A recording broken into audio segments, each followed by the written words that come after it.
Everybody.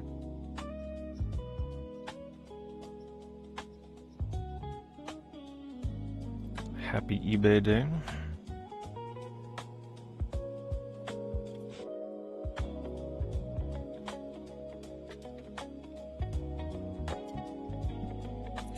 Let's see what we can find tonight.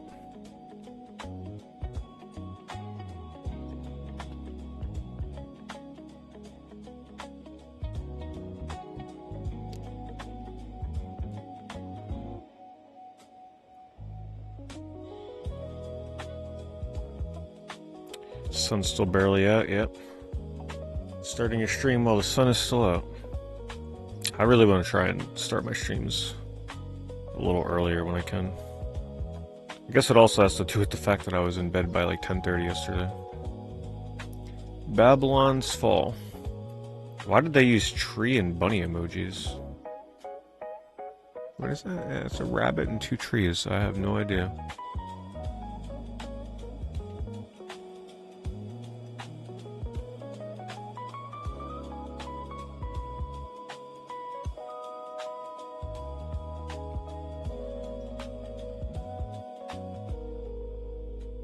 I would use like a fall leaf emoji for Babylon's Fall.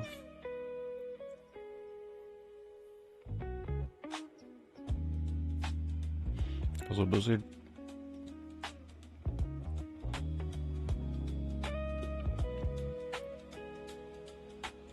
Hello, Cinco.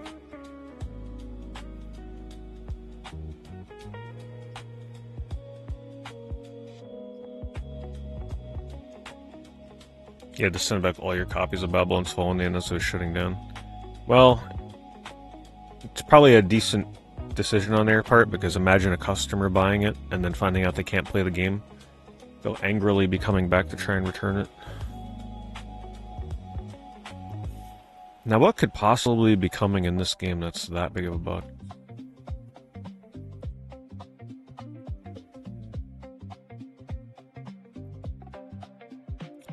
Three lithographs, tenacity pendant, figurine, behind the art, digital soundtrack. Come on, if you're making a collector's edition, put the real soundtrack in there.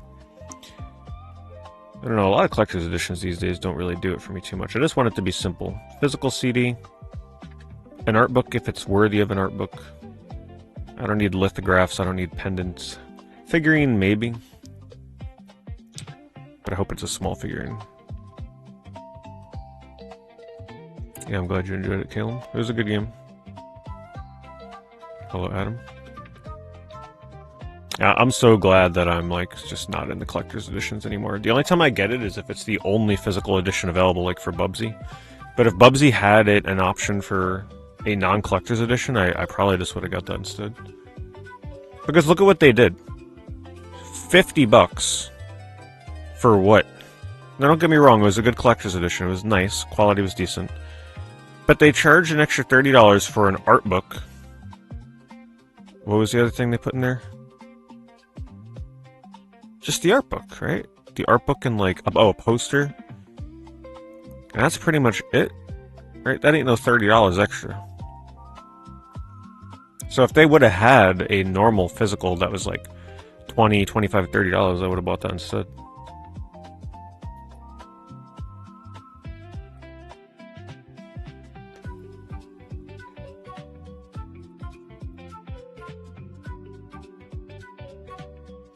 This is an old school limited edition here.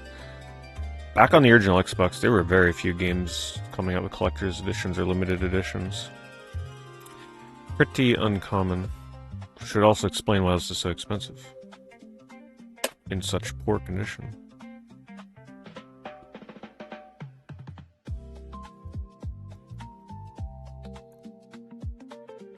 Well, I'm definitely interested in the Ocarina of Time remake.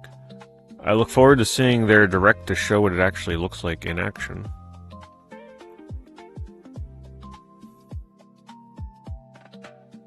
Pretty hard to judge it until that, you know.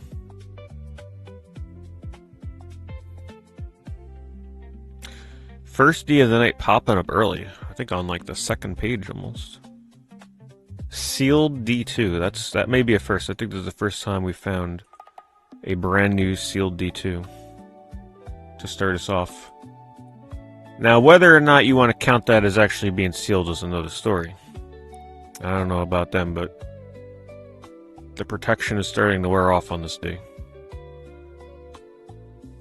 May just need to accept fate and open that thing up. Wait, that's a reseal. That's not, yeah, that's...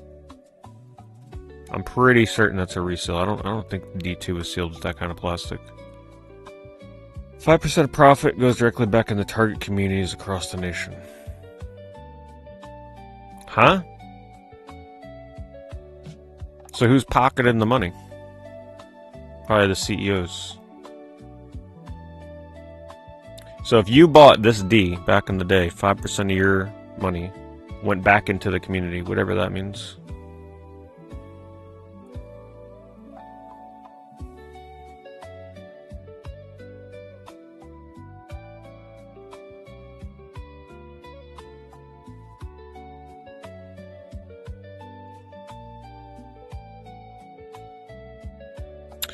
We are indeed getting a Star Fox 64 and Ocarina of Time remake. Maybe that means we'll get a Wave Race 64 remake. I'm worried if we stay on that bandwagon.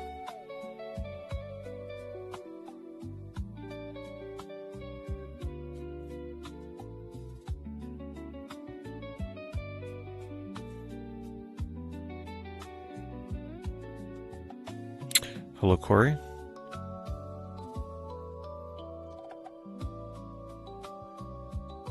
Made you buy a PS2 fat console? Well, I'm glad you chose the fat.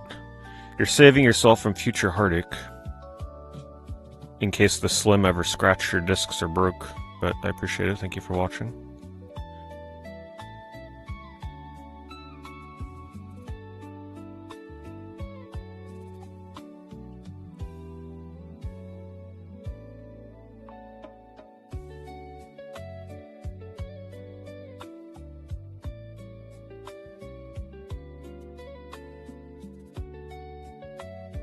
I'm sure the Slim was prone to more than just scratching discs and breaking. Yeah, I wouldn't doubt it. My launch day... Well, not I say launch day, but my day one original Fat PS2 still works fine. And I've had 4 Slims now that have broken. Yeah. Because I had a black Slim, that broke. I got another replacement, that broke. Sorry, 3 Slims have broken. My PAL one still works alright. My Japanese one is on the ropes. But my pink PAL one is still okay as of now.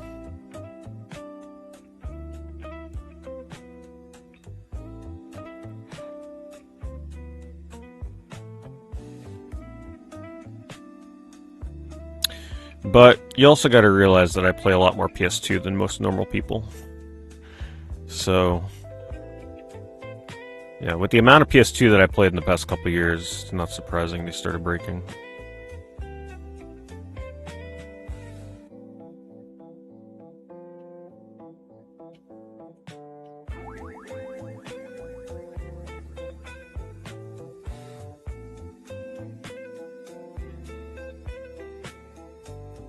In Singapore? Wow, that sounds crazy, Vinyl.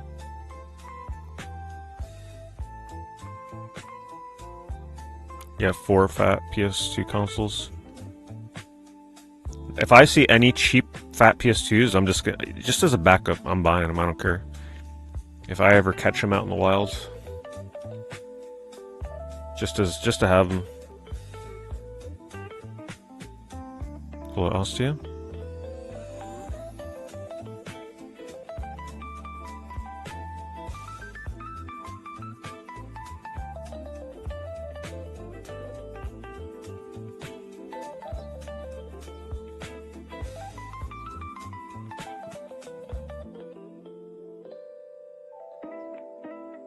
Oh, we got a new contender.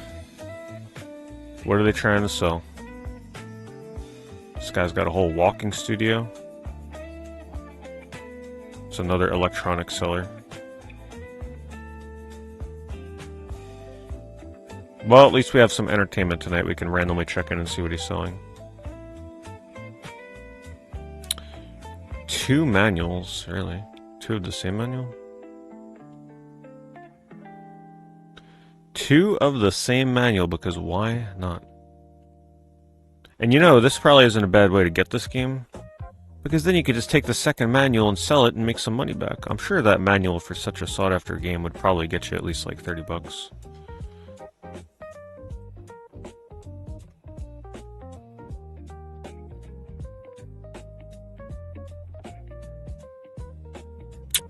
I do have Star Ocean, yes. I've had it for a bit, thankfully. Not sure that's one I'd want to be buying today. I'm afraid to see what that would sell for. I'm actually surprised Star Soldier isn't more, considering it's the only shoot 'em up on that console.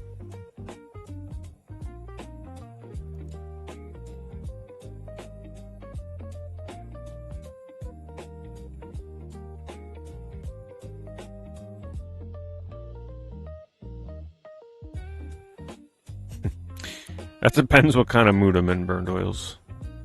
In the past, I was definitely pretty bad about letting them lay around.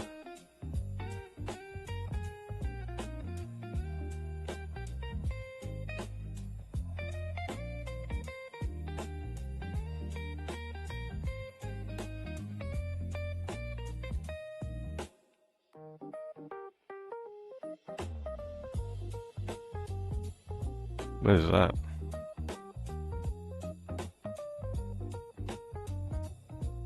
Some kind of camera thing. Did I still have the P.O. Box? Yes, I renewed it. So it's the same one that you see in my Twitch About section or the YouTube videos. I'm not sure if I still have it in my YouTube video descriptions, but it's on Twitch. The risky thing about that, putting it in my YouTube descriptions, is that if I don't have it like months from now and then someone sees that and tries to send me something, it's just going to get sent back to them, or the person that owns that box may just like take it for themselves. So that's why it's like I keep it in the Twitch thing, because once it's, if I ever let it expire, I could just remove that.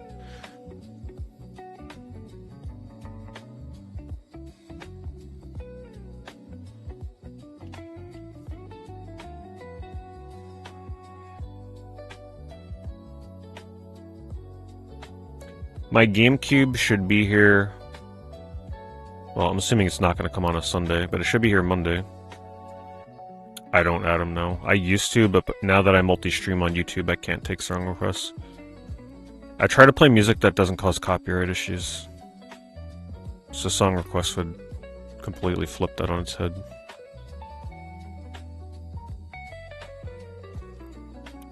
If I ever do like members only streams or kick only streams, then I can probably maybe start doing that stuff again, but when I'm doing like normal YouTube streams, I can't.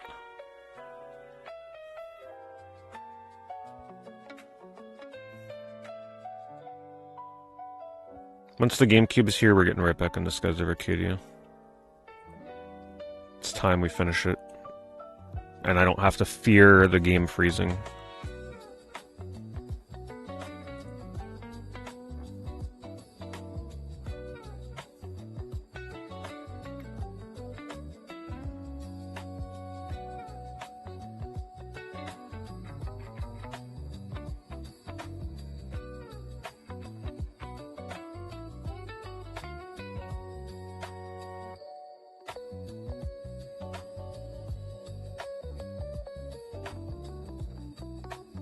Man, I was listening to the music for Pokemon Omega Ruby and Alpha Sapphire.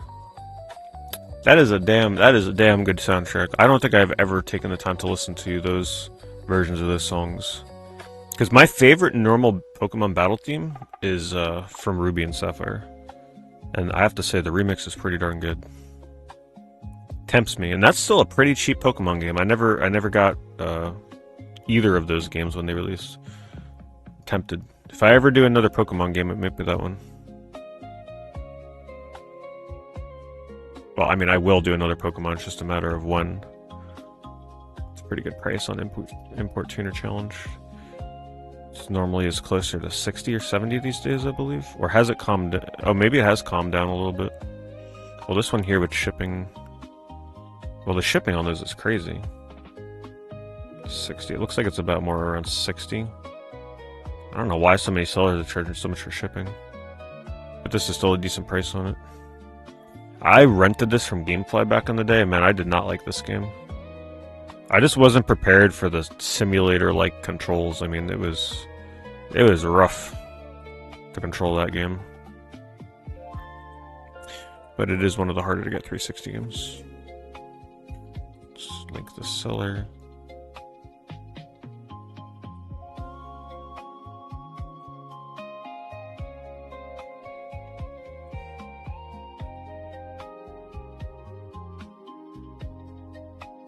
Well, you would have been shocked when Velvet Assassin was going for $100+ when everybody was panic buying games when the 360 store was shutting down. Hello, Gaseous.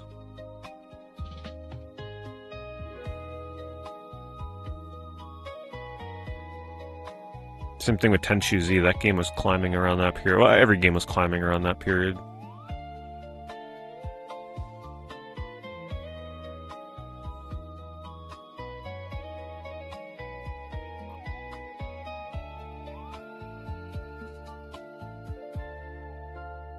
Are the Castlevania PS2 games any good? I've only ever played Lament of Innocence. I still haven't done Curse of Darkness. But I was a fan of Lament of Innocence. I always loved the music in that game too. Has one of my favorite Castlevania songs.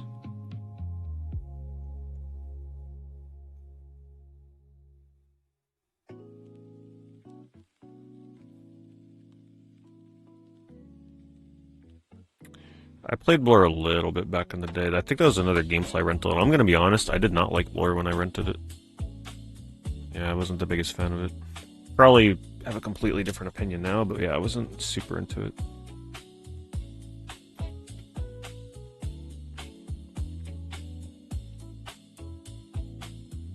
This Glacier 2 game is actually kind of fun, by the way, if you're a Wii collector.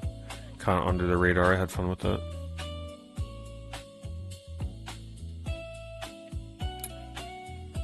Little budget, like, racing game with hazards and stuff, if I remember.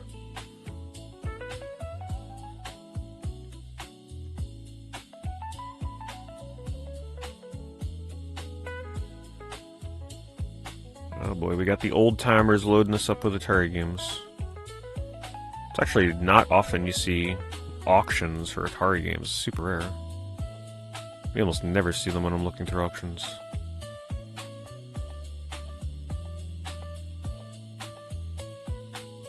This one has a bid. Probably because the box art's so cool.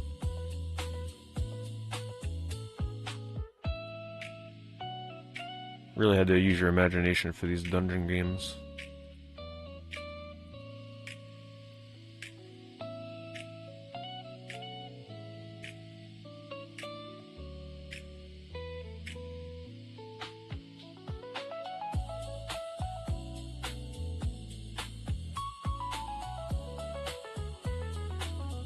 They'll be coming, Wargly.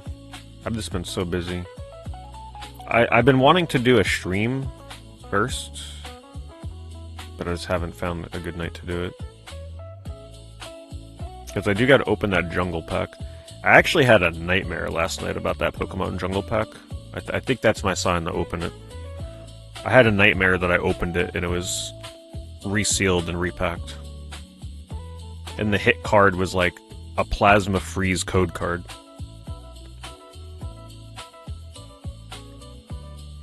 It's probably why I woke up super early and then had to try and get back to bed.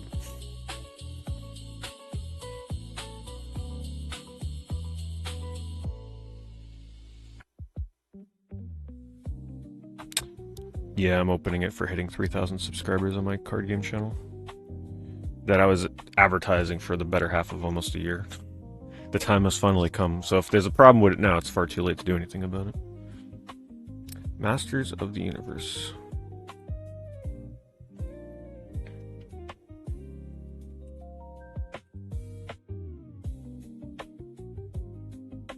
Actually, it doesn't look that bad for a Intellivision game.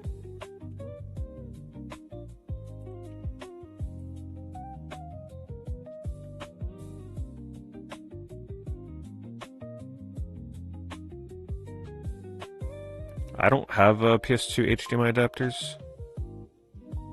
What I do is I just convert S-Video into HDMI, and that looks really good. S-Video really does a good job of preserving the CRT look of the PS2.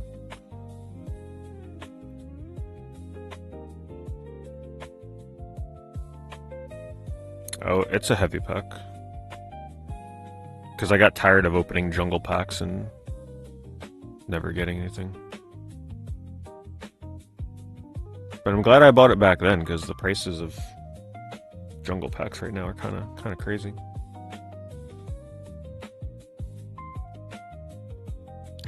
I only open them for special occasions. Am I looking for collecting or reselling or both?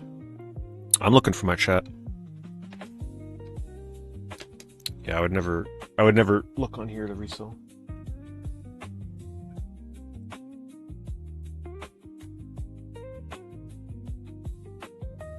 So if I find anything good, I link it in my chat room.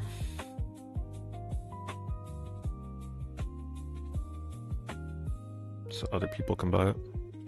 Maybe they're a reseller, but that's okay. They don't have to tell me.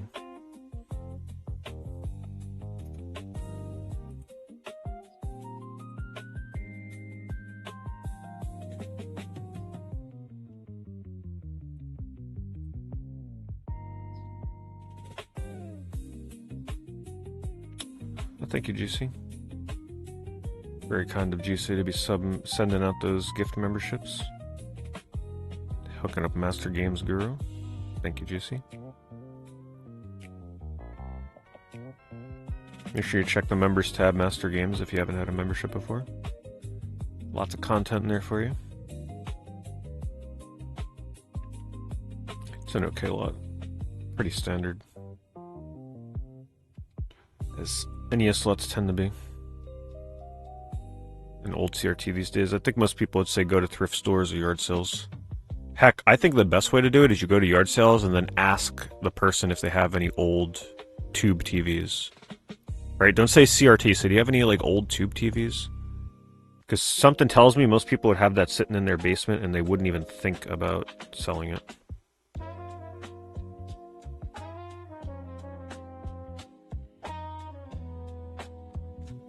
Have any of you ever had any success doing that?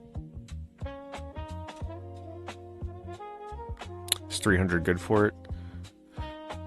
52 games, $5 a game. A lot of those games are worth around $5. There's a handful in there that definitely climb into like the $10, $15, $20, $30 range. Very few for 30. You know, you got the Contras and stuff in there.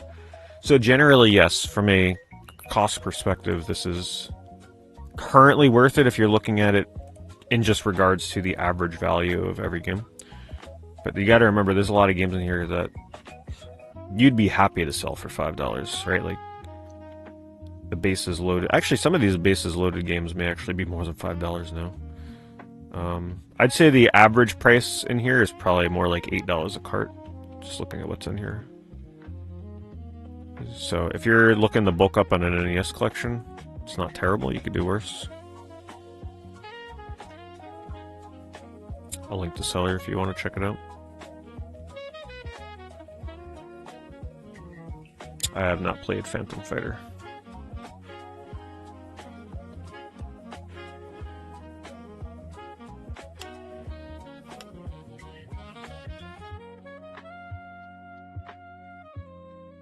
One second.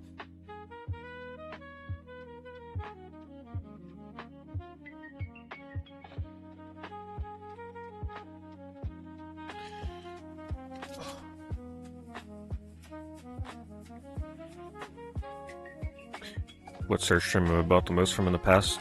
Definitely lot. I used to search a lot all the time. I still do. I think lot is like the best search term for games on eBay.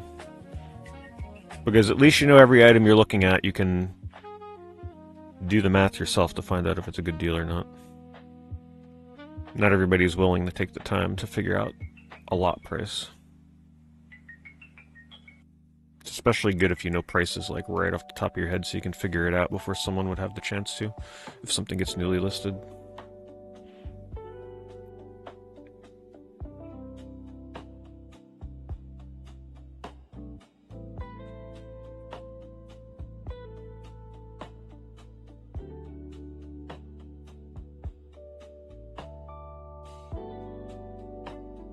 I don't know if I've thought about what my holy grail would be. I tend to have a holy grail on a console by console basis, if I'm being honest. I don't think I've ever compared all of them.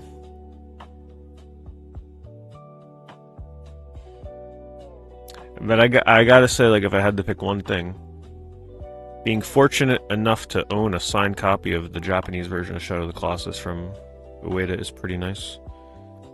He was in the US for the Game Awards. Makes me wonder if he signed anything from anybody. But I don't think anybody had the premonition to be like, oh, he's going to be there. Let me bring Eco for him to sign. But let me tell you, if I knew he was going to be there, and there was a way to get tickets and, like, know that he'd sign something, I'd fly wherever I had to go to get that.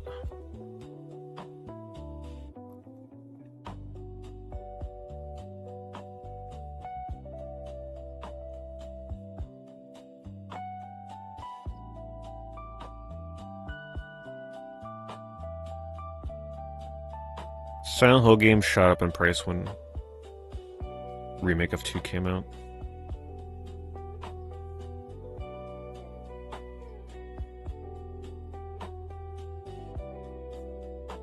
Eco Press Kit? It's so expensive. I'm in no rush. Like, they're usually out there. You know, they pop up once in a while. I can currently survive without it.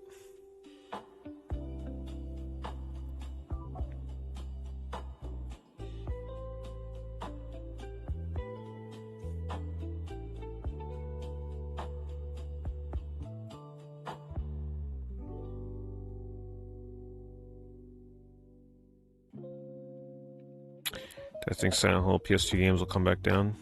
So the bad thing about Silent Hill prices is Konami is like on this warpath of releasing a new Silent Hill every year at this point. Every other year. So that momentum is going to mean that the prices won't be coming down anytime soon.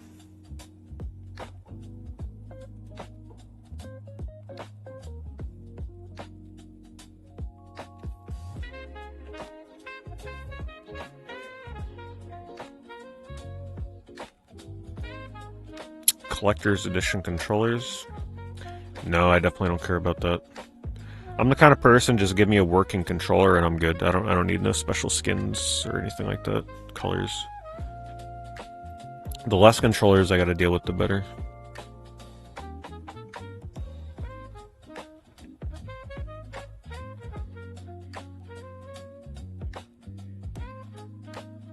I almost never get tacos. Nachos. I never saw the point in nachos. It's literally just a tortilla with melted cheese. Big whoop. At least with the taco, you're getting like some protein. Yeah, with the nachos, they might drizzle some chicken or beef or something on the top. But yeah, I never understood nachos. It's not really a meal.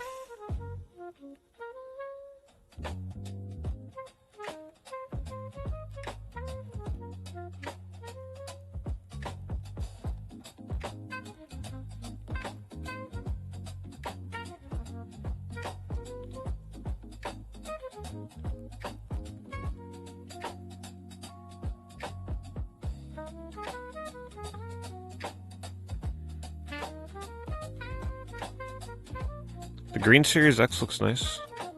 They'd be smart to bundle that with the Halo remake, which I gotta say, I saw some gameplay for it, and it looked pretty darn good in terms of the water fidelity. I'm sure some of you may have seen that video that's been floating around.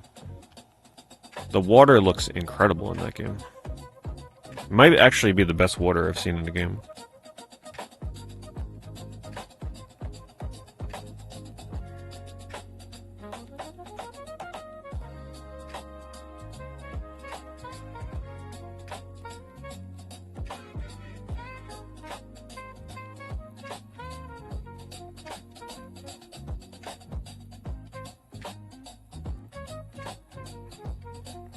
I feel like I'd almost get the game just to ooh and ah at the graphics if they're gonna be that good across the game. But we'll see. We'll see. It may just be that one area with the water that looks good. I'm in no rush to replay Halo at this point. No manual.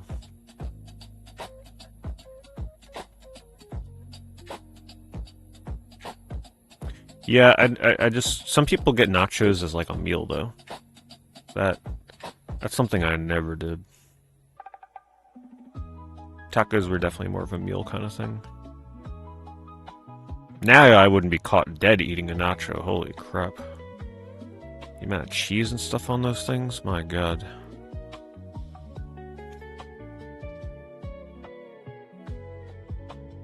Fake cheese to top it off.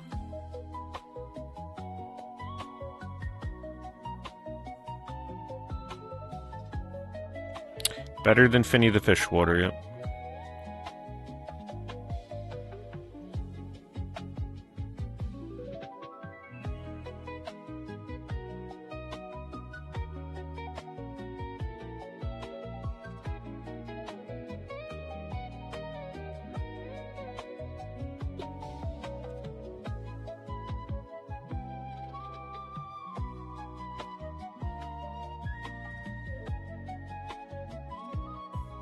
See, the nacho lovers are trying to justify their addiction right now.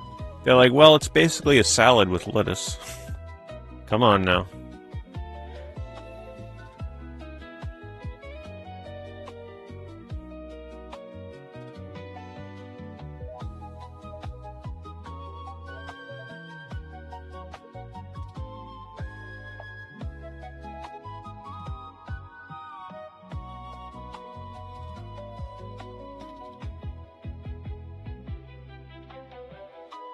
Any sports card people out there? This guy thinks he's only got 8 viewers. Well, now he's got like almost 200. Let's see what they pull. Oh, he's one of these kind of people? Oh my god. Where they open all the packs at once and then they just like breeze right through it. Here, watch what they do. Watch what they do. Like, if it were me, I'd be sitting there taking my time through each pack. But when you're a sports card and other trading card ripper, it's going to take them forever to open all these. What? Here, watch what they're going to do, though. They're going to stack all the open cards, and then they're going to quickly fan through them. They're going to blow through all those packs in, like, 20 seconds. Watch. Do I think it's too late to start collecting? Retro prices are so ridiculous that at some point it stops being worth it. Without feeling like an idiot dropping some crazy price on a game. It's never too late to start collecting games. It's just that you got to be way more honed in on what you want your goals to be. If I were you, I would only focus on a small handful of consoles, or heck, maybe even one console. Maybe what you do is you find alternative methods, like emulating most consoles, but then you pick a couple of your favorites to actually collect for. Or not so much emulating, but maybe you find alternative ways where, like, you can play games off an SD card or something for some of these consoles, or an EverDrive, and then your absolute top favorite consoles, you commit to just getting the original copies. And then you just gotta be more about, you know, being smart and curating your collection. One game at a time. Make sure you research each one.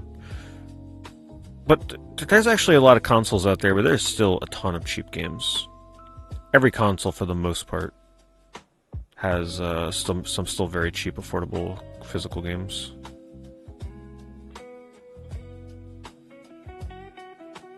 You could still make a good dent in a physical collection affordably.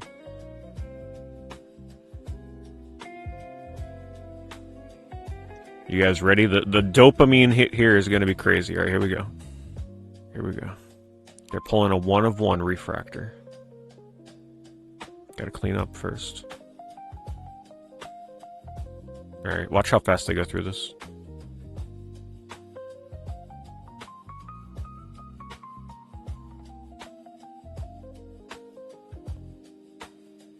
I've seen some people go even faster. They literally just like fan through it. At least this guy's giving each individual card a chance. Oh, he's struggling. Oh, he's damaging that $10,000 card on the back there. Alright, there we go. Ooh, they're sticking. That's one thing about top style cards. They always... lamination sticks. If you want to have a heart attack, watch my videos on YouTube where I open some old Pokemon Tops packs and the cards are literally stuck and sealed together. Like a brick. Anyway, that's what it looks like now when people open sports cards. That guy's going fairly slow, actually. Some of them go much faster. They'll spread it like a fan and like it's over in 10 seconds.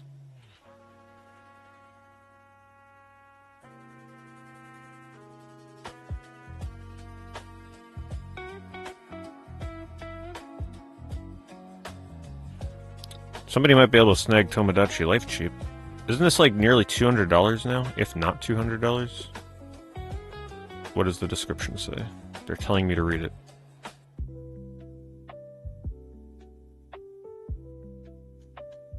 Well, could be your chance. It's over in an hour and a half.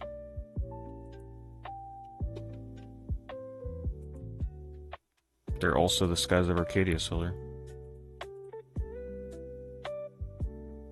Actually, they got quite a few good games. Not all are ending tonight, though.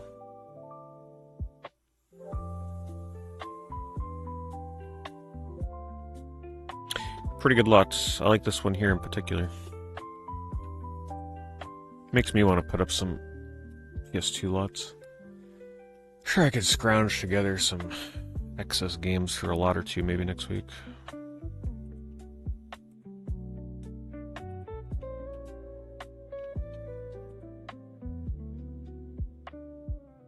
Hello, Guitar-san. Speaking of Guitar, Guitar Man releases on the 16th this week, I believe, is when I think the PSN store is updated with that, so as long as I'm streaming that day, and as long as that releases like at a early time, so it's out by the time I stream, that'll probably be the plans for the 16th. We're going to start the Guitar Man Master Mode grind. Probably going to start with a normal playthrough and then move up to Expert and then Master. We got to get warmed up. It's kind of hard to jump into that game right on Master Mode. You got to kind of work your way up there. So if you're a Guitar Man fan, you're probably going to see, I'm going to keep streaming it until I beat it on Master Mode, which I don't know how many streams it'll take. Master Mode is pretty intense.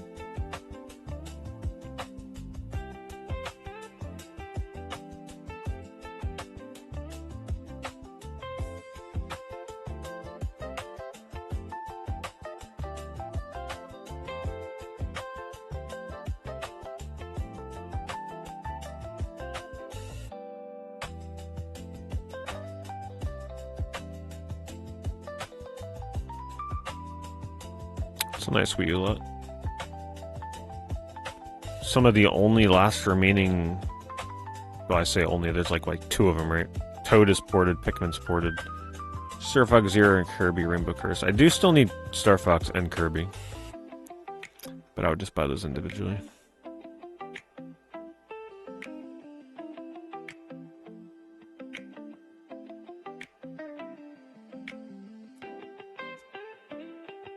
Kirby can't really be ported because of that touchscreen. Because it uses the main TV and the touchscreen at the same time, so it's kind of rough.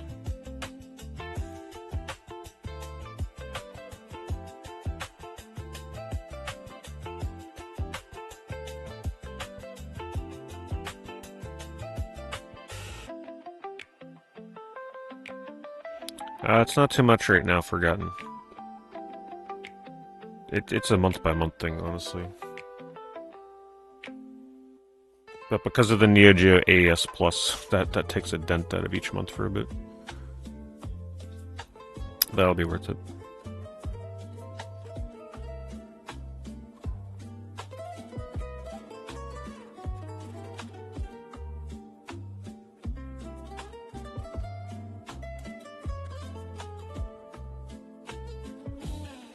Yeah, there's almost no reason to go back to Wii U, unless you're looking to play the Wii U eShop games that you may have downloaded on here. Which I have quite a few. I picked up quite a bit before that thing went under. Dragon Quest massive lot for the DS and 3DS. Pretty cool. Some still sealed. I'm definitely going to link this one for you guys. Considering that most of these games are like at minimum $100 each now. Most, not all though.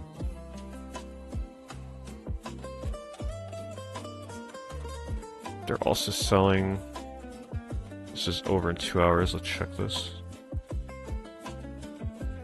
Pretty good 3DS slot. Bunch of RPGs. That's a pretty good lot right here.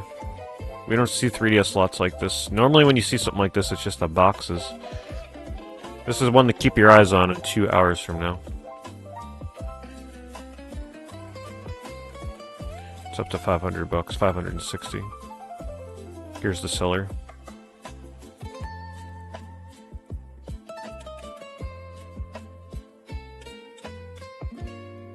Then this is an hour and a half. This ends as well. Digimon World games. Wow, those are also very expensive. Those are like a couple $100. I think they're at least $100 each. More RPGs. All RPGs, actually. Just the Digimon games alone are worth like $300, I'm pretty sure. So yeah, this is over in an hour and a half too. Lots to keep your eyes out for if you're an RPG fan with this seller, apparently. Let's check their Switch lot. That's over in 6 days, though. They should have ended them all on the same day. Some new games in here.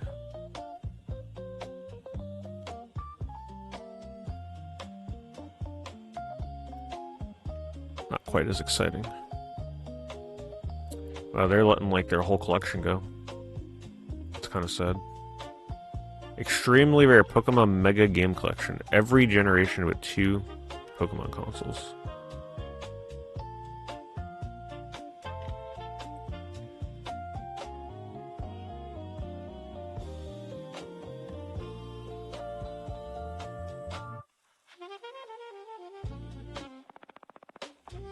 You know what's crazy is most hardcore Pokemon fans pretty much own all these games already, because think about it. If you're a really big Pokemon fan and you love playing all the new games as they come out, and there's a lot of people like that, most people have all the Pokemon games that like playing Pokemon games, because what are you going to do, skip a Pokemon game? Maybe once here or there, but like most Pokemon fans, they buy every Pokemon game. So what's crazy is most people actually have a collection like that in their personal collections. The thing is, it's Pokemon, so most people are not getting rid of it.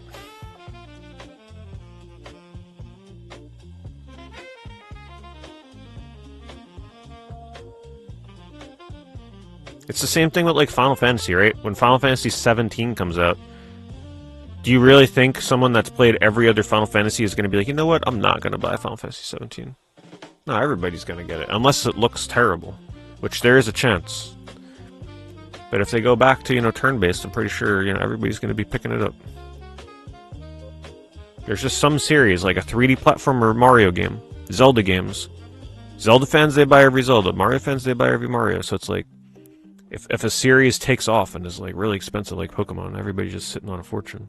Unless you're like me, and one time you sold most of your Pokemon games because you're like, I'm never going to go back and play the old ones. Then you just have instant regrets forever.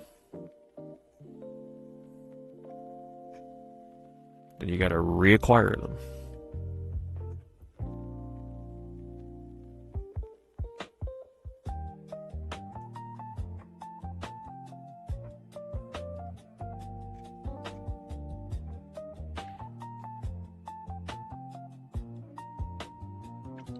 Alright, let's start a lot search. Pretty good auctions there at the end.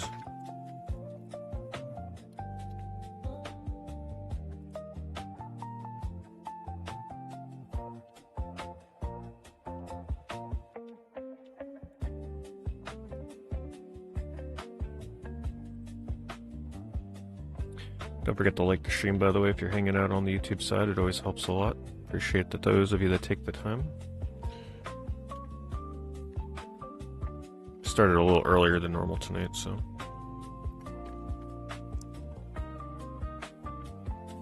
Oh, I'm not under video games. I don't know why they reset the category like that.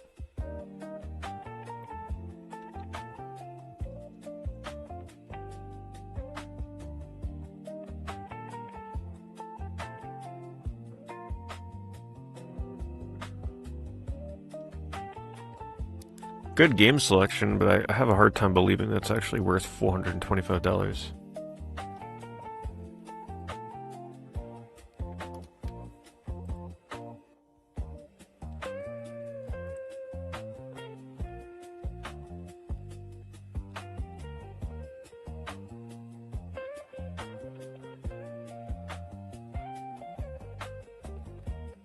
They have some really good DS slots, but man, oh man. The point of a lot is to give people a little break on the price, not charge more.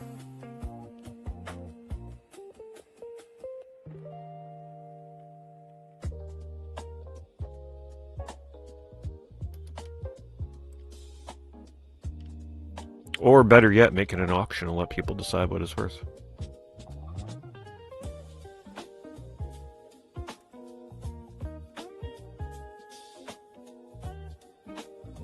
I'm sorry, but when you take a nice clean Wiimote sleeve and put it next to a dirty yellow one, it ain't helping your sales.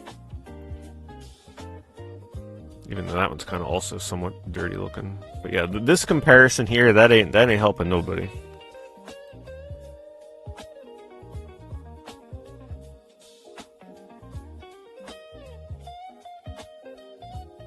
Anybody want a vanilla bean gelato?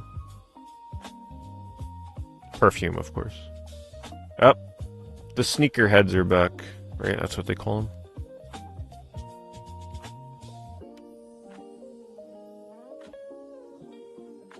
Oh boy, there's like a whole bunch of sports people live. Comic people. Something for everybody, apparently. They're just trying to force feed it to us at this point.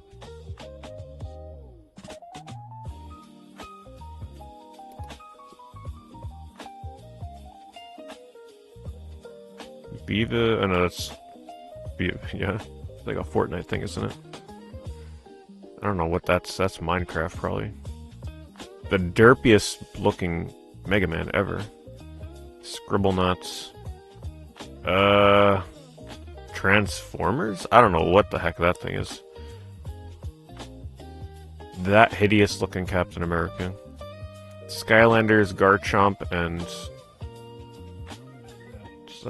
What's that Pokemon's name again? The fish one? Starts with a C. Carnova, something like that.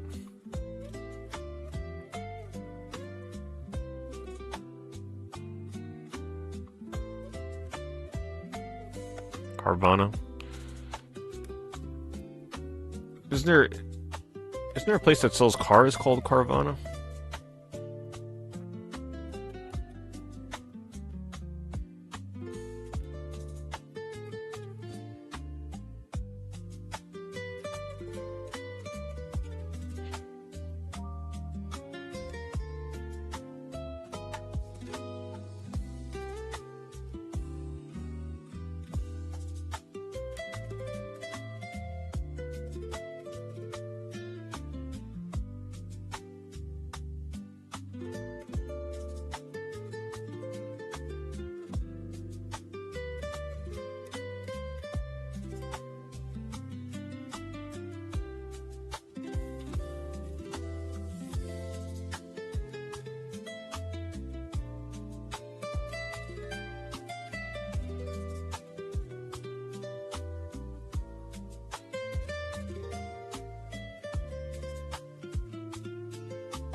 I do have an interest in trying the Pokemon Rescue Mystery Dungeon games again, but I'd probably pick up one of the ones on Switch.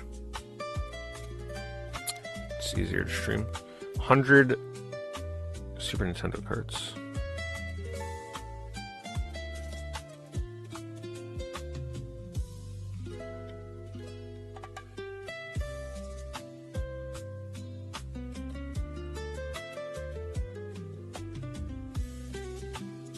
That definitely is not looking worth $2,000. Yeah, they get some good carts in here, but come on. For $2,000, you better have some RPGs in there at least.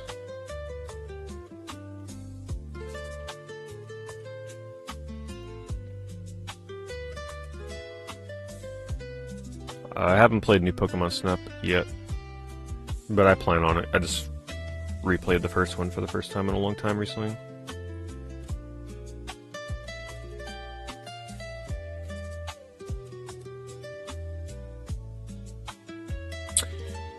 What games do I recommend for the Jaguar? Well, I always try and spread the love on it because I think the game is a ton of fun, but I may be the only person that you hear recommend Club Drive, one of my favorite Jaguar games. Super Burnout is another really good racing game. Power Drive Rally is another really good racing game. When it comes to puzzle, the Flip Out game is actually pretty unique and fun.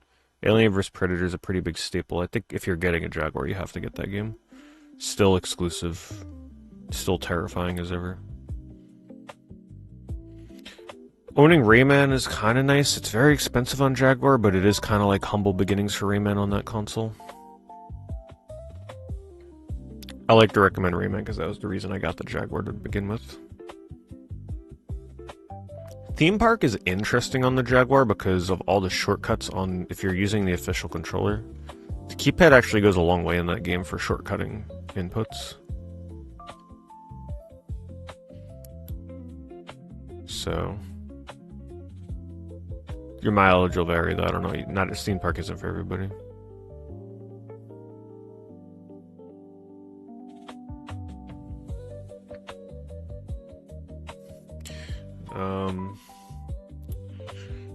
Can't really see it too well from over here. Iron Soldier, I think, is another staple.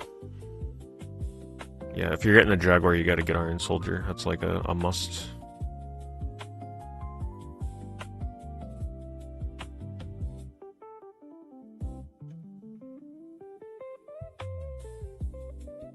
I'm not sure if Zool 2 ever received a port. I don't know if they ever like re-released that in any way. I don't think they did.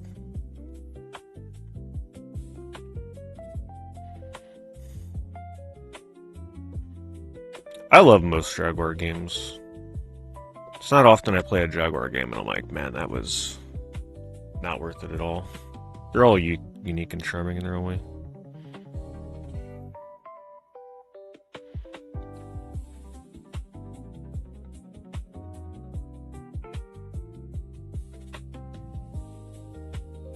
But I grew up with the Jaguar, so I have a lot of nostalgia behind it.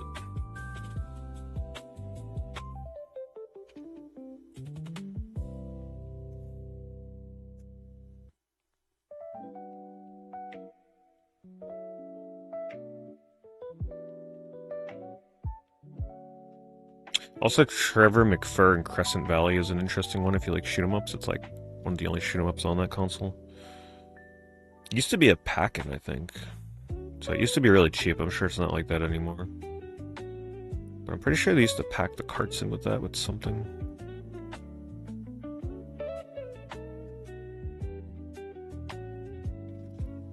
All the Dot Hat games in one. Oop. Considering Quarantine itself is like half the price of that lot, it's not terrible, I guess. But I'm not sure on the prices of all the other ones.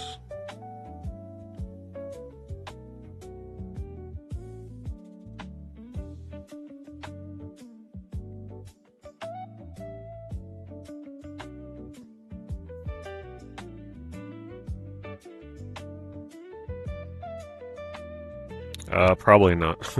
I'm pretty sure any follow-up to the Jaguar would have failed miserably.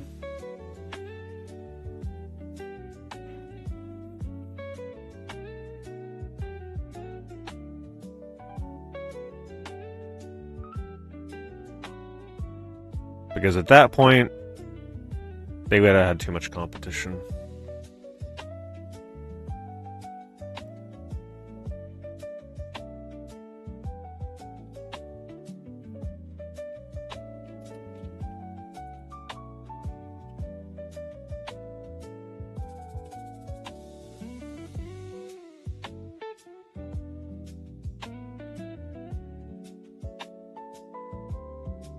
Oh, it's supposed to come out before? Interesting.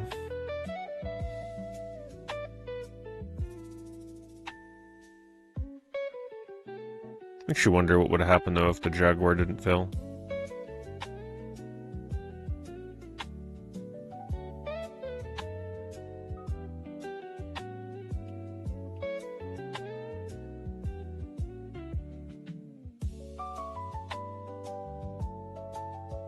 Very nice selection of games.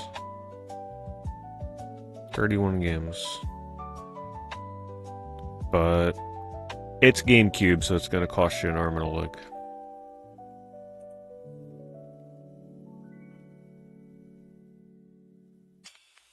Fallout bottle props. Somebody must work in a pharmacy. And they probably like scavenge pill bottles out of the garbage. And made a business out of it. You're really nice.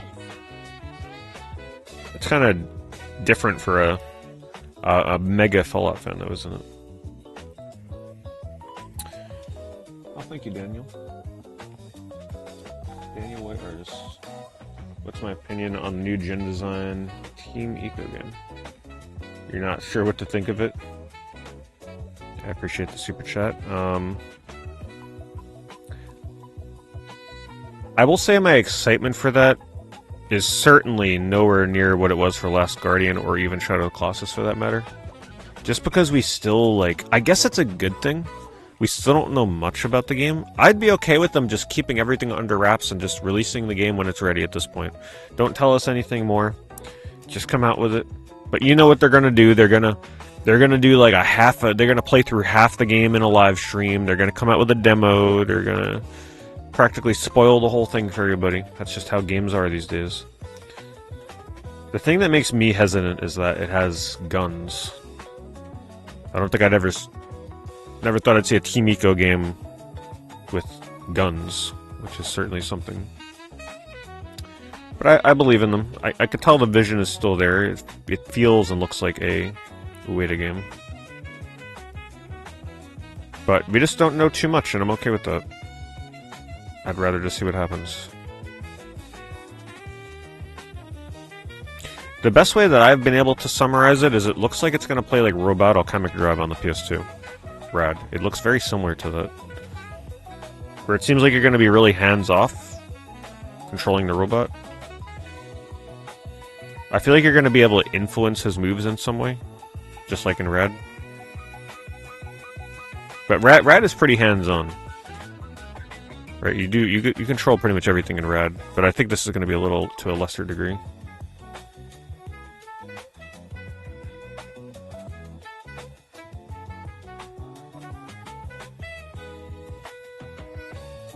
Because it doesn't seem like them to copy a gameplay idea. It doesn't seem like Team Eco to be like, you know what, let's rip off Rad. So it's probably going to be influenced by that, but not entirely the same.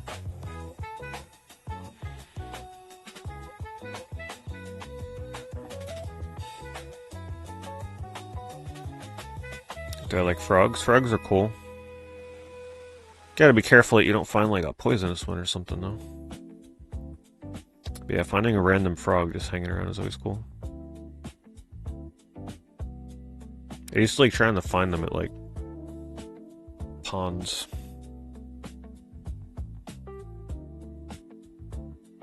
Hello, geometry.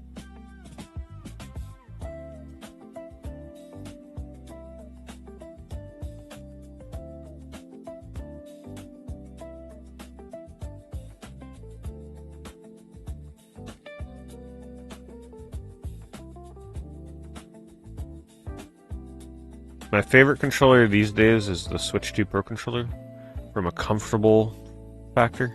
The only thing I don't like on that controller is the D-pad is still not as good as it could be. That's the one thing they just can't get right. But yeah, the form of that thing, the weight, the feel, the texture, like that is by far the best controller.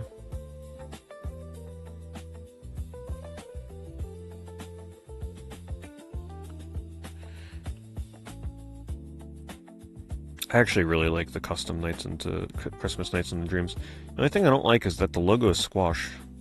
And you can actually see it next to the original. Look at the logo, you can see is not the right length, width.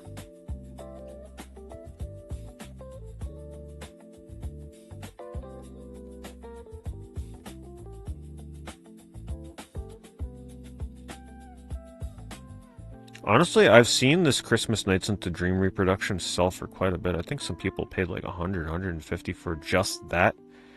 They're saying the case is cracked, but who cares? Just swap the case out. So if you actually want a reproduction of Christmas Nights into Dreams with the long case, this is probably not a bad deal. You're even getting the original Nights in the long box, which is The more desirable one. It's not the pack-in version.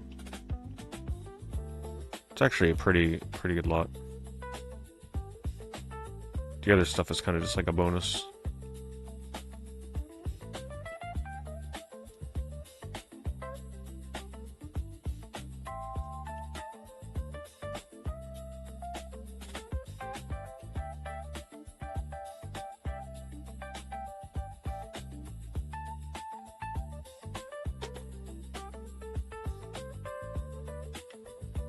Isn't it built into the game?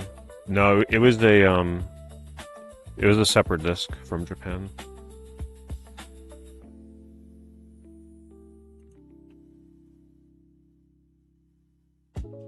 So if you want like a reproduction case that matches your other Saturn games, that's what they're selling there pretty much. Hello, Tika.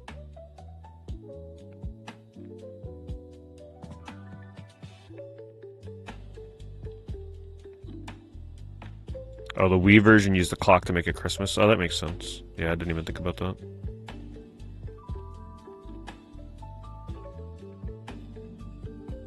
Yeah, I think in Japan, the Sega Saturn version had an official like jewel case release, like a standard Saturn looking game. And then there was the slipcase version.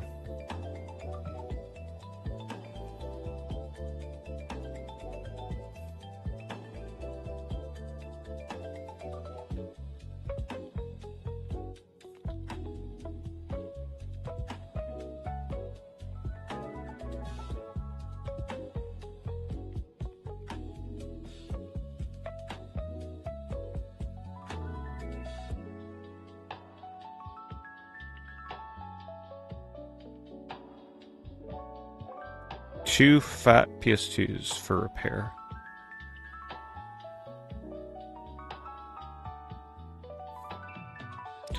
Fat PS2s are cheap enough. You definitely don't want to have to buy one that you're going to have to fix up. Just get them nice and refurbished, nice and new.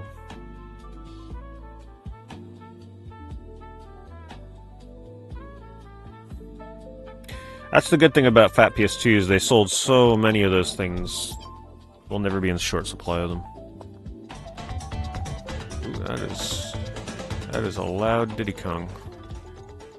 Thank you, Rusty. Thank you for the 99 months, by the way. Super close, thanks for the tier 2. Yeah, so far so good. First eBay stream with my air conditioner hooked up, so it's nice I'm not dying of heat exhaustion.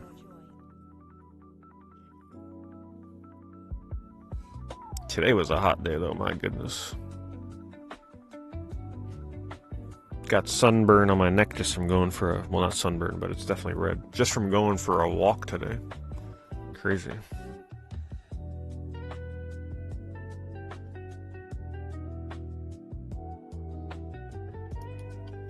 HAL 360 games. Hey, it's got the Michael Jackson game in there. I wonder if that one actually goes for anything. Are these really PAL versions? Seriously? Oh, they are.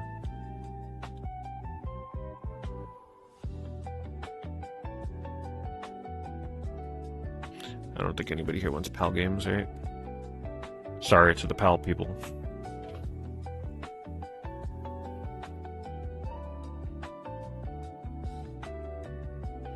It's just this, it's an in-window one. It's from a company called Windmill, which I like because I can control it from like my tablet or my phone, so I can turn it on when I'm not home. Problem is it doesn't fit in my window the greatest, so it usually takes me a while to freaking put that thing in there. I gotta tape it up like crazy with alien tape. I recommend alien tape, by the way, if you ever gotta seal something up with tape. It's pretty good.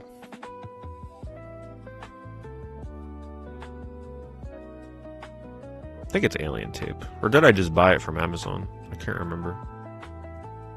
Either way, it's some like really stretchy, rubbery kind of tape.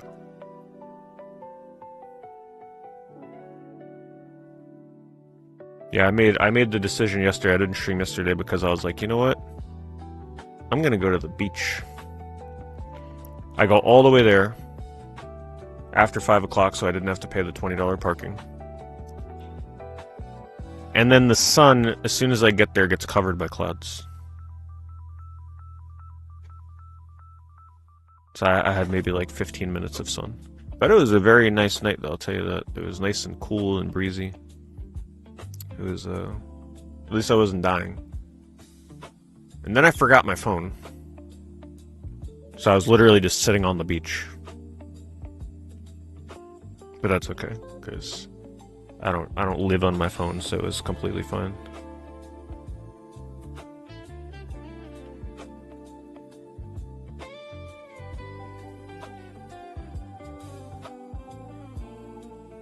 But let me tell you though, when I got home, I was exhausted. I was asleep by 10:30. I was like, yeah, there's no stream tonight. But that's okay. I've been wanting to wake up. Start like waking up a little bit earlier anyway. Try and set that schedule. And then I woke up in the middle of the night, like I said, having a nightmare about opening a pack of Pokemon cards. Oh, who knows? I may not have woken up, but I do remember waking up after I opened the pack, I think. So. But you would too if you opened a vintage Pokemon Jungle pack and inside was a repack, right? That's the first time I actually had a dream about trading cards. That's how you know you're getting in deep.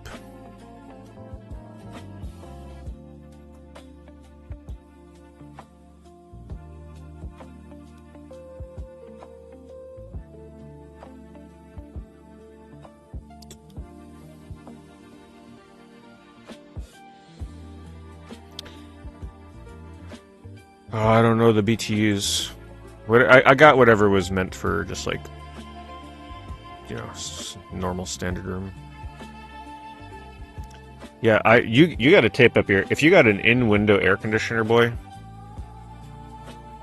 The reason why it takes me so long to put my air conditioner in now is because I can't remember if it was last year or the year before, but I think for 2 years in a row, wasps got into the game room through my air conditioner. So ever since, I've been like, I spend an hour taping that thing up. Their asses ain't getting in here no more.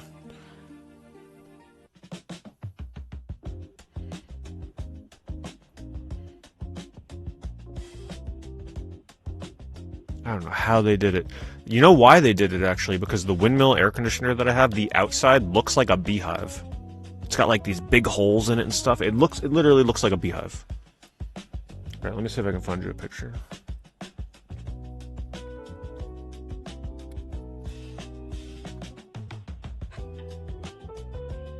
Maybe my model isn't like shown here anymore. Also, finding the backside of it will be tough.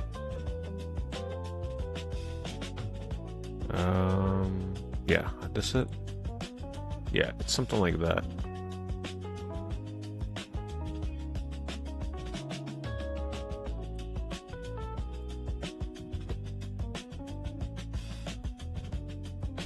And we're not talking like, well, they weren't like giant hornets or like they were, you know, yellow jacket kind of thing.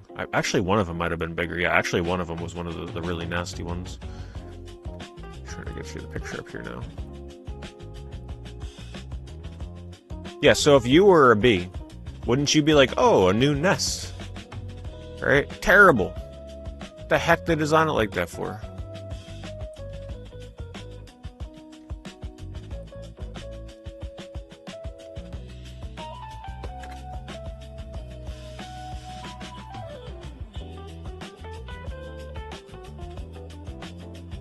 Try sprinkling some cinnamon.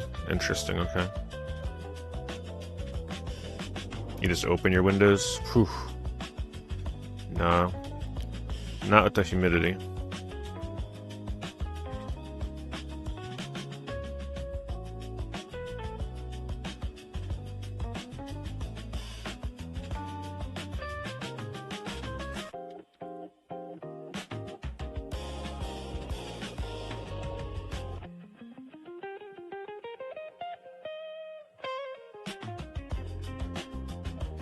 Yeah, I should have gave a warning. What's that thing called? Trypophobia or something, where people have like a fear of holes that look like beehives. What is that called? It actually is pretty creepy. Okay, this is a trigger, like a legit trigger warning, because some people are actually terrified of this stuff, but I'm going to show you what trypophobia is. And you're about to find out if you got it, boy. You are about to find out. Oh wait, hold on. I gotta get it in incognito so you can see this.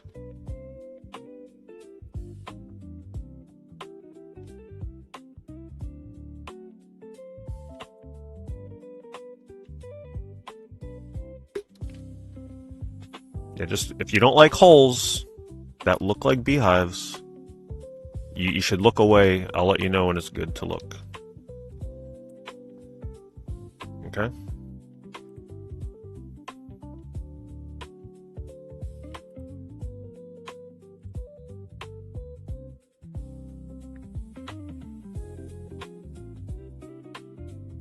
So congratulations, you probably just found out if you have trypophobia. Oh my god.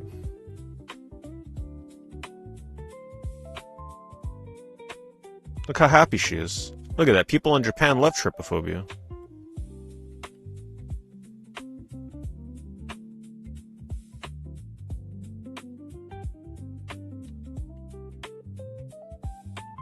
So there you go.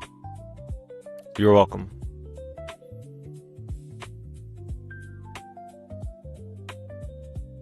But then see, it's not just like that kind of beehive look on skin. Like people are just genuinely scared of anything that even looks like that. It could be building structures, it could be like whatever. It doesn't have to be skin.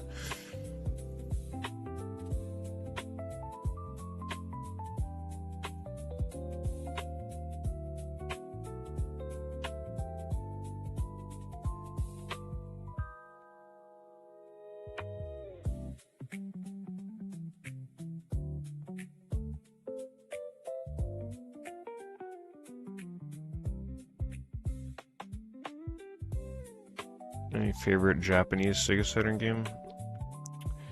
Hyperduel was always one of the best ones I played on there, but my absolute favorite is Psychic Assassin Taramaro. The only problem with that game is you definitely will get carpal tunnel playing that game.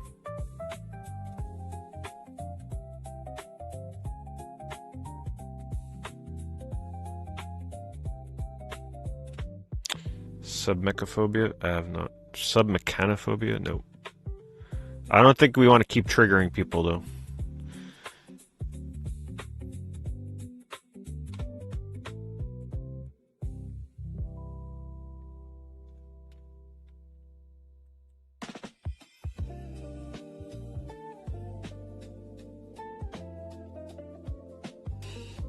Sonic Jam and Sonic R, always a good bet.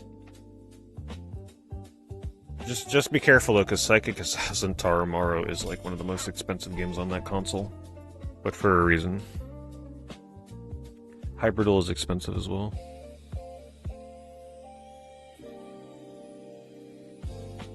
But most good exclusive Japanese Saturn games are not going to be cheap, so it is what it is.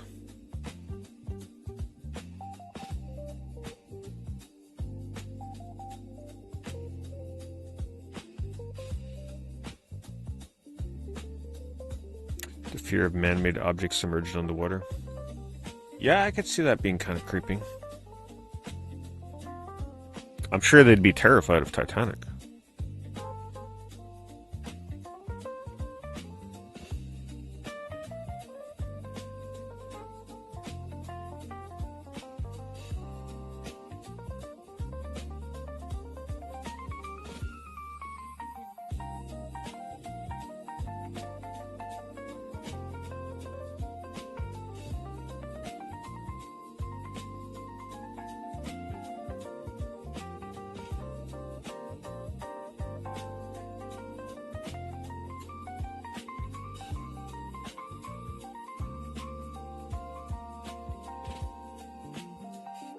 Hello, James. Fear of Atlantis. That would also be pretty creepy. I think exploring any kind of building underwater would be kind of scary, especially if it's all overgrown. I guess the way you find out if you're scared of that is to play Soma, right? That one part of the game where you're going through that submerged building. with all the overgrowth. One of the cooler parts of that game.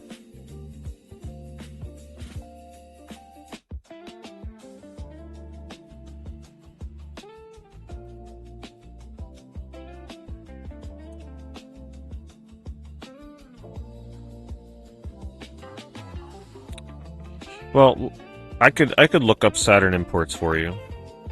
I didn't know that you were actually going to buy the physical versions. That's a different story.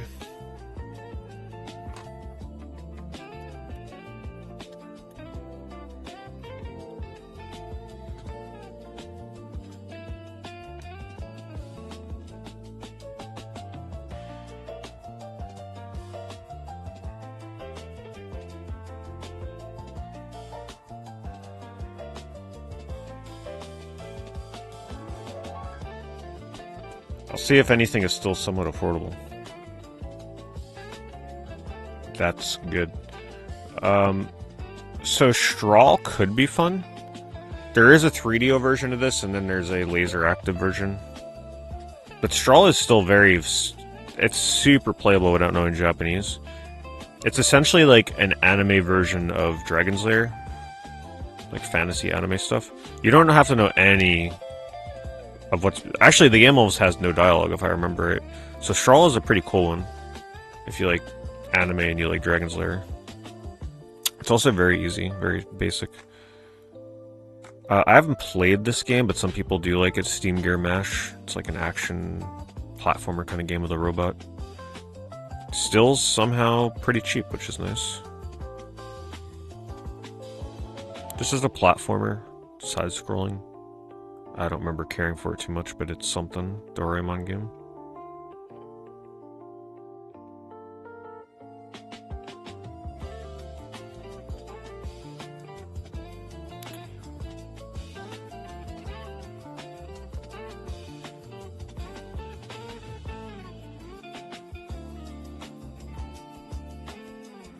This is one of the cheaper shoot-'em-ups you can get on Saturn.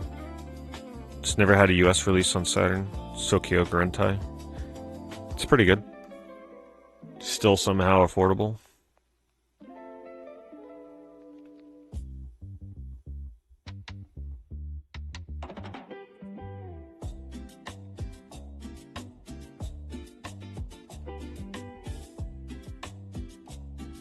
I'm not familiar with that, GG. Oh, this is a good one. I actually really like this game. Ninja Jaja Maru-kun. There's definitely more to the subtitle of that, but I don't remember what it is. This is an exclusive for the Japanese Saturn. I don't think this ever got ported somewhere. It's a really unique 2D or 3D platformer too, because it is 3D, and there's like 3D platforming and everything, but the game is like on a grid-based movement pattern. So you move in set paths, just like, you know, you either move forward and backwards or left and right. There's no diagonal movement, so it's kind of unique.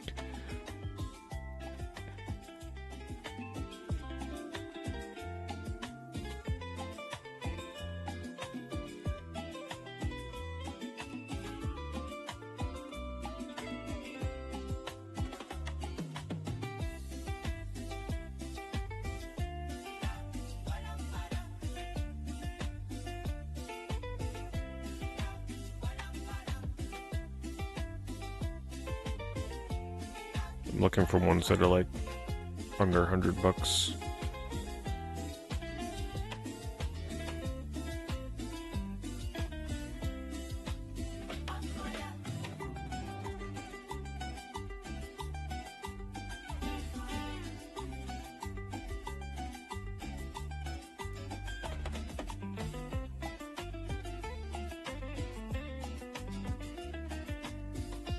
That is a weird advert.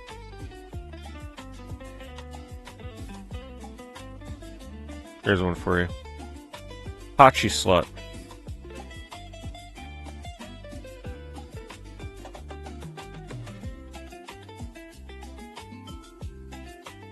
Still quite a bit more, we're just not coming upon any of them.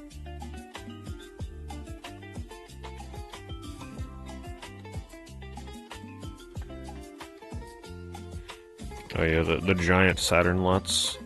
Just offloading games to the dumb people outside of Japan that Didn't know they were buying mostly like Pachi slot games and horse racing and stuff. Some of those lots were pretty ridiculous, though. You get so many games, but most of them are just things you never play. Can we talk about Ocarina? I mean, to the degree that we can talk about it. It's kind of hard to discuss it until we see more of the game, you know? At this point, we knew the game was confirmed due to leaks, so now it's just a waiting game to see what it looks like. This is so crazy to me that X Japan had a game on Sega Saturn. I never got a chance to get this. I actually saw X Japan live twice. Believe it or not. Which is cool and all because they seem pretty done at this point. I don't think there's been any activity with this band in a long time. I saw them when they came to the US for the first time. The first time they ever played, like, period, in the US was at some place in New York City. I saw them there. It was actually Toshi's birthday that day. And then I saw them again when they played at Madison Square Garden. It was pretty crazy because the venue size was like small and then giant. They had such a chance to grow here in the United States. It was crazy.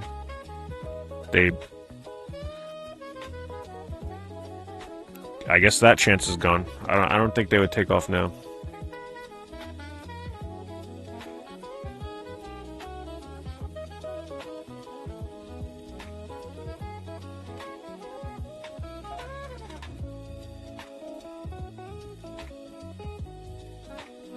Do I own Batman Arkham Origins?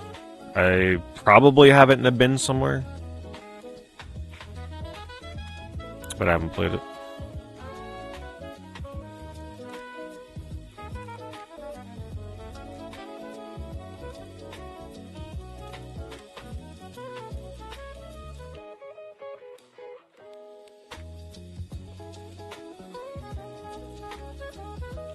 Well, one of them passed away, which if I remember it was Heath, right?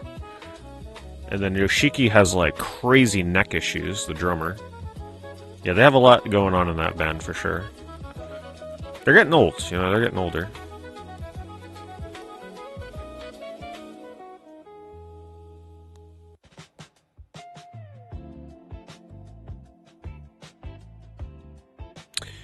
Do I think you should sell your copy of Kuon,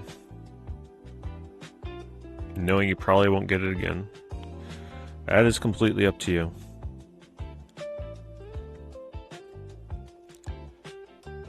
The way horror games are going these days, though, like if you're patient, you could probably wait a little bit more and get more money for it in the future.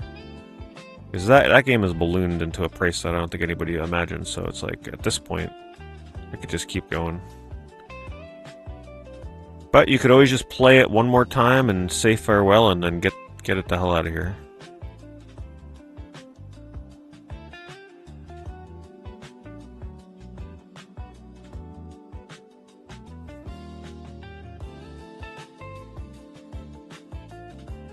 Yeah, if you want to listen to X Japan, I'd recommend that you just listen to a song called Art of Life. If I remember right, it was just like, it was just an album, if I recall. It's one song, it's like 29 minutes. It's a pretty grand epic.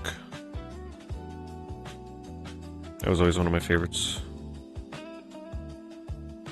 You probably definitely want to have lyrics up while you listen, though, because it can be a little hard to interpret what they're saying.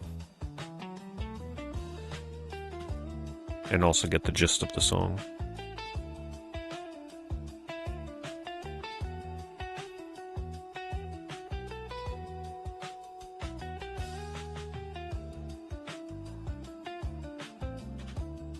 Sadly, I'm not coming across too many of the ones I've streamed in the past.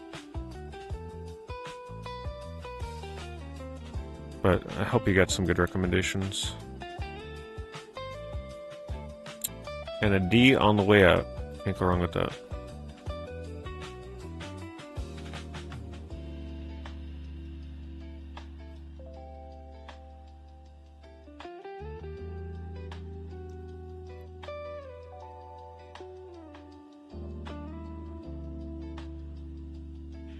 Yeah, when I saw them at Madison Square Garden, I went with a couple of friends that had like some connections.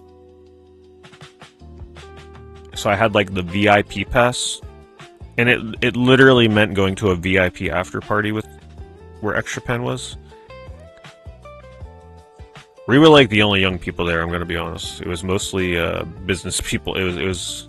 I mean, it was cool, but the band was there. Like we were able to see them very close up.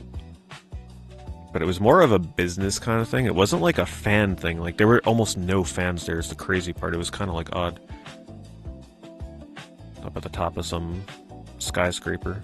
It still feels like some kind of weird fever dream kind of thing, but still got my pass for that.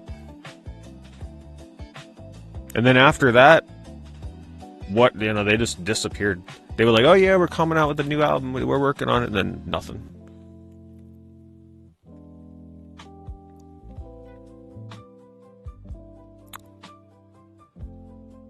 Isn't this Fairly Odd Parents game actually like getting pricier these days? Is that one of the ones?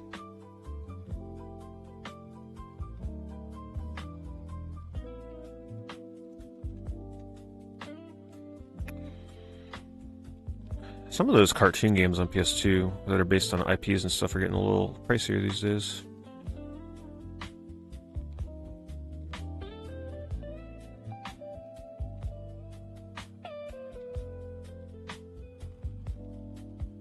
You won it at a convention? Oh man, yeah, that would have been cool to have.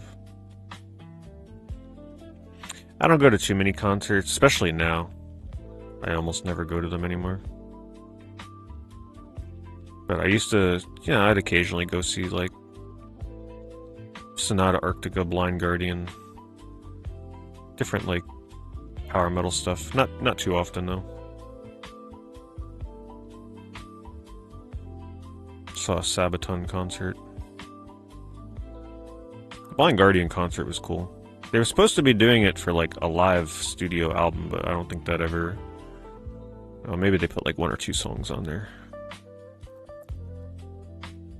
But a lot of the bands I listen to, they never come to the US anyway, so it's like whatever. Just accept the fate that you just have to listen to it online. I don't keep up with any bands touring anymore.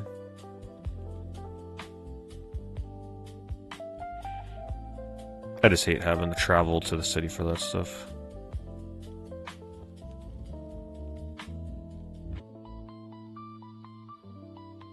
Now I'm just fine with listening on YouTube.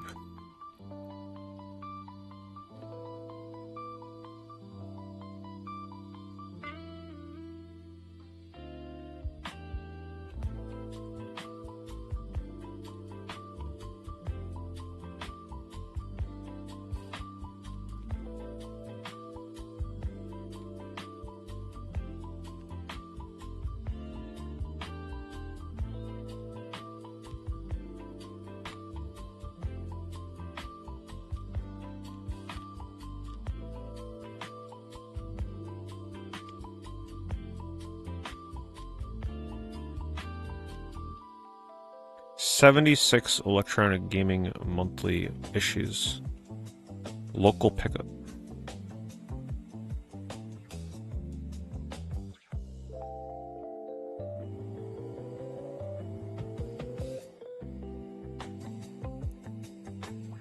Where are they at?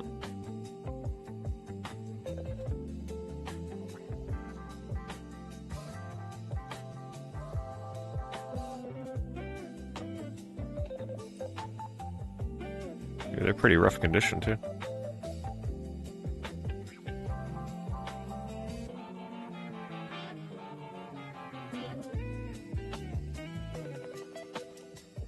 I remember some of these covers.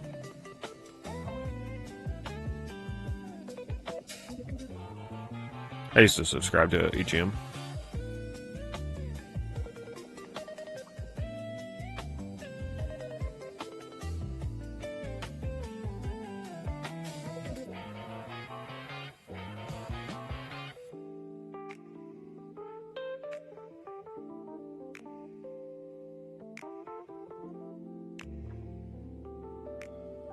GamePro is always so cluttered to me. I got GamePros, but Their magazine layout was just so chaotic, just so much going on, especially the covers, the pages. It was just so disorganized feeling. I guess there's a charm to it now.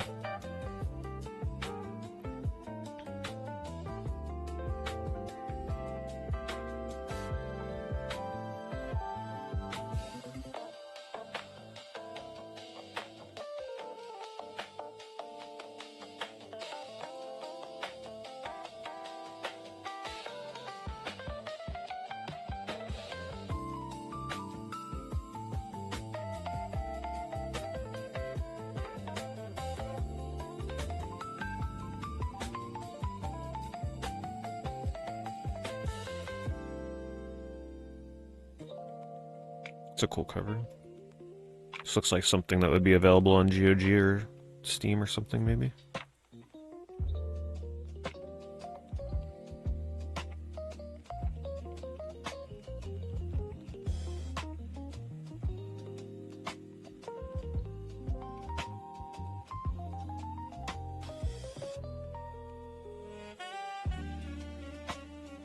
This is a pretty hard to get PS2 game.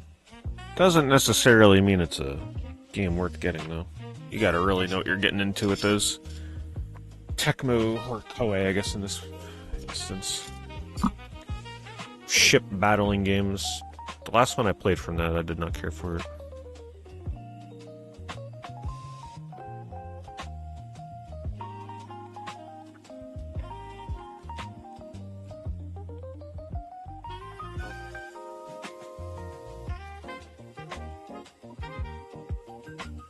I used to subscribe to PSN. I loved PSN.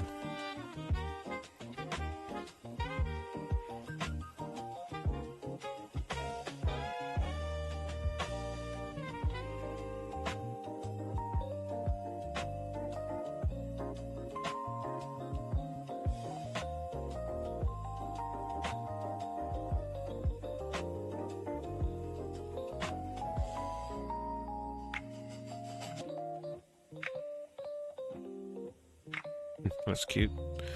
Kirby M mug. Tomato mug.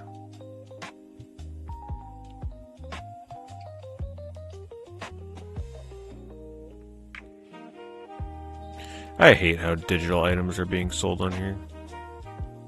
It's so annoying.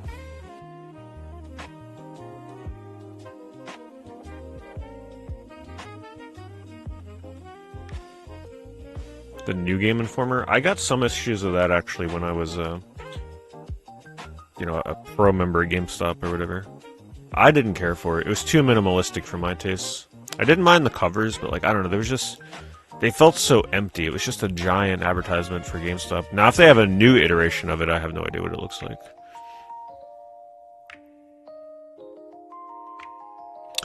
Duke Screw 'em.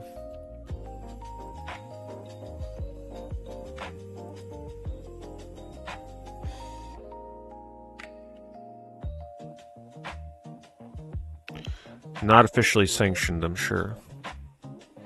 Check out home of Duke Screw 'em on the net at missioncd.com.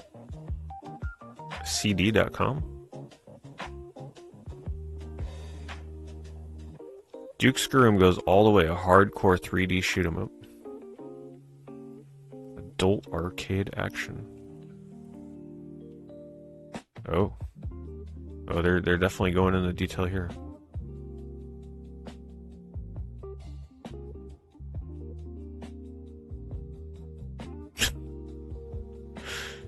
I can't even say it on YouTube. Otherwise, they're going to be like, alright, lock it down. Demonetized. It's certainly an interesting description of the game, though.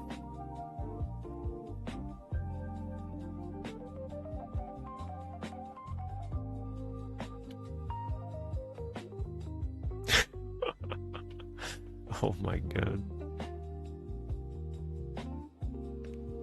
Wow. I can't even say it. I mean, I would if I was just streaming on Twitch, but YouTube, you know, they got that crazy AI now where they listen to what you say. That is certainly a video game description. My goodness. I can say it on Kick, that is true.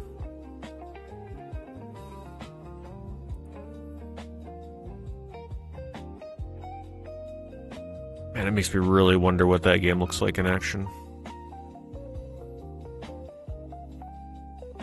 I might look into it. I might see what the gameplay actually looks like. And if it looks... you can't stream that on Twitch or YouTube for sure, but... I'll see how bad it is.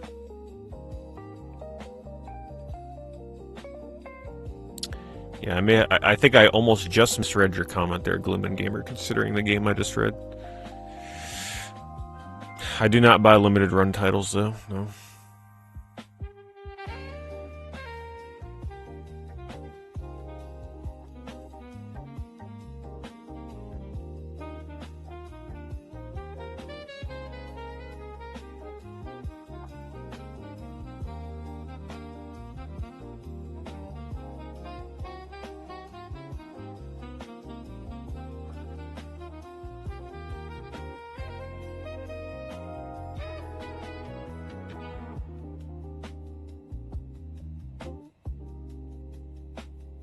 I know limited run. There's a whole history with them. I just choose not to support them.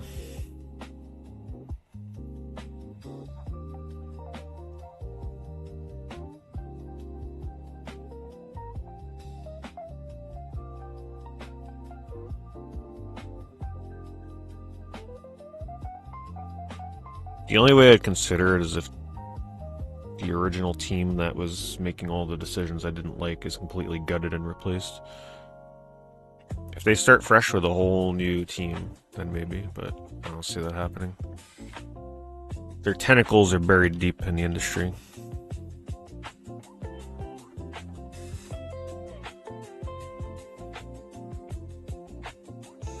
See, this is what I'm talking about, Nintendo. Come on, let's get some trading cards. Some good ones. Could you imagine the chase cards being Virtual Boy cards?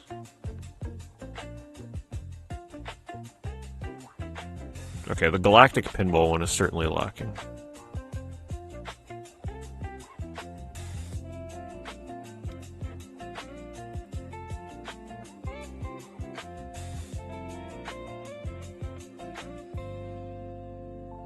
People live streaming in Kansas going to be hit by severe thunderstorms.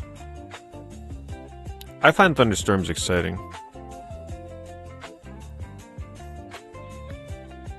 Except for when they knock out my power when I'm streaming. Then they're not exciting. Man, if it were up to me, I'd love to sit on a freaking beach with a thunderstorm, but I know that's one of the dumbest things you can do. I wish it wasn't dumb, because that would be such an atmosphere.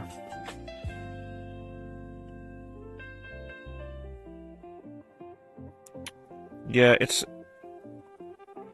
I don't have the same distaste against other companies that do limited releases. If anything, the other ones are probably fine at this point. There's way deeper stuff I don't feel like getting into at limited run, though. Why I don't support them in particular.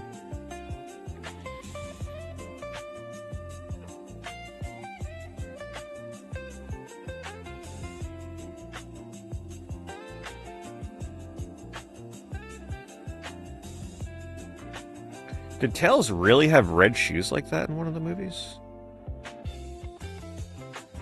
I don't remember that, to be honest. That looks so fake. It's like a stop motion picture. But it might be real.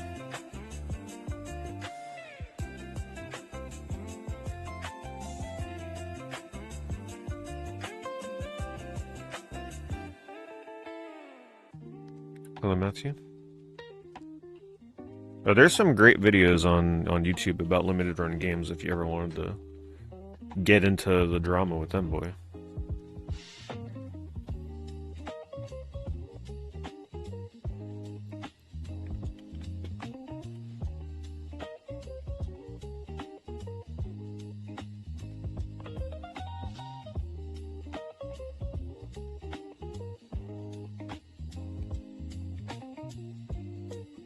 I love the fact that people are treating old school Xbox Live membership cards as like an antique collectible now.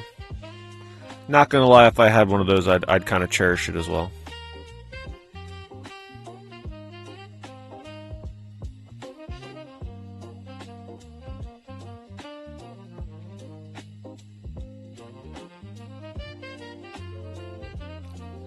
Okay, this is way too much for this by about at least $1,000. But this is, in my opinion, the rarest PS1 game variant you can get. Oh yeah, especially with scratches like that.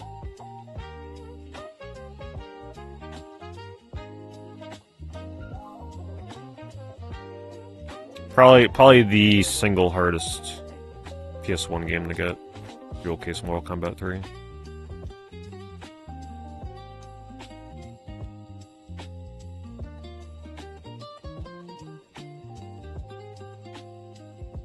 Maybe only rivaled by something like Starblade Alpha, but that's nowhere near as expensive.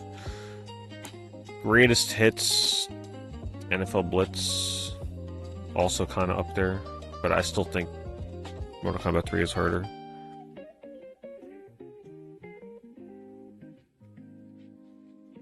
Oh my god. Official? Are we serious? What happened to our boy? What in the ever-living hell is that? There's no way that's official. Are we real? Hello? What? What the hell did they do to him? Is that actually what he looks like or something in one of the games? I don't remember that. Is he even in Nuts and Bolts?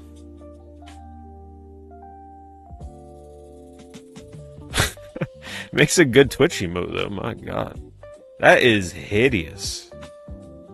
Official. That looks like one of the worst knockoffs I've ever seen. Thank you, Sonic X. Thank you for that. Thank you for the 73 months. Man, I don't want to know what the banjo looks like.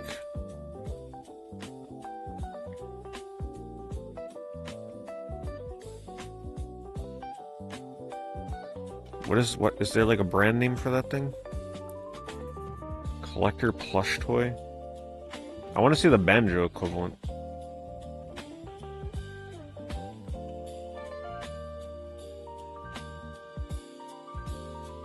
Am I excited for the Switch Sports Resort? I never really buy those games, to be honest. The only thing that has my interest is the thumb wrestling minigame. But I'm still not sure that's enough to make me buy that.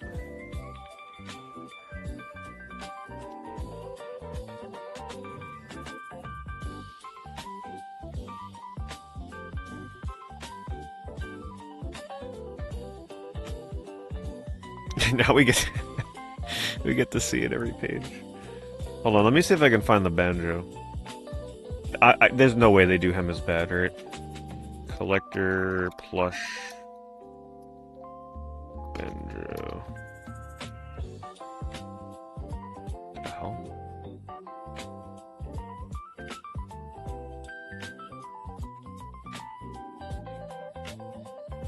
Oops.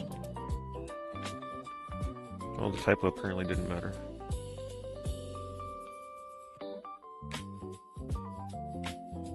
Oh, those look cool, at least. No. Is that him? He needs to hit the gym. Oh my god. What plush line is this? It is terrible. There's no way that's the same plush line, right? Mochi. Okay, this is a Mochi thing. I thought that was the same plush line. It is kind of funny, though, how big he is. It is kind of funny. Kind of cute, almost, in a way. I don't know what the equivalent would be, though. There's no, like, brand on it, so...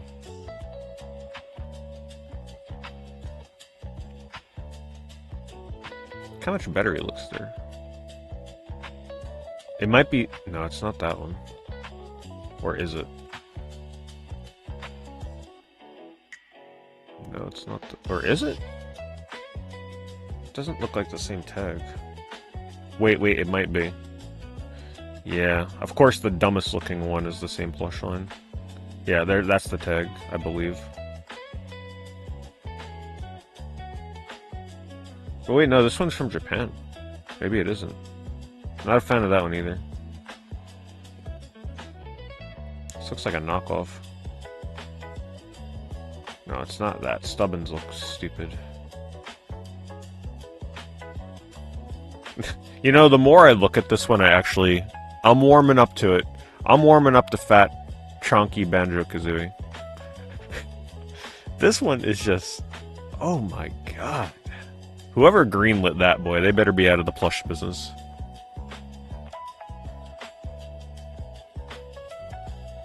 Sleeping Banjo plush. You know what? No, I actually like Fat Banjo. I've decided I actually really like that. Poor Kazooie, how the heck does she lift him up? This is the OG one. This was the best one up until they started re-releasing new ones. This was from Japan. These are the ones that we got in the US, the BDNA plushes. That Mumbo Jumbo in this here, that's BDNA. And then the only other one was that really cool looking one from Japan.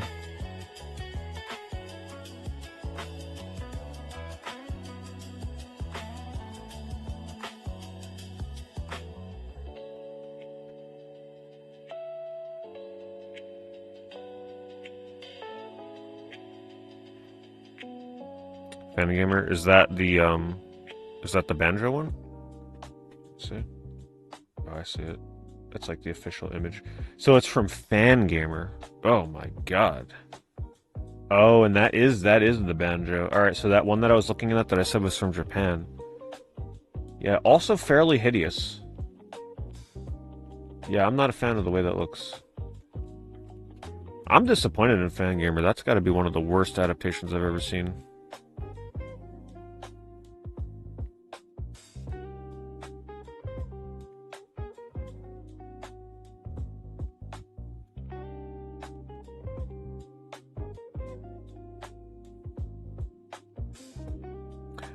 I think they're seriously going to be working on a new Banjo-Kazooie.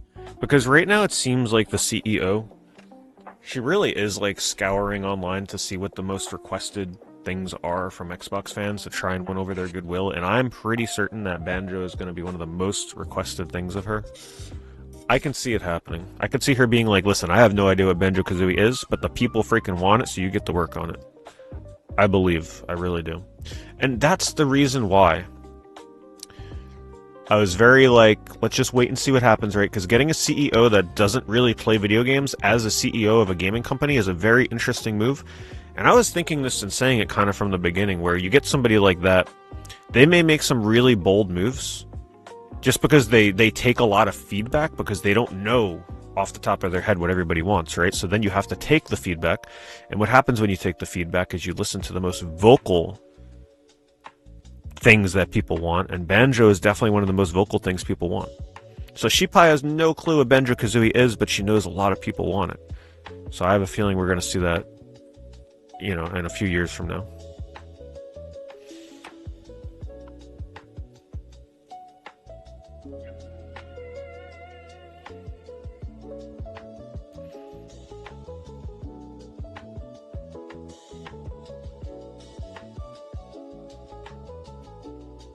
Well, she doesn't have control over Elder Scrolls. She literally just came in.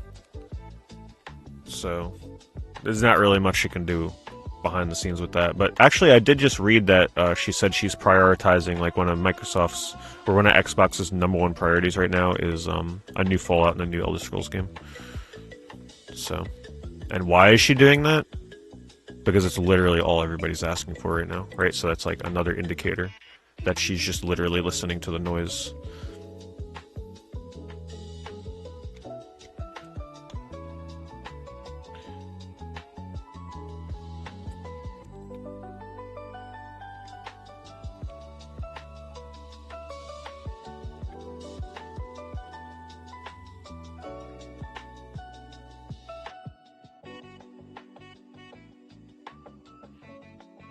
I still don't know what to think of her because it's still too early. I don't think we can fully judge her decisions until, like, another 6 months to a year out from now.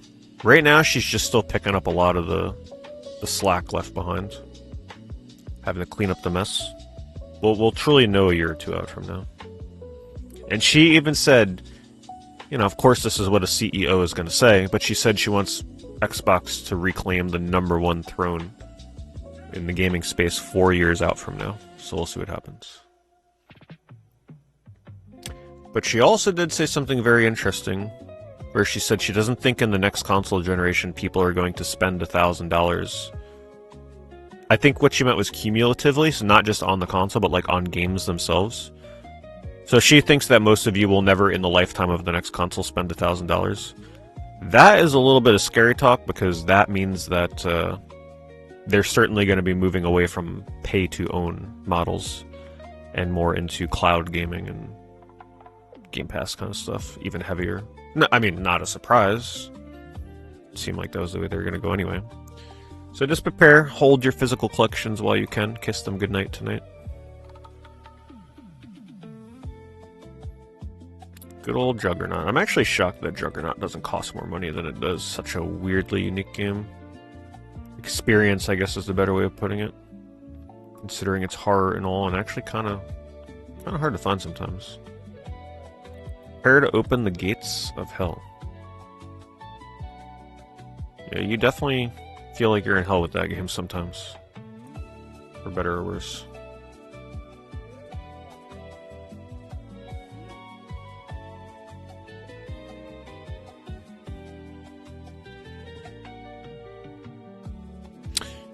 Gears E-Day will have a physical copy when Gears Reloaded didn't. Gears is still too big to go fully digital. So that's not too much of a surprise.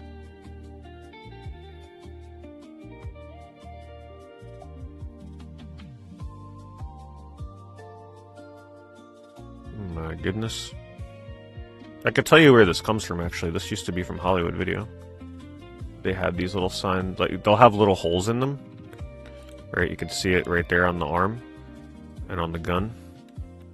They had little plastic pegs that would hold it in place on the wall. Some of you that are nostalgic about Hollywood Video, you might actually remember seeing stuff like this in there. I actually have the link that was from Hollywood Video.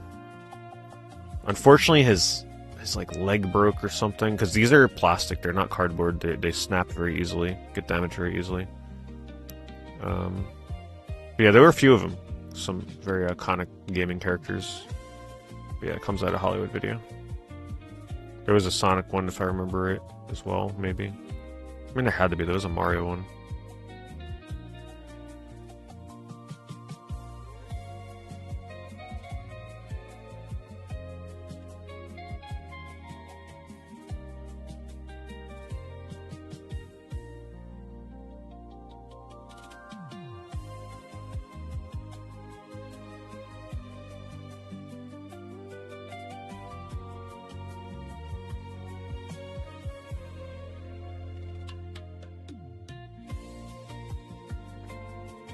Did you get the Vita or the PSP?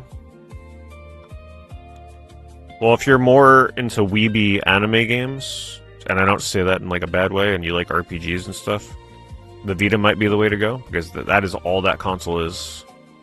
Anime, action, RPG, turn-based RPG, dungeon crawler, like, you'll pretty much never run out of things to play. PSP has that kind of stuff, but it's more of an all-around, all-genre kind of console. I mean, there really is everything on PSP. PSP will be a little bit more affordable for you to collect as well.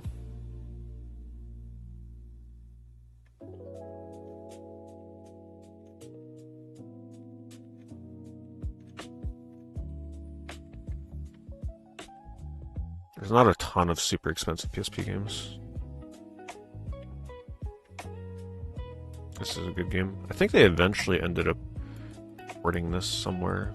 Might even be on digital, like PSN now at this point. I don't know, they port so many freaking shoot-em-ups these days. This was one of my first Super Famicom imports. Super Dimension Fortress Cross Scramble. It's a good game.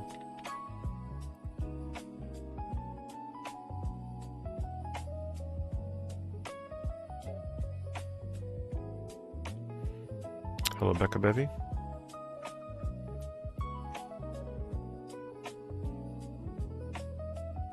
You've been trying to decide between a PSP and a PS2? Oh, I mean, wait, hold on. Are you trying to reclaim your PS2 collection, or are you literally starting PS2 from scratch, never having really played it? Because if that's the case, the PS2 should be above all else.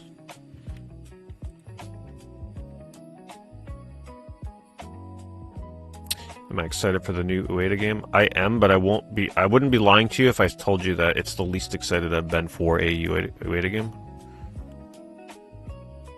Just because it's more of a sci-fi approach, so I'm like a little hesitant on it. I still definitely am excited for it, but nowhere near as much as The Last Guardian.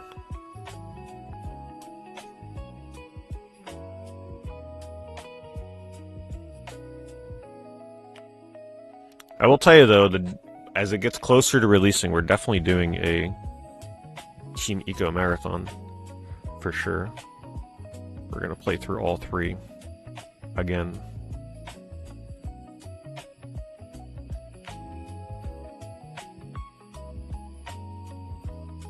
I would do a PS3 version of Eco, PS4 version of Shadow of the Colossus, and then PS4, I guess, for Last Guardian, since they refused to port it to PS5 so that it can run at 60 frames a second.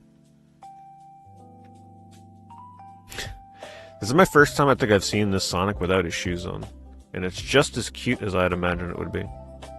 So yeah, his shoes are like little plastic booties, but without the boots on, his legs are literally strings.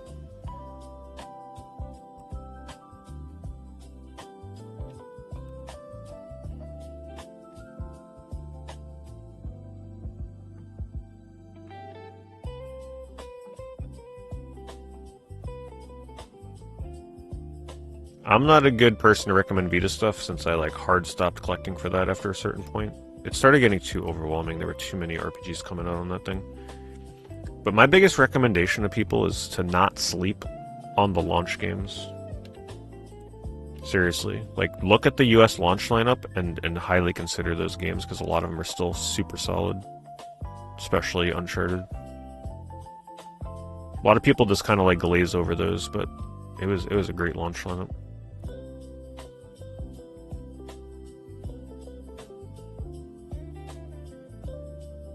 Bubsy 40, yes or no? I'd say it's an easy recommend at $20 for the digital version. $50 for the physical is a little bit of a tougher sell in my opinion. It's a fun game. It's not terrible. It's nowhere near as good as Bubsy 3D. I don't care what anybody says. But it's a good attempt at recapturing Bubsy 3D.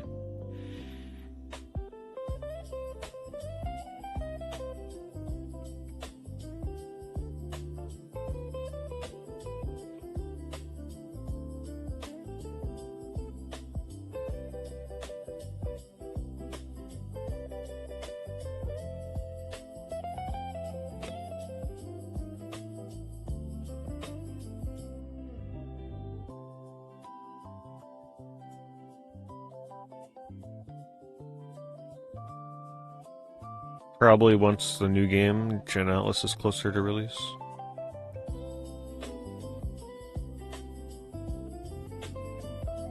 One of my favorite covers of all time. Sukeban Sancho Reina. I did stream this game a long time ago. This is kind of notorious for being one of the rarest Wii games. Because it came out in Japan and it sold like, what was it, under 1,000 copies or something stupid? Almost nobody bought this game. It's like a bunch of cat minigames. Slightly more in-depth than like a WarioWare kind of minigame with a story. And now that I think about it, I can actually like use my phone to translate it. It was a really weird game. I love the cover though.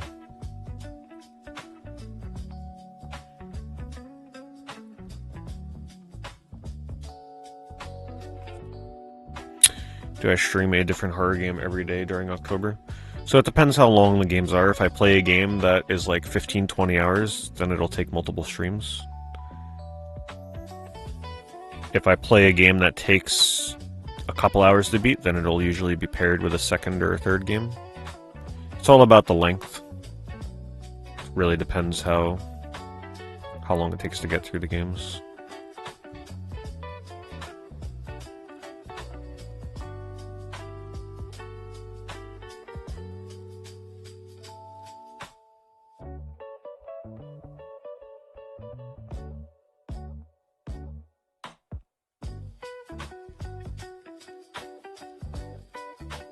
Yeah, I'm aware of the person that played Bubsy 3D. I didn't watch the video on him, but yeah, I mean, I'm aware that someone out there put in crazy hours.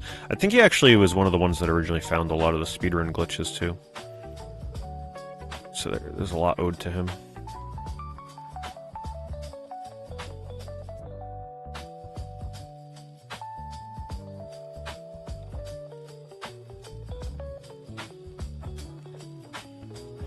I always do, Mike.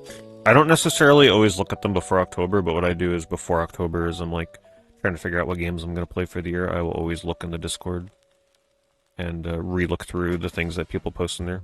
A lot of times it's ones that I already had on my radar, but once in a while, like someone will post something and I'll be like, oh, right, I forgot about that game. Or, oh, maybe I've never seen it before. So it's definitely worth posting your recommendations in there. I'll pretty much just go in there, backtrack to the previous October, and then just read forward from there.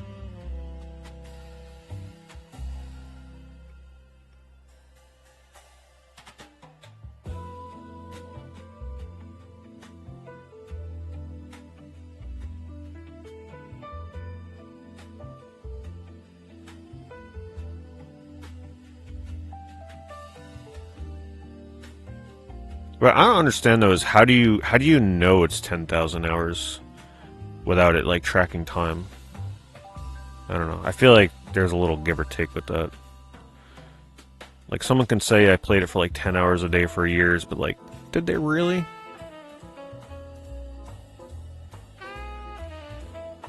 But you know what though? 10,000 hours.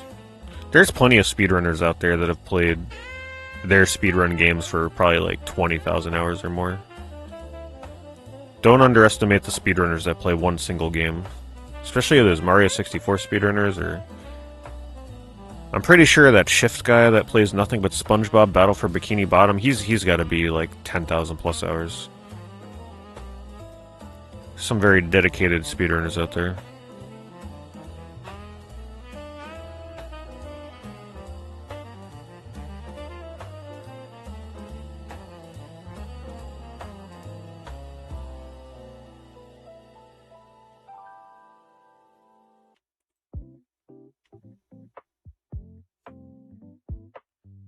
How's the diet and exercise going? Well, I definitely still like avoid sugar, but you don't want to avoid carbs. When you work out, you actually want carbs. I specifically eat carbs. Because if you don't, you're going to have some terrible workouts. That's a huge misconception people have. Eat carbs before and after.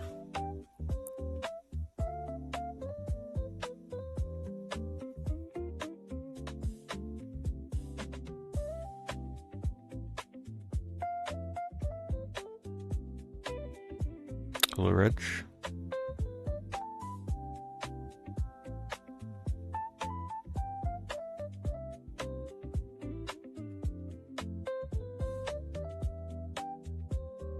A forced habit. And he just so happened to focus on Bubsy 3D.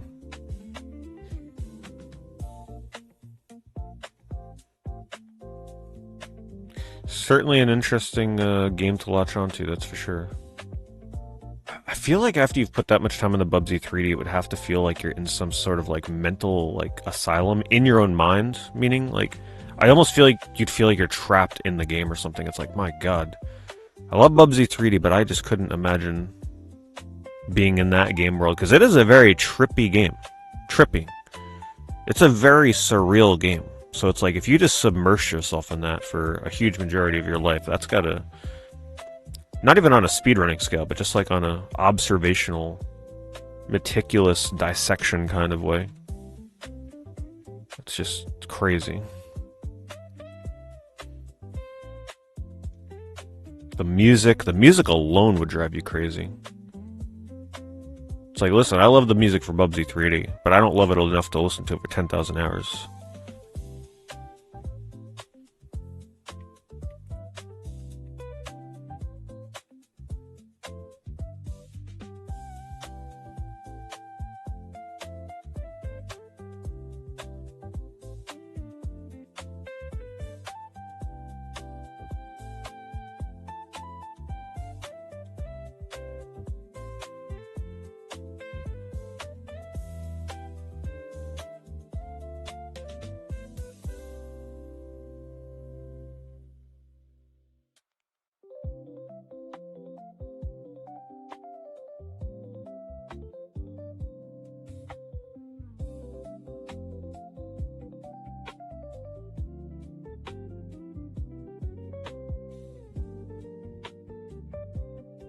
console do I like to collect for the most? I've always enjoyed collecting for PS2 the most. The problem I'm running into with PS2 though is I've already collected most of the games that like I was looking forward to collecting, if that makes sense. That's the one thing that people don't explain to you. Once you've collected for one console for so long, it's like eventually it starts to become slightly less fun because there's less games to collect for it. When you think about it. It's like once you've already gotten most of the games that you really want, what do? You keep collecting, but the ones that are left are like slightly less exciting, right? Because you already bought all the exciting ones.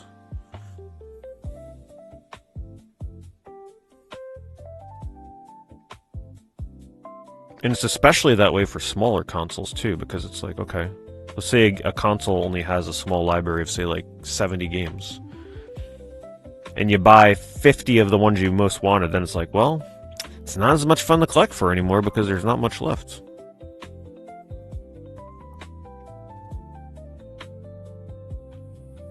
And it is kind of bittersweet in a way if you finish a console collection, because then you can never collect for it again. Unless there's homebrews and stuff.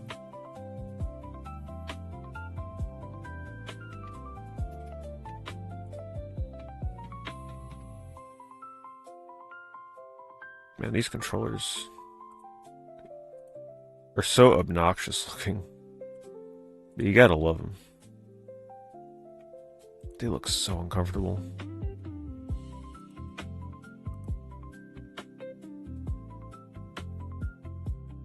Do I own Tulip? I bought Tulip a while ago, thankfully. And I really enjoyed my playthrough of that. That was one of the weirdest games I've ever played, period. Alright, let's get ready for affiliate.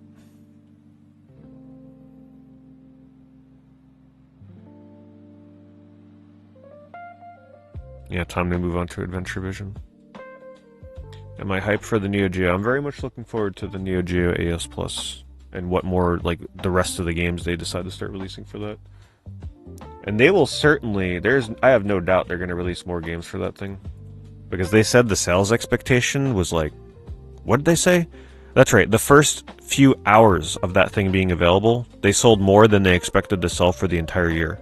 So, needless to say, we're getting probably a lot more Neo Geo AES games.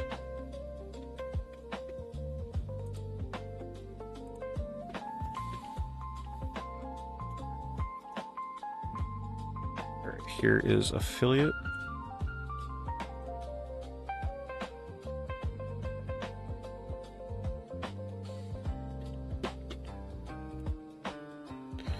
Between the dates of June 6th and June 12th, a little bit of a shorter one this week.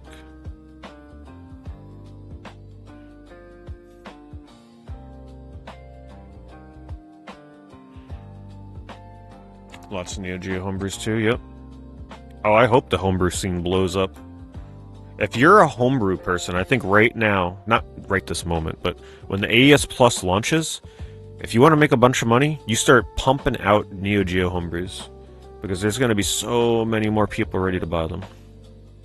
I'd be all about that. I mean, I'd buy so many Neo Geo homebrews if the price was right. Yeah, I'm all for it. And hopefully the homebrew makers out there are fair with the pricing and they release like an adequate amount.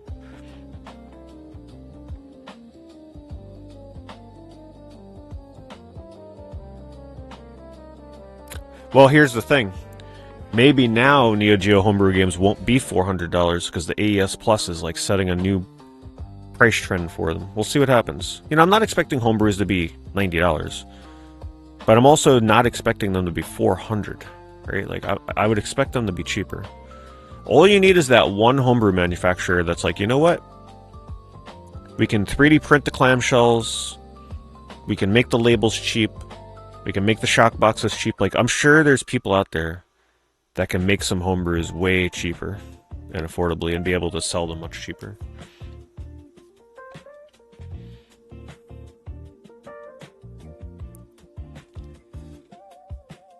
Do I remember the Switch bridge? I don't think I remember the the VCS bridge, but I don't remember the Switch bridge.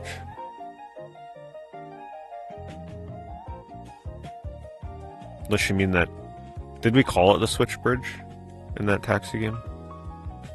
Toy Story 4 Target exclusive 4K Ultra HD for $7 to start us off. Phantasy Star Universe Ambition of the Illuminous. Now that's an interesting one that you never really see much people pick up. So you might be like, oh, Phantasy Star Universe. But what not a lot of people understand is with this game, and I'm not a Phantasy Star expert, but what I understand is there's actually a story in this game that's pretty decent, like a single-player Phantasy Star game.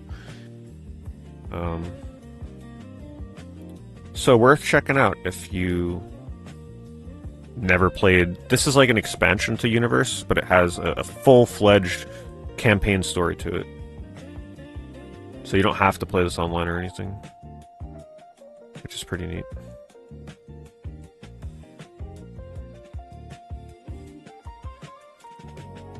It's a cool pickup there. Summon Night Swordcraft Story games 1 and 2 for the Game Boy Advance. I haven't played those.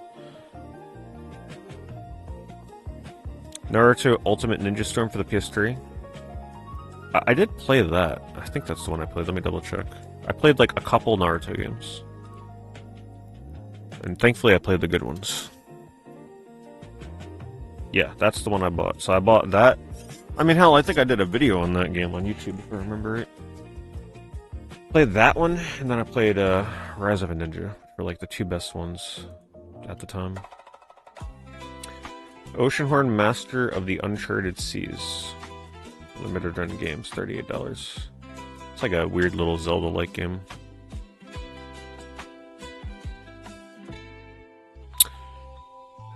Zero Skirbo, you've been locking in and eating during and working out a bunch. Well, congrats. Yeah, keep it up. Keep us updated. It's good to hear there's quite a few people with similar stories as yours. Yes, that was Rise of a Ninja, I believe. Where I didn't know that there was a jump button or something, or no, there was a button that you can lift boxes, or no, that you can, yeah, you can lift the box or move faster while you're carrying the box. And I was complaining about moving the box because it took so long, but it was my fault the whole time. Video gamer, the lucky recipient of an old and maniacal gift sub. Thank you very much, Maniacal. Thank you for hooking up Video Gamer. Longest watch streak on the channel, so very deserving.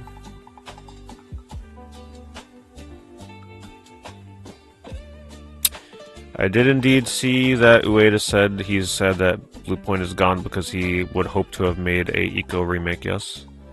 Not exactly the kind of news that I liked reading to end the week. Yeah. At this point, though, just give me... You know what really pisses me off, though? At Summer Games Fest, like, they're always like, from the creator of Eco. I mean, hell, I think it was last year, or 2 years ago. Whatever it was, there was like some anniversary video or something from PlayStation. Some video, it may not have been anniversary. But they literally started their sizzle reel with Eco. And I'm like, alright, can we just... cut the BS at this point? You guys won't stop showing Eco, mentioning Eco. Just release the freaking game on PS5 at this point. What is... Put it on PC. Like, what are they doing? It's like they're torturing us. Do they not realize that the last time that game was released was on PS3? Just put it digitally on the darn store at this point. That's all I ask. I don't need no remake. I don't need no remaster. Just give me the ability to turn on my PS5 and play the game without having to cloud stream it or whatever the heck that service is.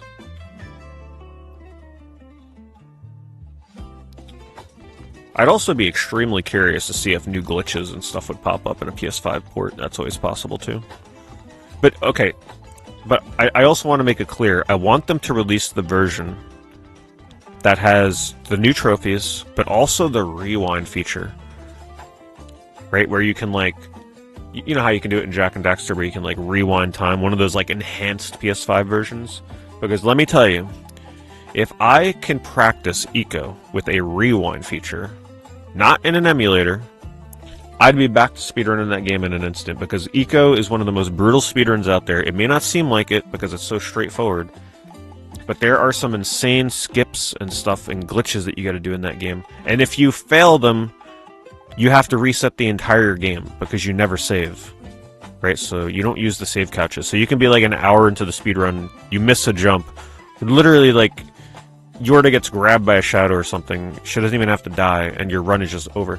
So being able to practice the speedrun route of that with the rewind feature, I would go full-time back in the speedrun in Eco, without a doubt. That's another reason why I really, really want the PS5 version. Also, the loads would be really quick, which is nice. Thank you, Corey. Appreciate that. Thank you for the super chat. Do I ever sell my own games on eBay? I'm getting very close. I just got to find like a day or two where I have some more time, but I have sold games on eBay. I actually, in the past, I listed my games in real time while I was streaming. Like, people could watch me list them, like the auctions and stuff, and then we'd like watch the auctions end on stream. That was fun. I will be listing more games. I've just been wanting to just get rid of some of the doubles and stuff I've had laying around. Hopefully in the coming weeks. Yeah, I mean, I'll post my eBay store. It's not a secret at this point. But I only sell in there while I'm paying for my PO Box. Let me see if I can... I don't remember how eBay handles the link. Is it like /user? I don't remember. Nope, that is not it. /u? I don't know how they do the URLs. Nope. Let me see if I can get it another way. I'm logged in here. Oh, USR. That was close. So you can follow my stores. When I start listing stuff, they'll send you a notification.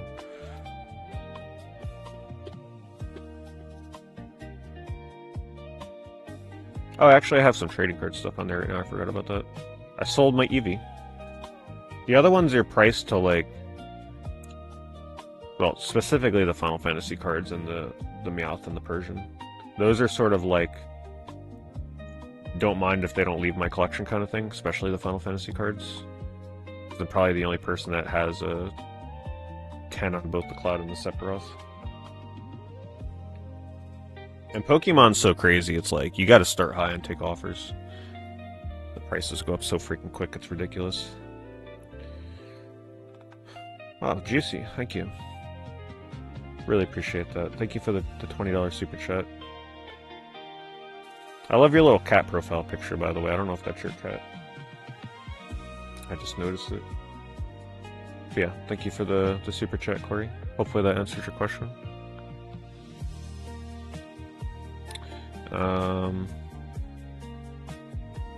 Yeah, when I list stuff on there, I'll probably do a few auctions for fun, because man, I love watching the auctions. There's just something, even if they like don't sell for as much as you want them to, it's just so fun to see like new bids on your auctions. I love that stuff.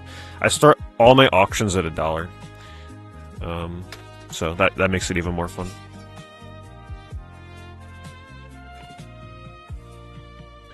DOA, Dead or Alive Blu-ray.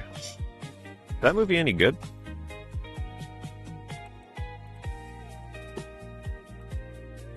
Is it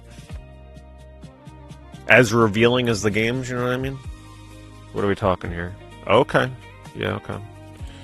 Very rare. Out of print. Oh, I used to buy a lot of movies from Dimension Extreme. They used to put out a lot of horror movies. Okay, alright. The best movie adaptation of a video game so far. She looks like she's ready for, like, Oni-Chambara. Something tells me this is probably not as good as they want you to believe. The Nicotine Lozenge Cherry Ice flavor from Walgreens 3-pack. Something tells me it's cheaper to buy these on eBay than probably in the store. Oh, don't worry about it, Maniacal. No need to apologize. No problem. You've already done enough. Plus, look, you've already got the gold badge. You'll be recognized for your your past support. Yeah, never feel pressured to have to do that, by the way. We will think nothing less of you.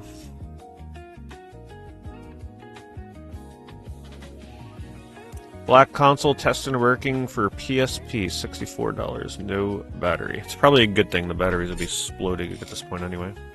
Have to get yourself a new one.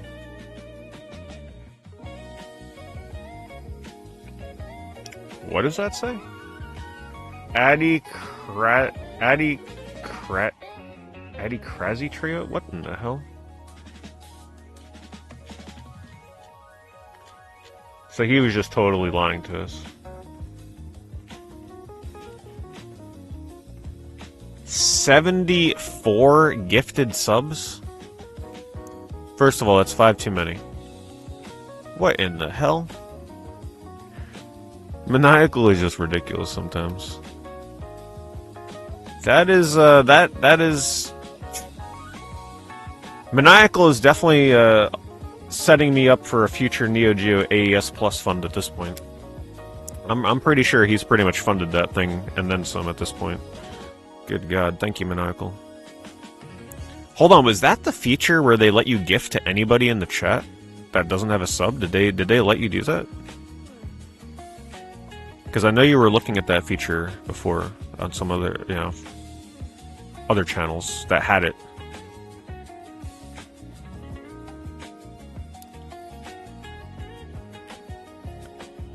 Hold on, I'm trying to. The chat is like I'm trying to catch up on what it's saying here. Hold on, I actually have to scroll through the Twitch chat.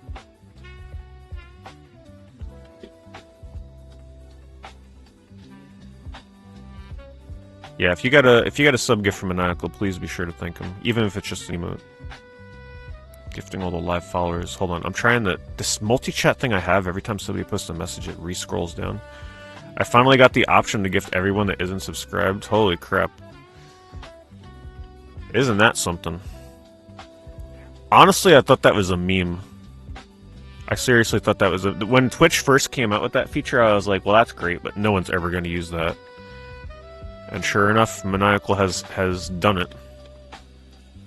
So essentially what Maniacal has just done, everybody that was in the Twitch stream that was not subscribed to the channel just got a subscription. So you get to play around with my emotes, you can watch the VODs, and you won't without ads, because they'll normally have ads in the VODs. So if you're a VOD watcher, it's pretty nice. But most importantly, you won't get the annoying pre-rolls that they always give you when you pop into a stream.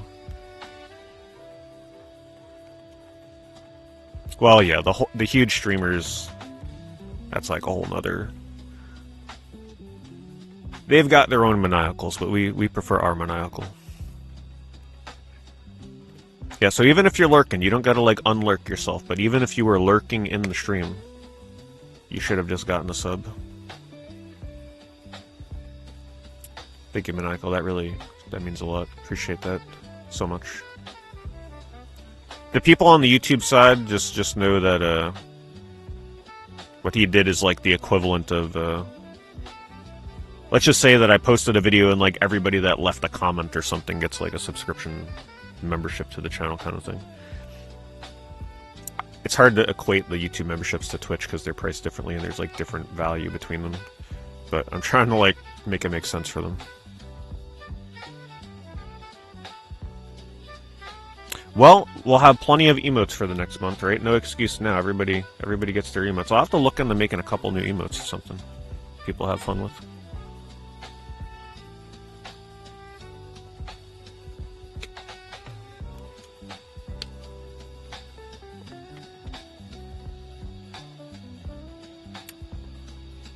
But yeah, thank you again. You guys are very generous.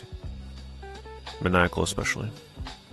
I've also, I mean, I'm trying to remember. I've been streaming for a long time, right? But I'm not sure. I've had some really big sub gift numbers, but I think 74 is definitely the new record for sure. Like in like a single lump sum. I'm not like for a like click the button kind of thing, right? In one go. I don't think I've ever had more than that.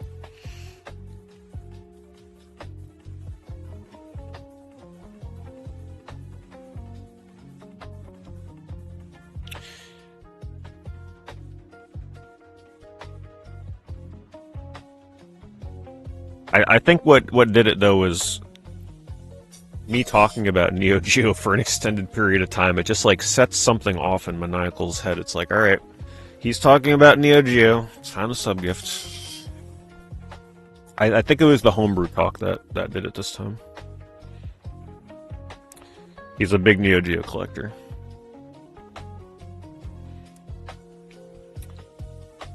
Alright, let's go back to this thing that made it sound like I was having a stroke trying to, like, pronounce it.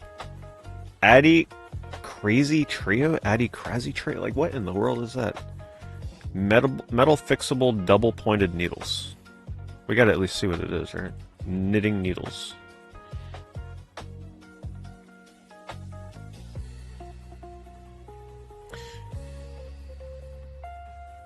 I am going to, I'm going to let the alert visuals play, but we will mute... I'll mute the alerts on your guys' ends, because we'll be listening to the Sonic Dance Party music for about half an hour. If I don't do that. Because the alerts are going to be going for a bit.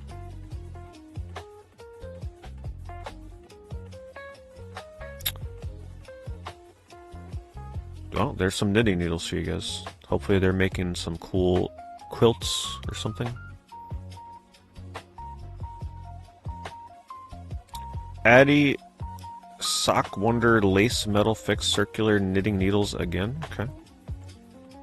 Haya Alpaca Design Tape Measure. Alpaca Design. Alright, let's see what this is. Apparently it's Arts and Crafts Night on Affiliate Night.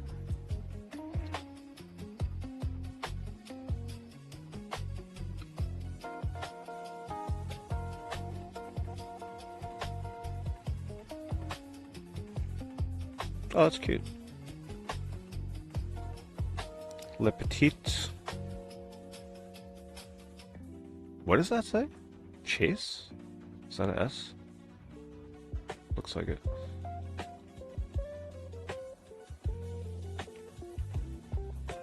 It's cute. Someone's definitely making something. Frame lock. Is that an egg? Frame Lack art book and super speed drawing technique art illustration. Actually, somebody was buying some art books like this a couple affiliates ago.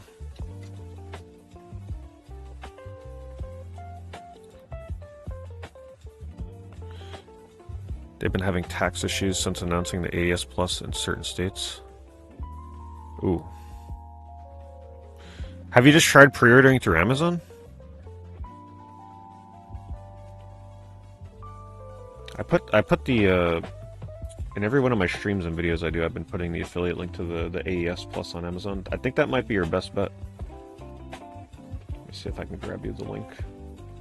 Oh, but the only bad thing about that though, it doesn't include the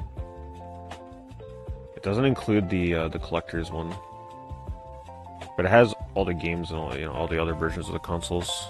Yeah, the big boy package. Well, here's a link if anybody else is still curious. Still pre-ordered on. I pre-ordered mine through that.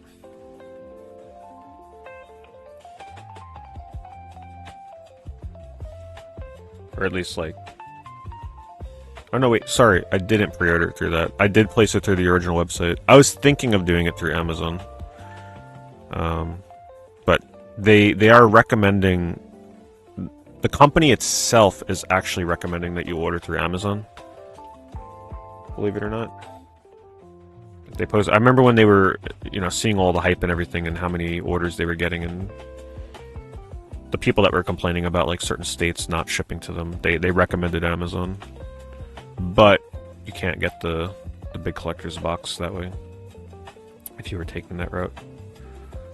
I'm not sure what Frame Lock is. Nice art book though. WRC FIA World Rally Championship for the PSP. Oh, we had a PSP game. All About Evil on Blu-ray 2 disc set with signed slipcover. Who's it signed by?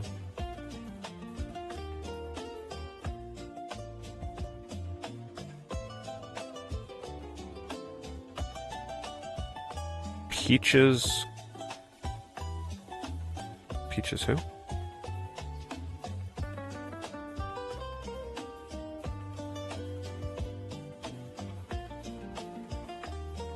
Peaches Christ. That's what I thought it said. I was like, that's just a weird name. That's cool. Only 20 bucks.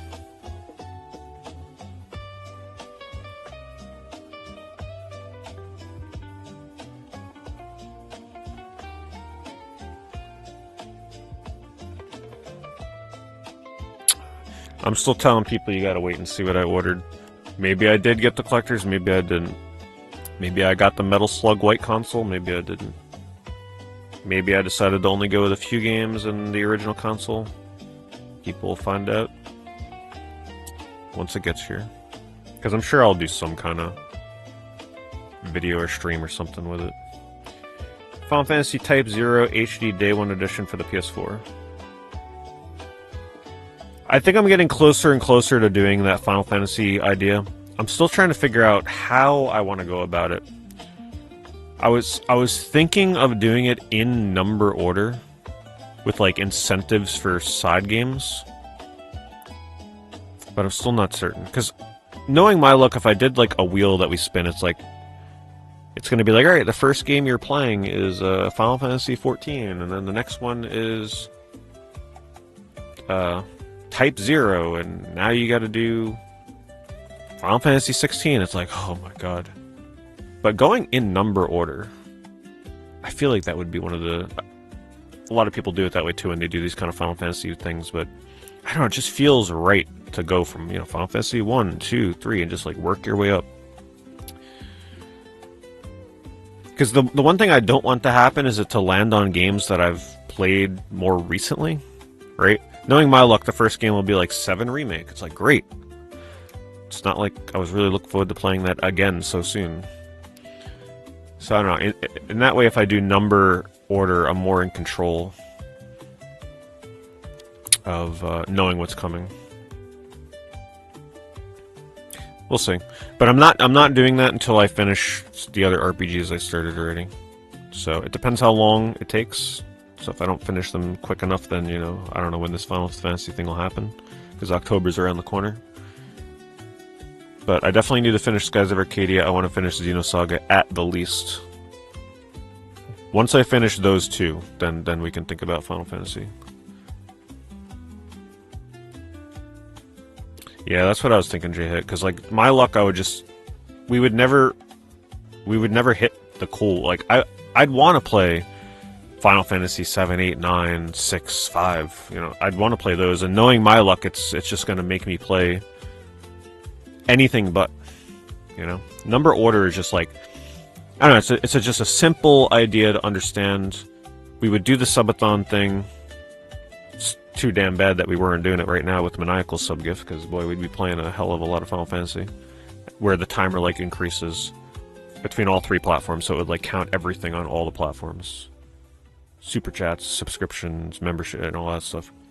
And then like we just keep playing, right? We just keep going until the timer runs out. So maybe we end at Final Fantasy X. Maybe we make it to 15. Maybe we make it to 16. Maybe we make it to the point where we do all the spin-offs. Who knows? It can end on Final Fantasy 1 for all we know. But I think that would be fun. Disney Pixar's Lightyear 4K Ultra Blu-ray. Yeah, that's probably a Toy Story movie I'll never get around to watching. But I'm a big Toy Story 1 and 3 fan, especially 1. 1 is just so nostalgic. That movie never gets old. 4 I can barely remember, and 5, I think I'm just gonna wait word on the street, see what people are saying about it before I decide to see it. Anyway, very interesting affiliate. I think affiliate of the week goes to Maniacal 74 gift subs. Right? Makes it the most memorable affiliate review yet. But if we had to pick a runner-up, I say we give it to the person that's doing arts and crafts with their knitting needles. I hope you make a very cozy sweater.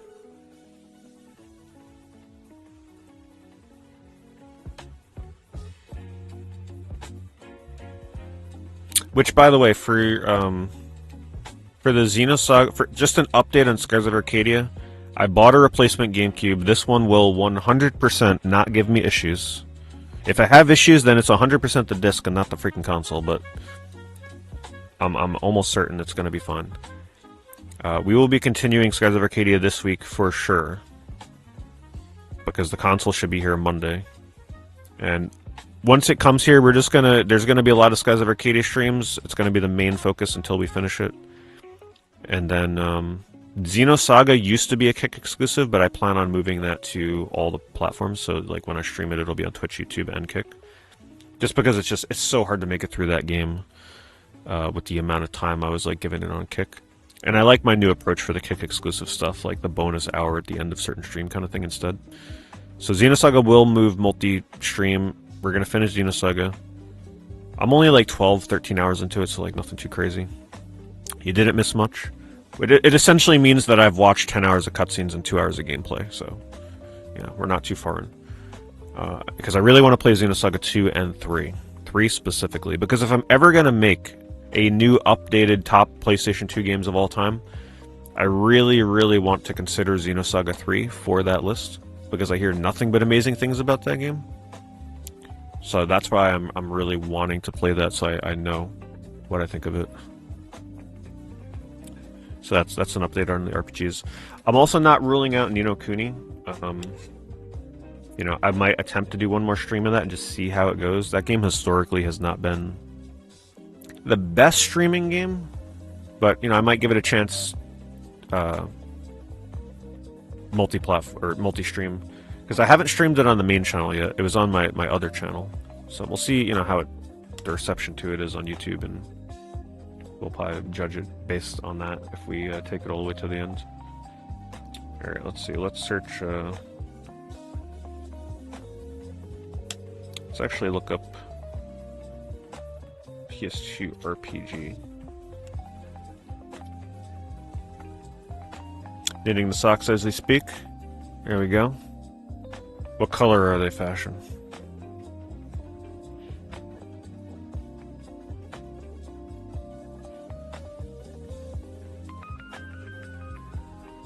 Yeah, and then if you're on Kick, don't forget you got your Xenosaga emotes. I made way too many Xenosaga emotes.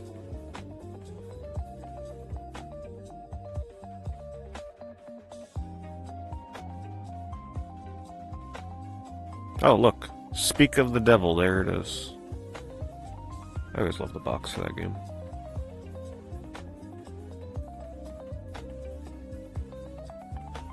And the greatest RPG you've never played on PS2.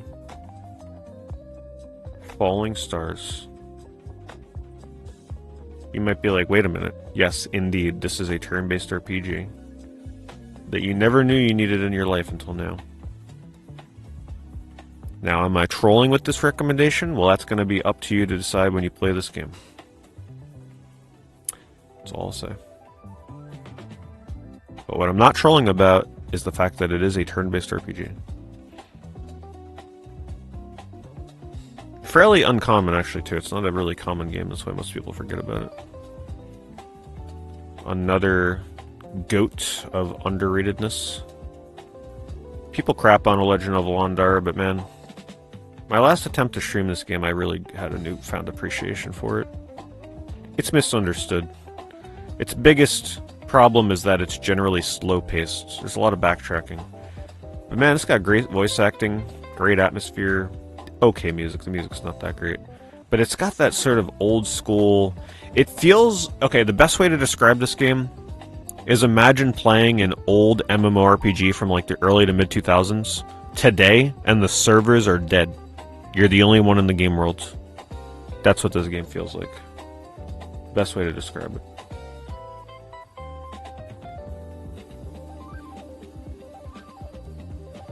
Another really underrated RPG. Suganai Atonement. I was actually routing the speedrun for this game. I got pretty far into it. But then I came to a dilemma where,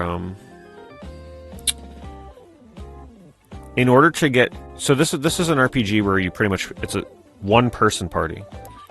but you can have summons in your team, and the only way to get reliable healing, which you are absolutely going to need for the final boss, you have to beat a really, really hard dungeon and a really hard boss to get the healing summon. And if you don't do that, then I don't know how you're going to beat the game.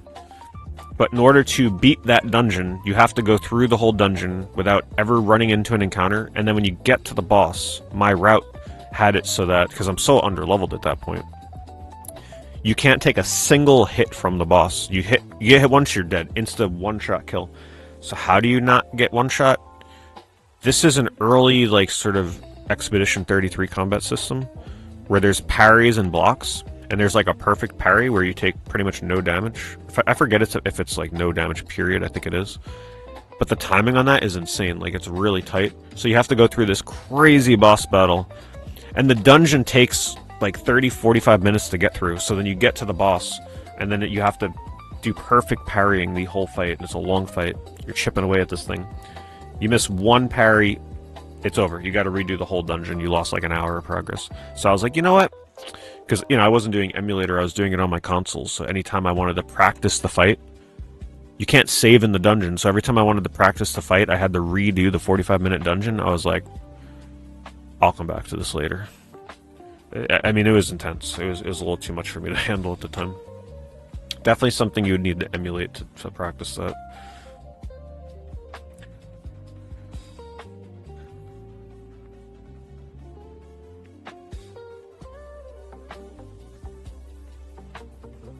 You did indeed miss it, Trekkie. I also have a big interest in RPG Maker 2 and 3, but specifically, I'm curious to see how the third one looks as well. Update on my RPG Maker game. I was actually getting back into doing it a little off-stream, and then in Japan, they released... I've mentioned this before, but I just wanted to update people.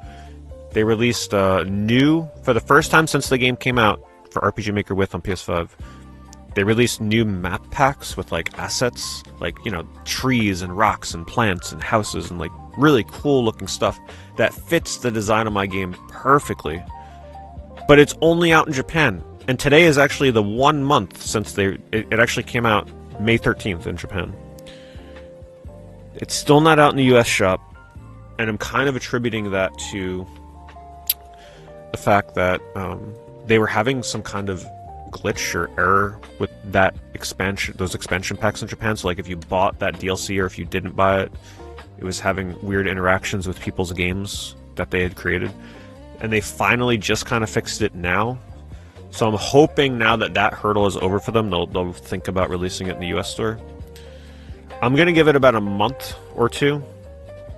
And if they still haven't released it, then I'm just going to resume working on my game. But at this point, I'm waiting to see if they release the packs before I do any more work. The reason I stopped on this game is because I just wanted to remind people that this is not a traditional Monster Rancher game. This is a more traditional, regular, old turn-based RPG, which is something that I don't think a lot of people are aware of. Yeah, more standard RPG fare than Monster Rancher formula.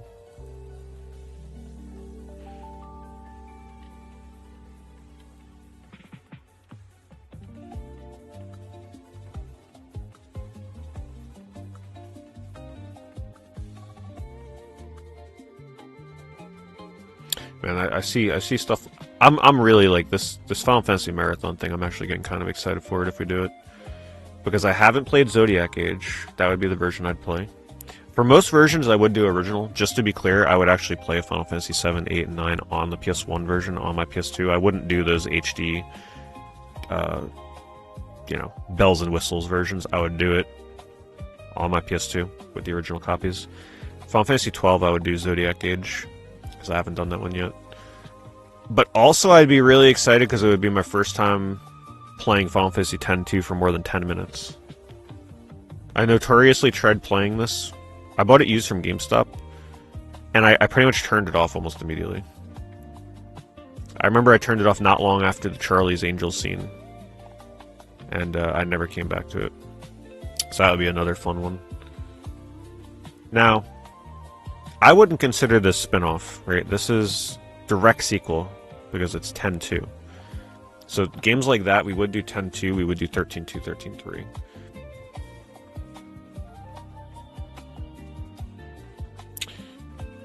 Zodiac Age has a crashing problem on PS5? Oh, really? Is it a known issue? If that's the case, then I'll play it on Switch too.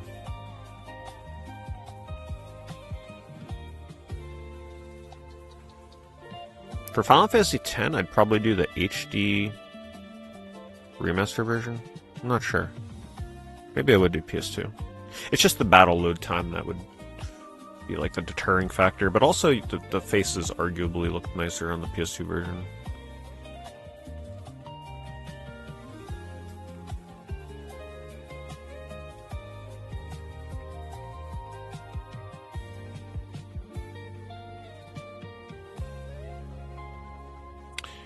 Do they know what causes the crash?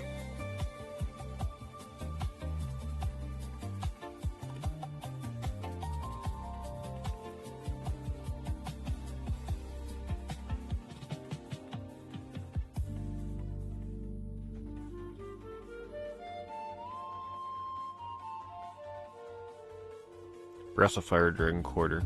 That's one of the like PS2 games I look forward to trying the most. I really hope when I get back to the wheel that is like one of the faster selected games. I'm very curious about this game.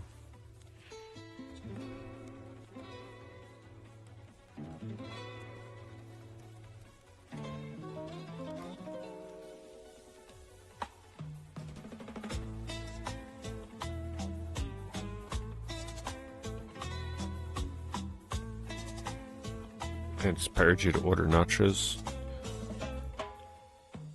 Well, have fun with it. Don't go too heavy on the cheese.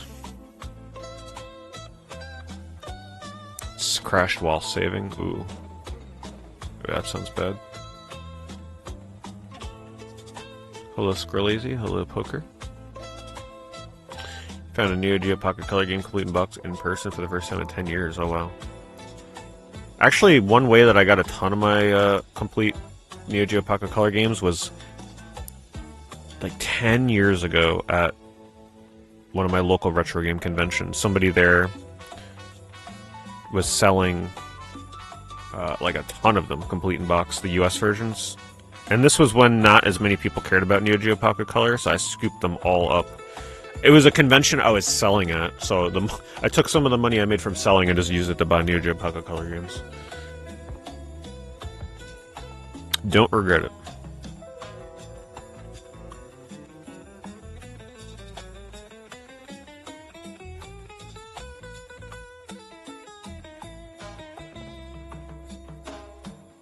But nowadays, yeah, you don't really see them in person much anymore. Not really. Pocket Color is just one of those consoles where no matter what game I play on there, I love it. Like, I don't think I ever played a game I hated on that thing. Just oozes that Neo Geo charm. Even if it's a port, like Pac-Man on there is fun as hell. Oh wow. 31 bidding. Plus $5 shipping. Xenosaga seems like it's going up. You know what? Xenosaga might be seeing a little tiny bit of interest because of Xenoblade Chronicles. All the work that's been done on that series. New game announced. Older games now 60 frames on Switch 2. HD.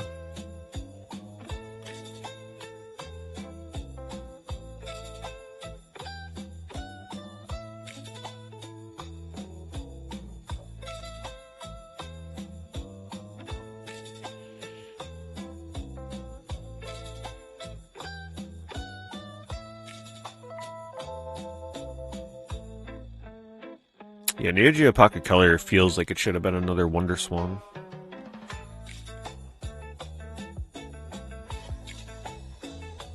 Just never...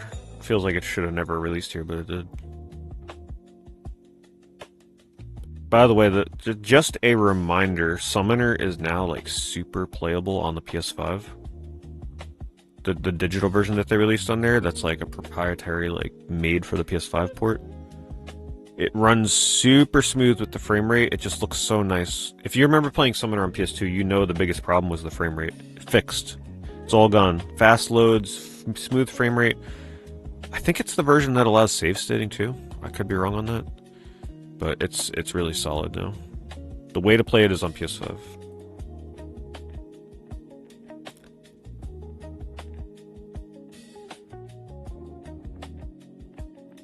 Did I see Fanavision 2 is delisted the other day? Oh, was it really? You mean Fanavision 20XX or whatever it's called?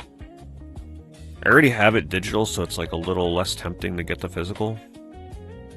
But that doesn't surprise me. That had to have a pretty small print run.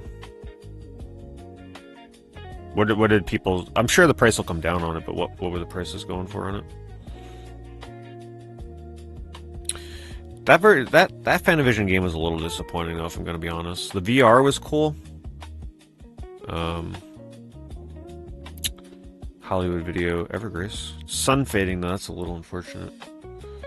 60 to 75, okay, not terrible. But that is definitely an inferior version of Fanavision. Because I looked into the speedrun for it, and then that led me down a rabbit hole of seeing people's complaints about this version. So, like, apparently Fanavision 20XX, the fireworks come out at predictable, predetermined intervals, whereas the original Fanavision was more staggered and, if not, like, more random. If you understand what I'm saying. So it makes it a very sterilized version of Fanavision. Also, the voice is not as good. The original voice in the original Fanavision is way better. Otherwise, it's almost essentially the same games, identical.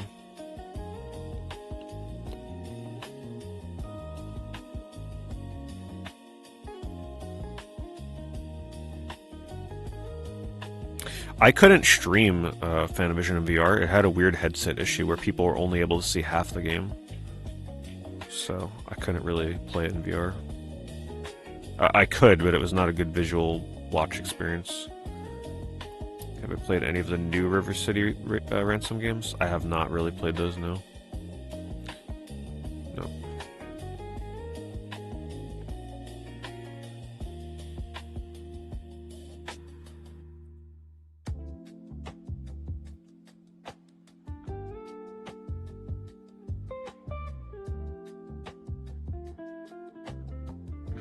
Gotta make sure we go into the video game category with Sega.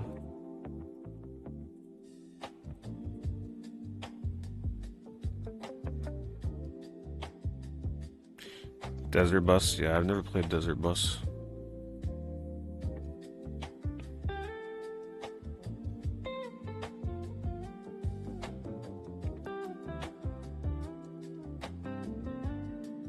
Oh wait, River City Girls. You know what? Did I play that? I think I did, actually. That came out years ago at this point, right? I think I did actually play that. That was a fun one.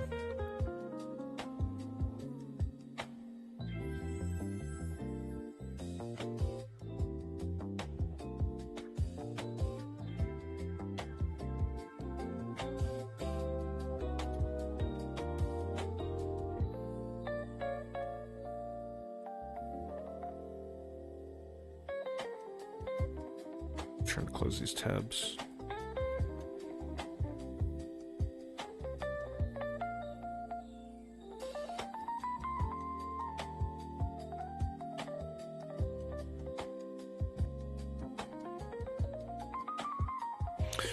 Today's date, let's see, 14th. Okay, so Tuesday.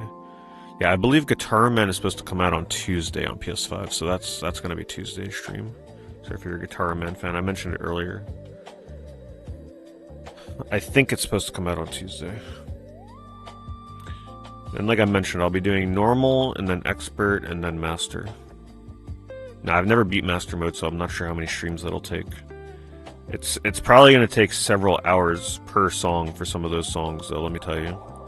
That game is no joke on master.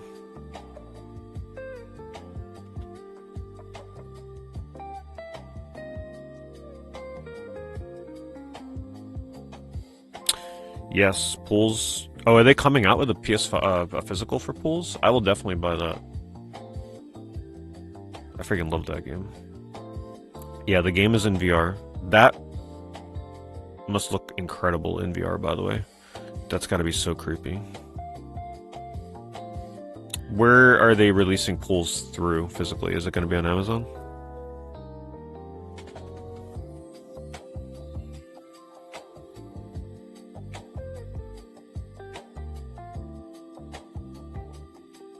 Yeah, they're releasing Guitar Man on PS5. But I didn't look up to see if I had to confirm this. I'm not sure if it's going to be one of those games that you have to have like the highest tier premium subscription for service to play, or if they're going to let you outright buy it to play it. Because when I first asked, it said, oh, you're going to need premium and it's only streaming. It's not like buyable, but that could be outdated news at this point. Yeah, Pools is the kind of game that you'll beat it in like 2 or 3 hours, but you'll want to play it again in the future for sure and explore places that you hadn't explored or get lost again. It's the high rank subscription. Oh man, so you can't. They don't let you straight up buy the game. You have to subscribe. God, all right, I'll have to do a month of premium then. Do I like Earthbound? I do like Earthbound. Funny enough, the first time I played it, I didn't actually like that game way back in the day. But I gave it another chance and liked it. I really want to do another playthrough of that at some point too, and probably in the next couple of years. To play that again.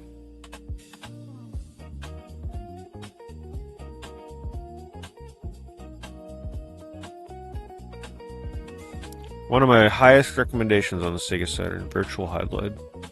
This game gets memed on and joked on a lot because of the visuals, the frame rate. But man, it's such a unique RPG. And I'm still shocked that it's as cheap as it is, considering it's also published by Atlas. But for those that don't know, Virtual Highlight is a pretty ambitious, open-world, procedurally generated game. So every time you play the game, it randomizes locations of dungeons and places that you have to go for the main story beats. It's really unique. And yeah, the frame rate sucks. But if you can look past the frame rate, it's actually a pretty solid dungeon crawling RPG. Very unique. There's no other RPG out there like it. Oh, thank you. Embalmed hooking up Nozofu on Kick with a subscription. There you go, Nozo. You got some emotes now, even though I always like your little cat emote. It reminds you of Two Worlds? Yeah, very Two Worlds-esque.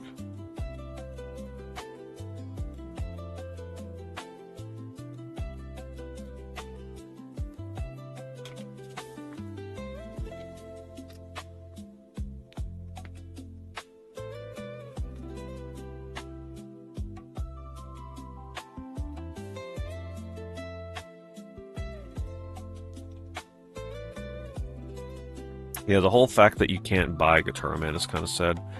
What the heck other games do they do that with? What other games do you need a premium subscription to play? That kind of sucks, because that means they're not going to be able to see sales of that game.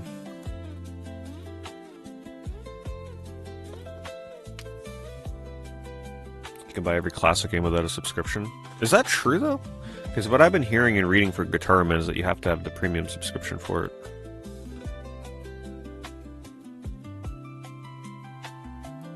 I'm not expecting them to be able to stream it on standard, that's fine, but like, do they actually allow you to buy it? I'll buy it. I don't need to subscribe to premium. I'll buy it outright. I'd rather just own it anyway. To make it available for sale 3 months later? Okay. Okay, that's probably what Monster Krabby is thinking of. I'm still gonna do premium. I ain't waiting 3 months. So those damn bastards got me. There's one way to get me to subscribe to premium for a month, and that's to release one of my favorite games of all time.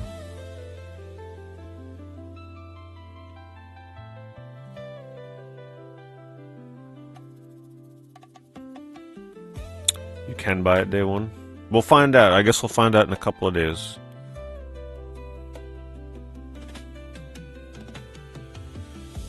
The only thing I'm worried about is the joystick sensitivity.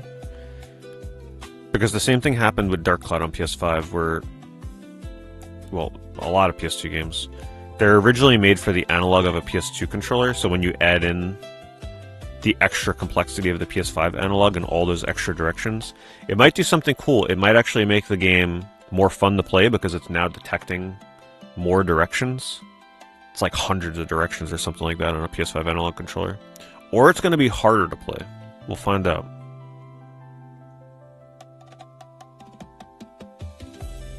I'm leaning towards it might actually feel smoother to play. That's what I'm hoping.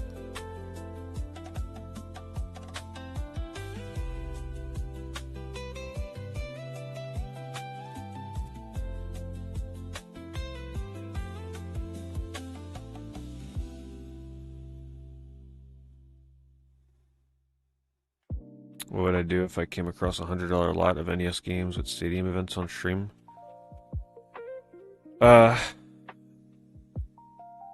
I wouldn't really react in any way because pretty much whoever, even if it was legit and someone bought it, there'd probably be 100 people messaging the seller to tell them that they just sold stadium events for $100 and they'd offer them like way more money, right?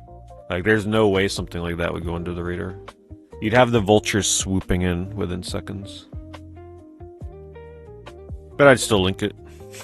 Or I would just assume it was a fake cart. Like, there's no way that you see stadium events in a $100 lot and you think it's actually legit. I feel like something like that would be done deviously as well, like someone planting it in there to make it seem like it's a legit copy so you buy it. I wouldn't trust anything.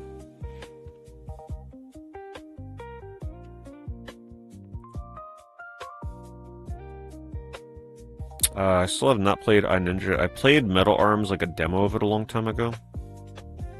And I don't remember caring for it too much, but I know a lot of people really like that game. And I'm sure now if I tried it, I'd actually kind of like it. But back then, I don't remember being impressed by it.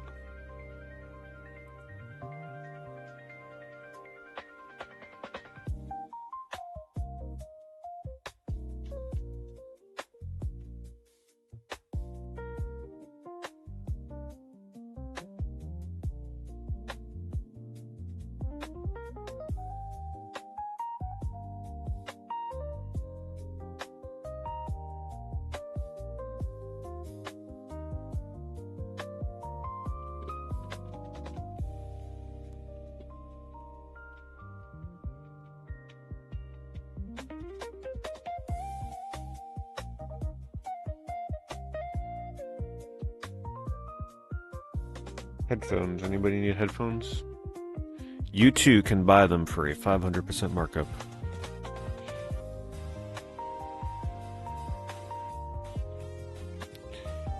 Bandersnatch with the 119 months. One of the elders getting close to that 10-year mark. Thank you, Bandersnatch. One more to go. Once again, reminding me that I somehow have to come up with a new badge. It's like, oh man. See what I can do. I've been thinking of turning the knob into like a door, right? Because what's the evolution of a knob? It turns into the door. I don't know. We'll see. It's hard. Twitch icons are just so... It's hard to get creative with them things. Because they're so small.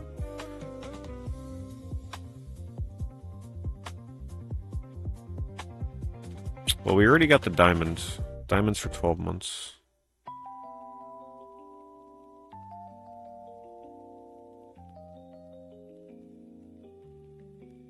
So I consider Lost Odyssey one of the best RPGs. It's definitely a great game. I consider it to be one of the last great final swings at like a modern, high-budget AAA kind of attempt at a turn-based RPG before, in my opinion, we lost them for a long time to like anime-style RPGs, if you know what I mean. It really is one of the last Final Fantasy feeling Final Fantasies, if that makes sense, in the turn-based genre.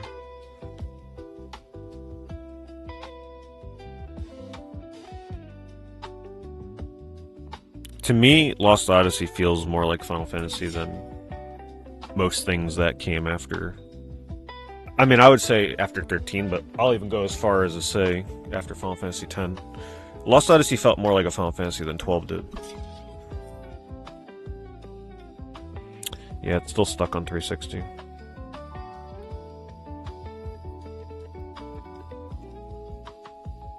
But it's got backwards compatibility on Series X, which actually makes the loading in that game crazy fast, especially for the battles. You know, the first thing I tested, believe it or not, when I first got my Series X, the first thing I ever did was test the loading in Lost Odyssey. I believe that's the first thing I did when I got the console. And it was blazing fast. Because that game is really known for long battle loads, and it was almost instant.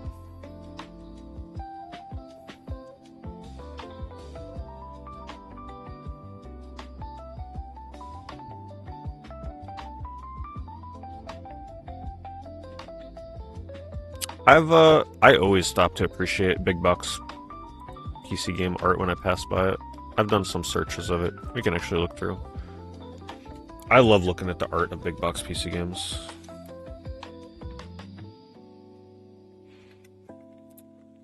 It's like I wish, but I don't wish that I started collecting these things because, man, that is a...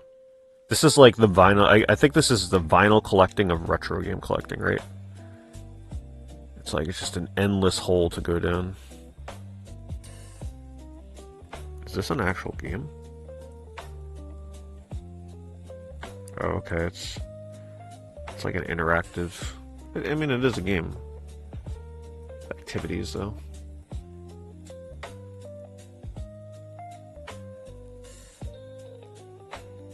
If you played Lost Odyssey on 360, would it be annoying with the load times? Not necessarily. You'll be fine. But Series X does help in a big way.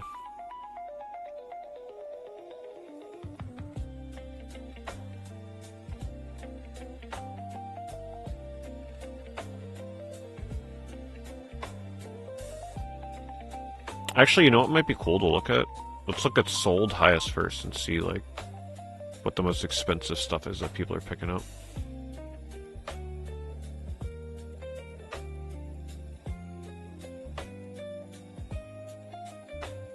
Doom mail order big box game set.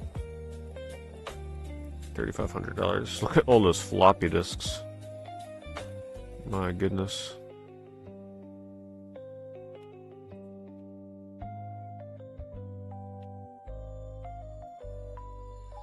It's a crazy collection.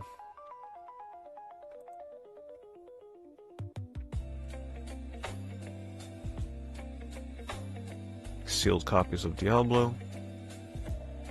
Commander Keen. This is the one that they were working on right before Doom, right? So it's got some historical value to it. I remember reading the book about the development of this game. Oh wait, maybe not Keen Dreams. There was a really cool book from a long time ago called Masters of Doom. That was a really fun read about the history of id and Doom. That was such a fun book. It's like a dramatized, like super over the top. It's like you're reading a script for like a motion picture, but it was well done. Keen Dreams is the one that somehow slipped out of id's hands. Oh, interesting. Here's a signed copy of EverQuest.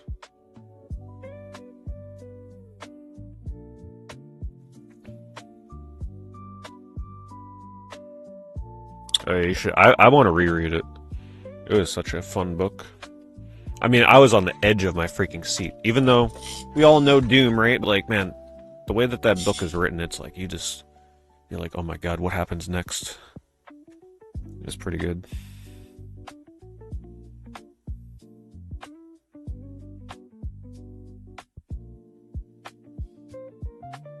All the classics.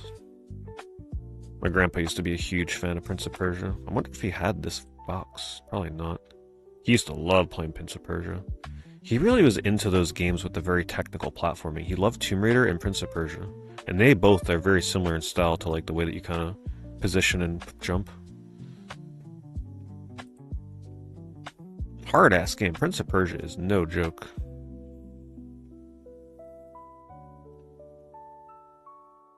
And he was like 70 plus playing these games, just to be clear.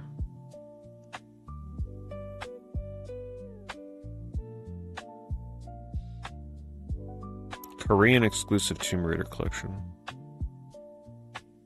$1,000.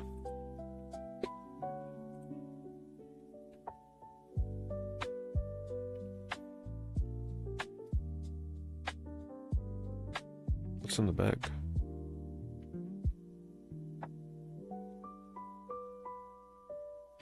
Guess we won't know. It's in Korean. Aliens ate my babysitter?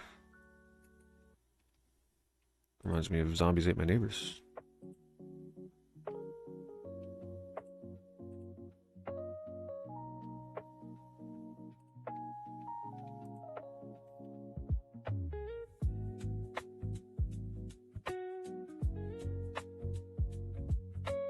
Cool Street Fighter box.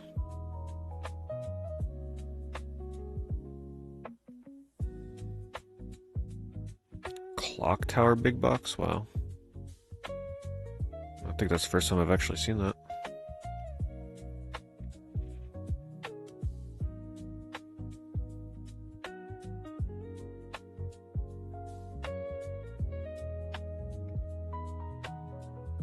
Wow. How cool that Mega Man X3 box is. Just so much artwork on there.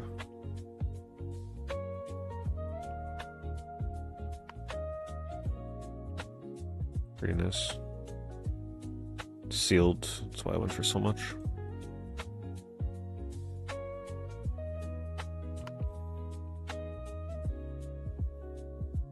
Apparently Fallout is a very popular one to sell for a lot of money on here.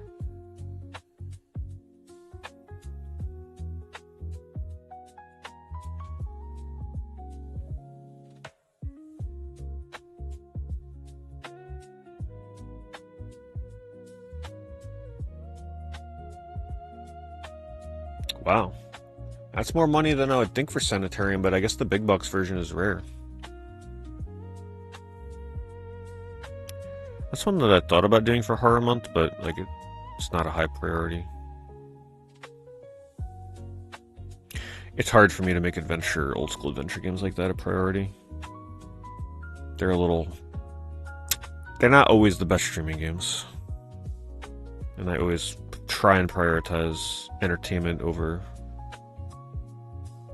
anything else for Horror Month.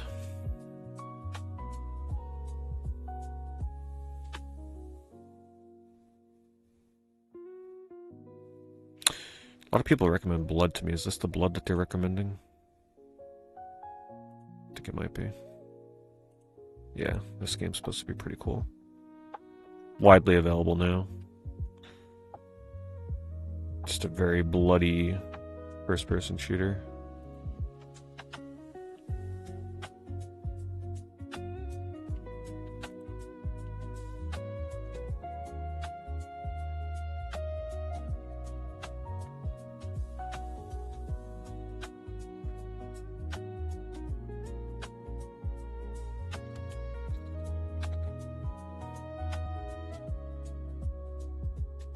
Harvester big box.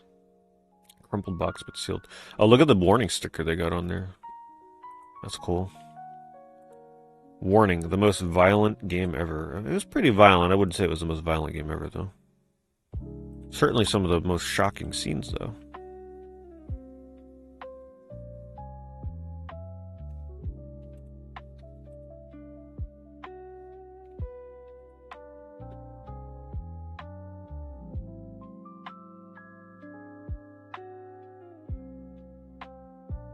I feel like Harvester's another one where, you know, once enough time has passed, I would consider another playthrough of that. Well, people always wonder, do AO games exist? Well, Rihanna Rogue. AO. Don't mind me, I'm just going to do a little bit of research on this one. Preview it, make sure it's safe to show. I'll let you guys know. Okay. Well, there's the signed picture.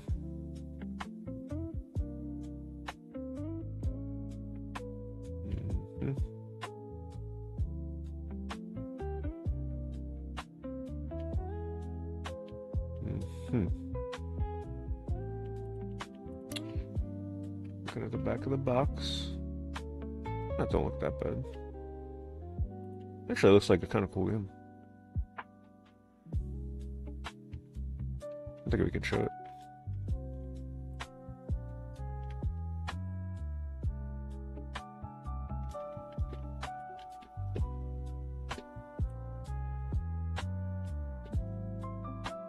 See, there's your signed poster. See, it's making Maniacal excited. He's gifting more subs. Now we know the strat. But check out the gameplay. Thank you, Maniacal. Appreciate it. It actually looks kind of cool. Like, what's going on here? Some kind of alien creature. Whatever's happening here.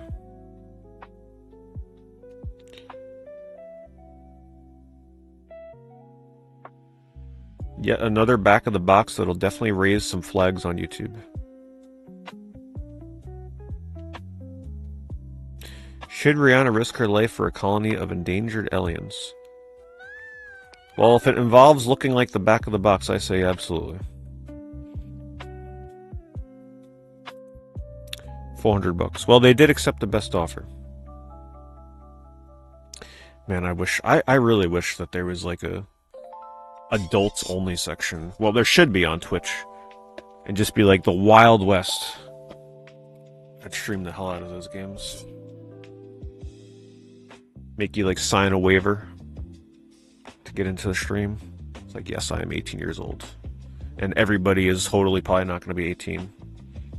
Actually, a lot of the 13 young kids these days, they're watching, what, Minecraft anyway? They ain't got time for watching Rihanna. What's her name? Rihanna Rogue? They're going to be watching Minecraft. They're going to be watching Roblox. They ain't got time for that. They got more important things to do. Damn, look at this box. Thank you, Echo. You could always count on Echo to come through with the peach emote for that one.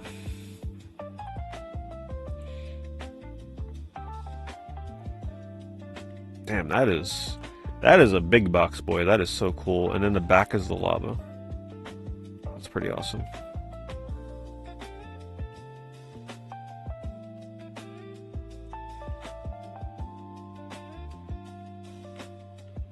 Big box of Alone in the Dark. Now that'd be a cool one to have.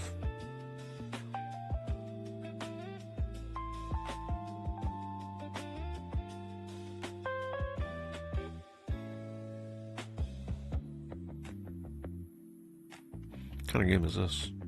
Oh, Ion Fury Aftershock. Only 500 copies. Oh, it's one of those things. Thought it looked too good to be true.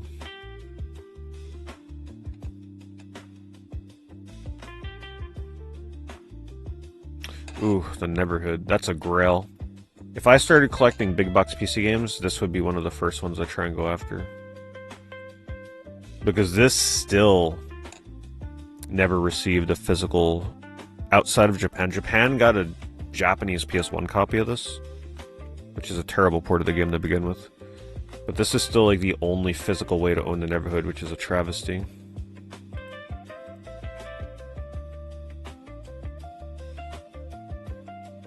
And I still haven't played it. Still haven't played the Neverhood, because one day I will maybe have it. It's been tempting to do the digital versions, and actually for a long time I don't think it was even available on GOG. I think that was something that took a long time to happen. It was very hard to play that game back in the day.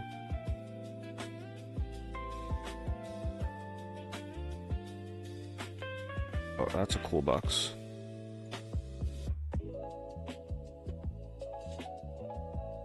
Oh, that's cool.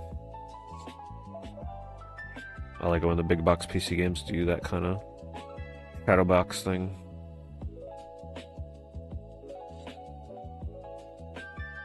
Ooh.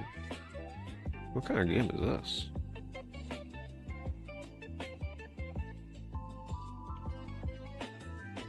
Well, sadly, this is one of those games where we'll never live to see the day of what Toronto will look like in 2027.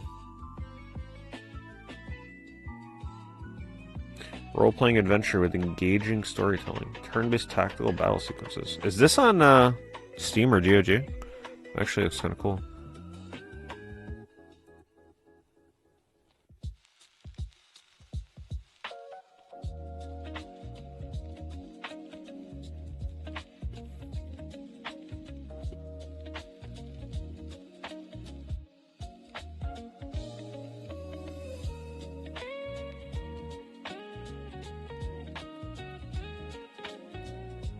Tequila and Boom Boom?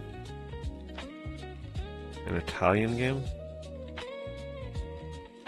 See, now we're starting to miss the really good stuff on PC. Great to the heart.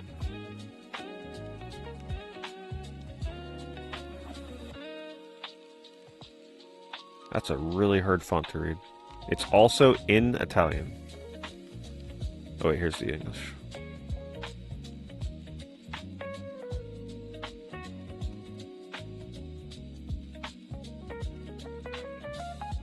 I was wondering why Albion sounded so familiar. Albion Online, right?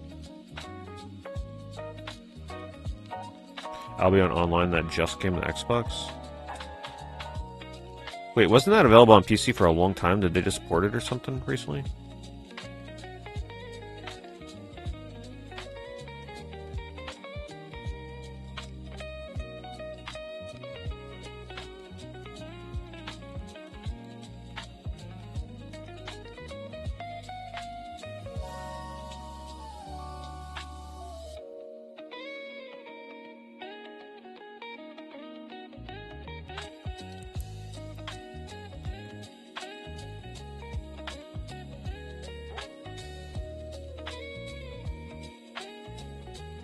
Virtua Fighter Big Box. From Japan.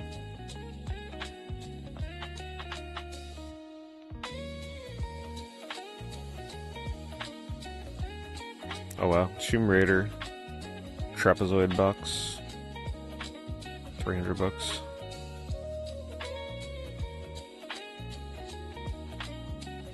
This one came with a VHS.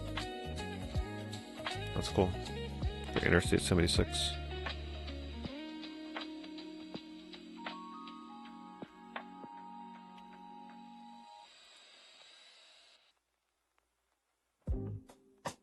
So they just released Albion Online on Xbox out of nowhere. Does it share a server with PC or is it its own server? I don't know much about Albion Online, but I'm not opposed to trying it. Now we're just browsing through cool stuff right now. Debate.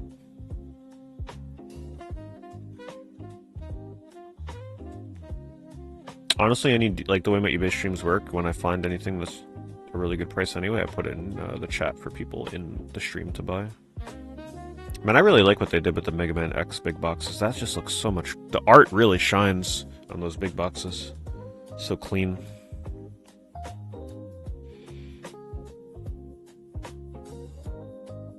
Oh look, Carmageddon. It's not one of the worst games of all time version. Those of you that were in my Carmageddon stream will know what I mean by that. It was certainly a very interesting... we had a very passionate Carmageddon fan come in that misunderstood my title. They thought I was calling Carmageddon one of the worst games of all time. And I was like, no, listen, it's Carmageddon 64. Had to clarify it for him. Because it is funny, like, Carmageddon is a cult favorite, cult classic. But the 64 version is notoriously considered one of the worst games of all time. Because it's a terrible version of port. Which, sadly, for those of you that weren't there for my last N64 stream, something happened where it erased my save file, so I lost all my progress on the game, and I was so close to the end of it. I'll eventually work my way through it again, but it's going to take some time to recover from that. Being forced to endure all those levels all over again. I just can't. I can't do it so soon. Sadly, I've heard Alone in the Dark 3 is not very survival horror-like. Cool ass box though. Damn, look at that box. That is so cool. It has horror elements to it, from what I understand, but it's more of like a western, cowboy kind of western game. Not exactly a fit for horror month, from what I understand.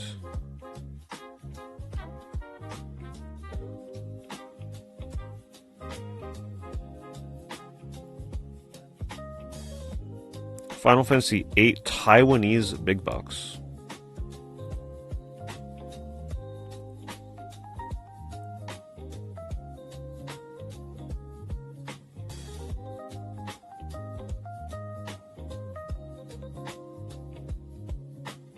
I actually think the final boss music for Final Fantasy VIII destroys One Winged Angel. I know that might be a hot take. Maybe some of you agree with me. But I was listening to final boss music for like Final Fantasy games on one of my walks a few days ago. The Extreme is just so much better than One Winged Angel. Maybe because One Winged Angel is so played out. I also really like the final boss music for Final Fantasy IX. I think 8 wins out. I mean, it's just such a perfect final boss theme.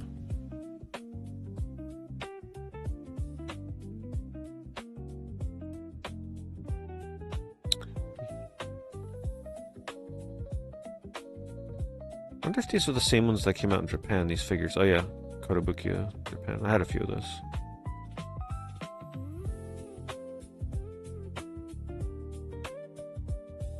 Is an 8 Mile Time favorite? Oh no, definitely not me. I still never been able to beat it. I've tried multiple times.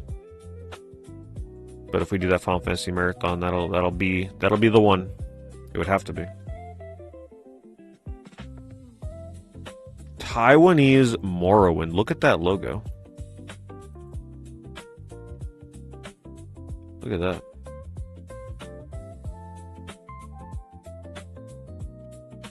I like how they have the English logo, but then they still have the Taiwanese.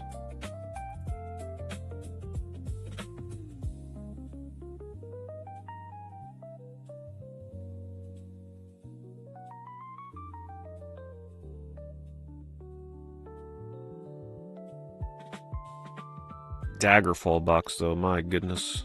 This is one of the, like, boxes that goes the hardest. That foil box. Please, can we get a Daggerfall? We don't even need a remake or, like, just release it on console with some modernized fixes. Maybe with UI and stuff for a home console. I played Daggerfall a little bit. Someone forced me 2 years ago, like, you know, where they can select a game for me to play, so I played it for a stream, and it was fun. I enjoyed it. It was certainly something I would play a remaster of.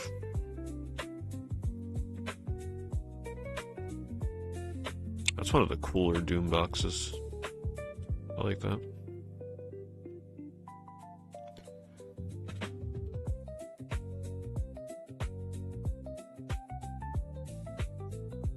It's funny though, a lot of the same games are in the higher categories for high price big box. It's a lot of the same ones. Earthworm Jim big box. One thing I like about the PC big box is some of the artwork just looks so much better on here because there's no restriction. Look at the Blackthorn big box.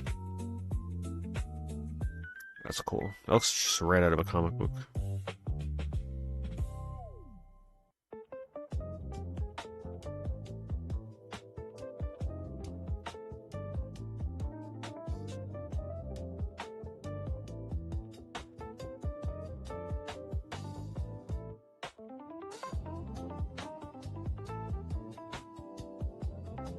Hey, don't count out Final Fantasy 3.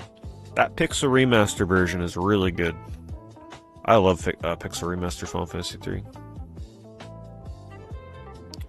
Oni Big Box, $250. It is a cool box, though. That foil gets you. That hollow foil.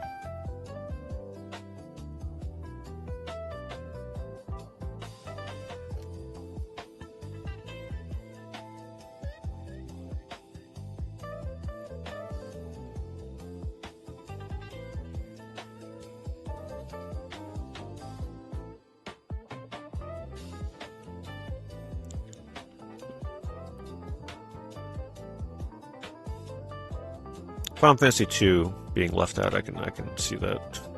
That's definitely an acquired taste.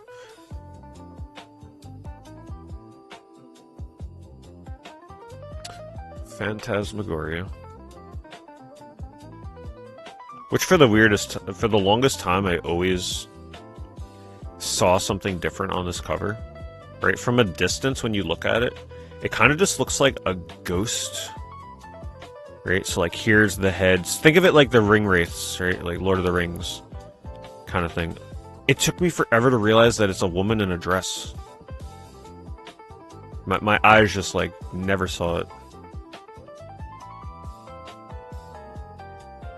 This is one of the best horror games to play blind, by the way. Seriously. If you know nothing about Phantasmagoria, you just need to get yourself a copy on Steam or GOG and just play it. Don't look it up. Don't look up a review. Don't look up anything. Just play it because, man. And give it time. You might be like, man, what is Pete talking about? Beat the game and then you'll know. That game is crazy. And I played it and had no idea, so I was like, oh my god. I was shocked.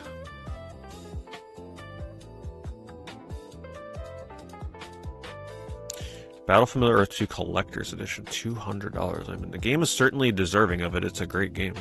I used to play this all the time on 360. I was one of the highest ranked players on this when it first came out. I grinded the hell out of online. I might have actually been #1. I forget what they ranked you based on, but I was up there. I think I was like #1 at one point. Certainly like top 5 for quite a bit while I was playing this. But I didn't stick with the game for too long. I think I played it for a few months. Nothing crazy.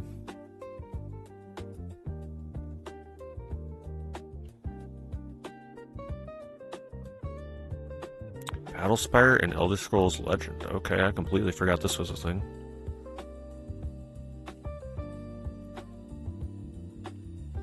Yeah, I remember watching a video on this game. Fascinating looking game. Did they ever, This is on Steam and GOG, right? Yeah, I'm almost certain all of them are. This would be an interesting game to check out. Bit of a different take on Elder Scrolls. You had to call your friend over to finish this game. Oh yeah, Phantasmagoria, that game does not play around. Especially towards the end.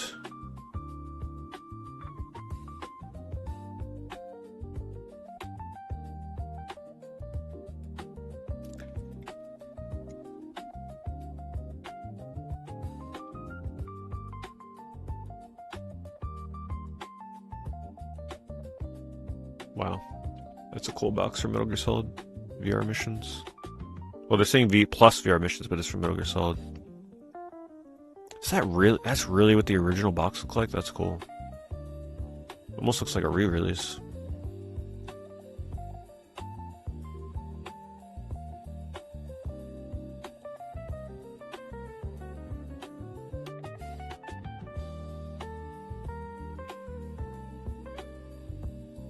Yeah, no, big box definitely feels like vinyl collecting at this point.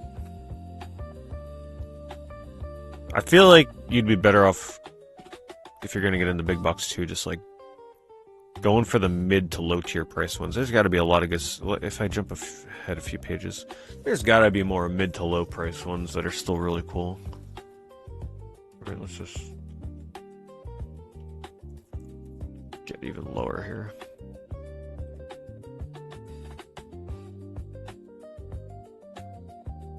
Even though we are on page, what, 15 and we're still at $150. So yeah, a lot of them are pricey.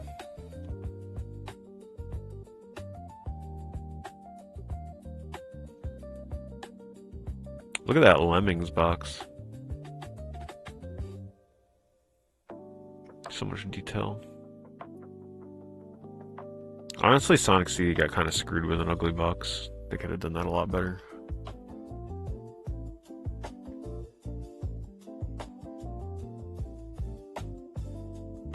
Alf big box.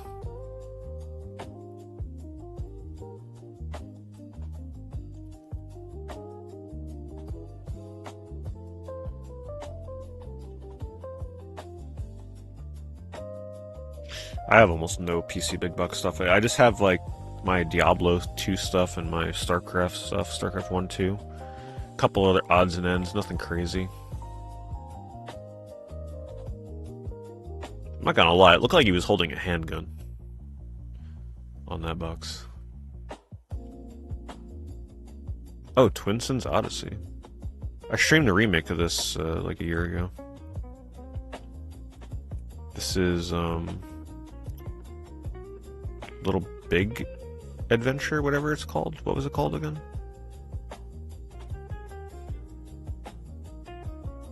Yeah, you must have missed it, Tricky. Yeah, it was like a year ago. I played the new version on the PS5. It's pretty neat. I got stuck a few times though. That's a game I never expected them to bring back, seriously. This used to be an obscure PAL-only PS1 game and obviously PC. They're like, oh yeah, by the way, we're just re-releasing this obscure-ass game.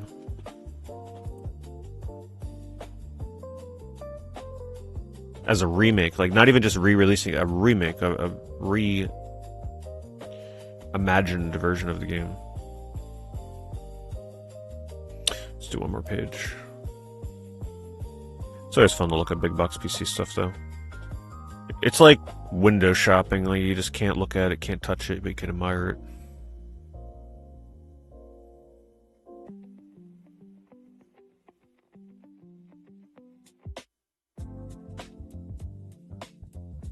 Oh, I have Armament. Oh, but I don't have Armament 2 with the figurines. Darn it! I loved Armament 2. This was one of my favorite PC games as a kid. It was such a fun strategy game. I used to love just clicking around in this game and exploring. That was a good game. It was one of the earliest strategy games I played, so it was fun.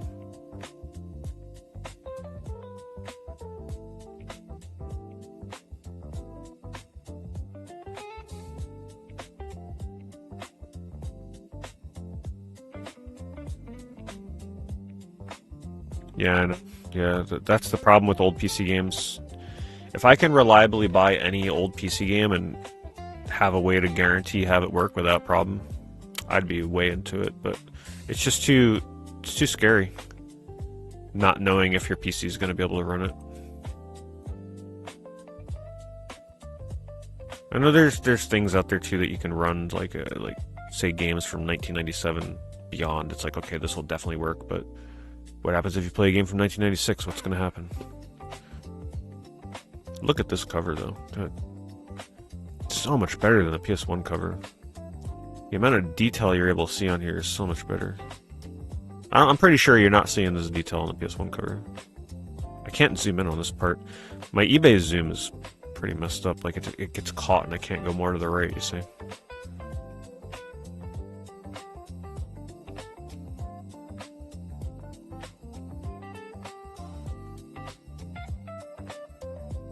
Armageddon PeteDorr.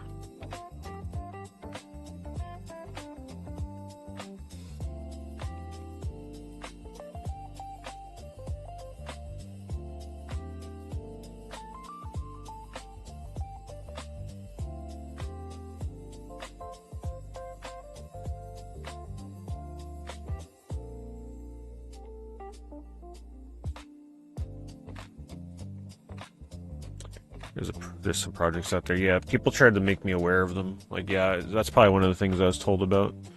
If it's super reliable, though, if there's an easy program out there that's very user-friendly, right? Not something I got to do some kind of sorcery to get to work for every game. Like, if I could just pop in a game and guarantee if it's from 95 to 2000, it will work, then I would pick up more cheap PC stuff. Will I buy the PS6 if it's all digital? I would, because I still like playing games. If that's the only option, then I would still definitely get it. Because at the end of the day, I still want to play games. And it's like, alright, PC is also digital only, so pick your poison kind of thing.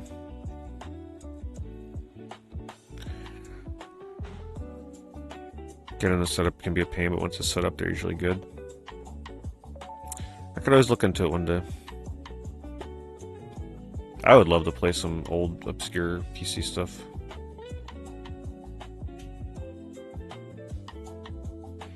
Let's check auctions.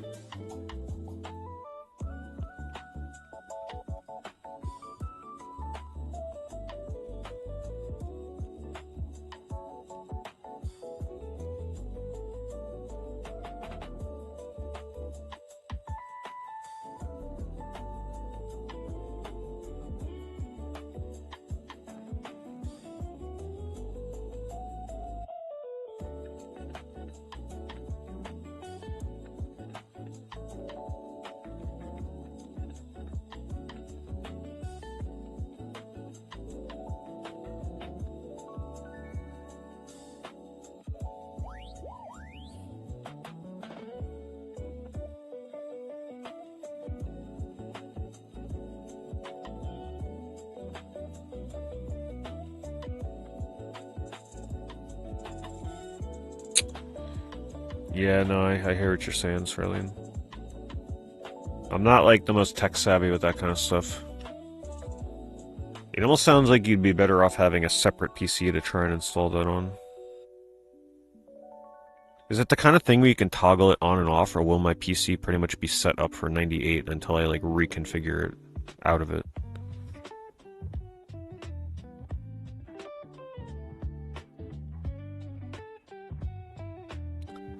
I'm sure the PS6 will still have disc support. I don't think we're ready to move away from discs yet. My estimation would be they're probably going to do a digital-only version of the console and then sell you a disc version for way more. The price difference may be over $100, I'd imagine. 150, maybe even 200. Or have a disc add-on drive like they did for, what was it that they did that for? They did that recently. I forget what model it was for.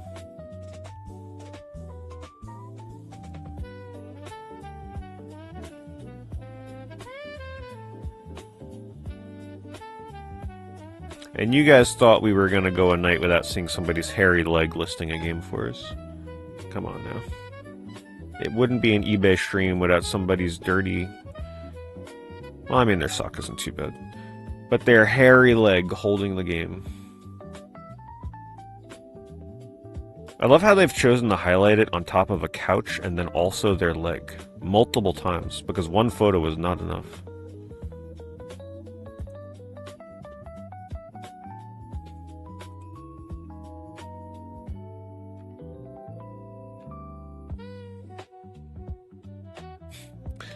How would I feel if you put a VOD on VHS? That sounds cool. Watching it on VHS, that sounds like a unique way to watch a stream.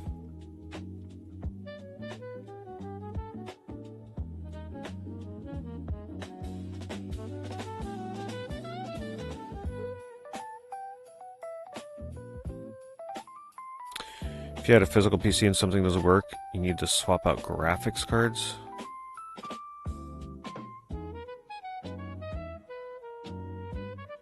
Oh, you're saying, so like if you take this virtual machine way, you don't gotta worry about swapping graphics cards, it'll kind of just like, you just swap around through a list. You're not saying I'd have to swap graphics cards using this program, right?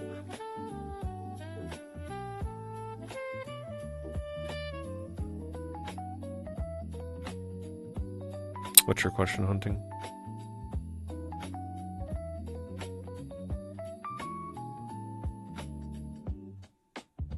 I see. Yeah, so the emulator is a good way to go. Yeah. It's just... I'd love to look into it. It's just so intimidating.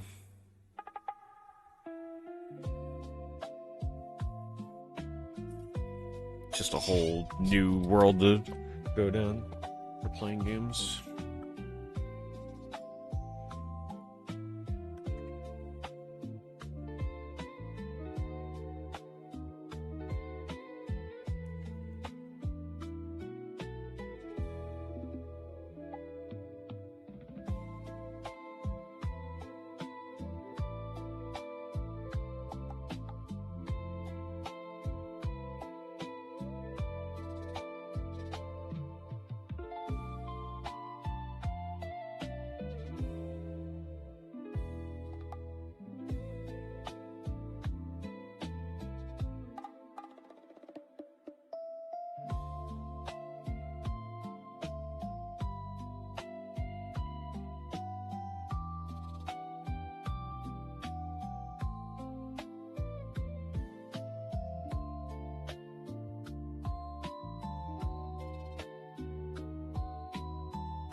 Something like that is hard to put a price on. If you have a copy of Donkey Kong Country signed. Is the box signed or the cart signed? But that's too many signatures to really like put a value on. That's the kind of thing where if you were looking to sell it, your best bet is to list it at $1 auction and promote it, like pay to promote it on eBay so it gets the most eyes on it and just see what people are willing to pay for it, kind of thing. But I would also advise that you hold off on selling that until the holidays. you're going to list something like that, if you can wait. Value-wise, it really depends on who the signatures are and how hard it is to get their signature, right? So, say one of the signatures, the person is like always at conventions signing things constantly throughout the year, then the value is diminished. But if somebody that doesn't typically sign or show up at conventions or places to sign, that makes the signature more valuable. Usually, if it's someone that's more readily available to sign, they usually charge like $40, $50 a signature. A safe bet is you like double that price for value on the secondary market kind of thing. So if they charge 40, maybe the signature on eBay is worth 80 or 100. Because whoever got it signed had to go through the trouble of waiting in line, going there, right? So like usually people charge for the convenience of that.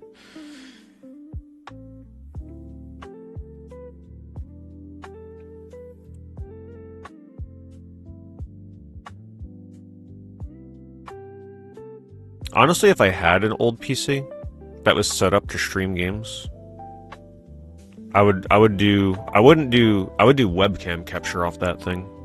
Like point a camera at the monitor. So you get all the clicky keyboard and mouse sounds and the hum of the monitor and everything.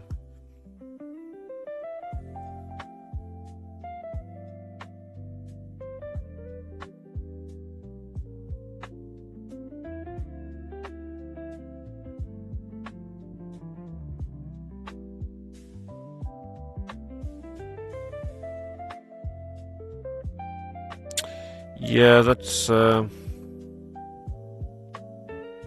it's hard to put in an exact price on that. That's the kind of thing where I'd put it up for auction or a really high buy it now with a best offer option on it. But I would do auction if I were you, if you're thinking of selling it.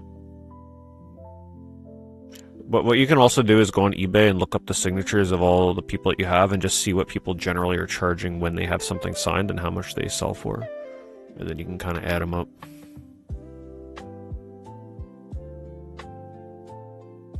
What the heck is that thing? Looks like an old MP3 player of some type.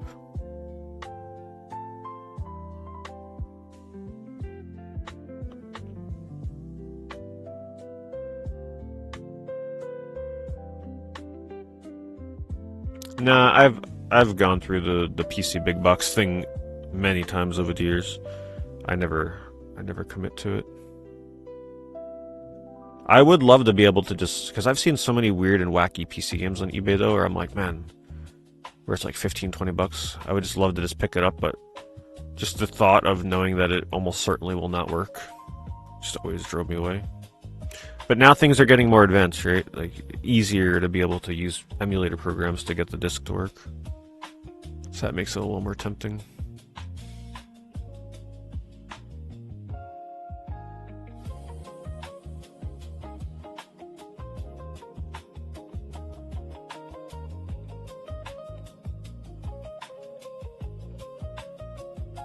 Oh, the big box stuff does look amazing.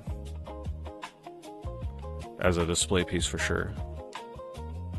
A really cool way to display them too is you kind of like angle them on a shelf instead of them all being, if you don't have that big of a collection, instead of putting them all spine side out, you kind of like angle them a little bit, almost like you're at a video rental store kind of thing. So you can kind of see the box peeking through. You know what I mean?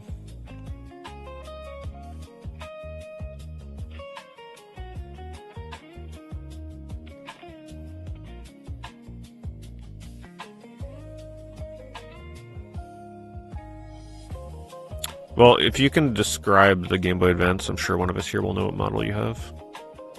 Like the color of it or whatever logo is on there.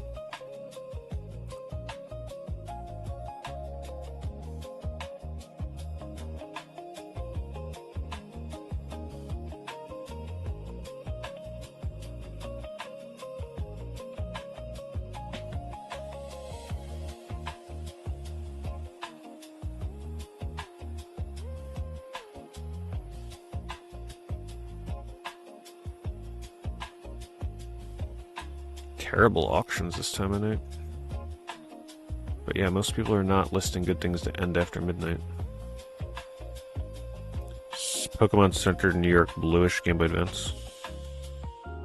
Let's see.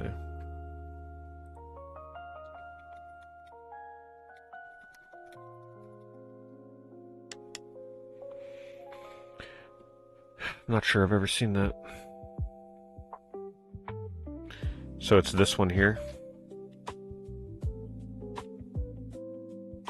With the pink buttons or red buttons, whatever those.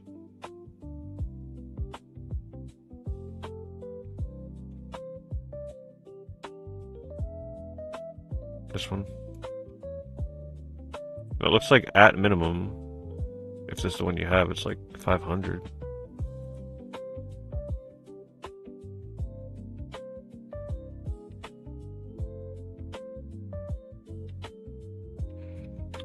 Wait, you're saying that's not the one? Is it this one?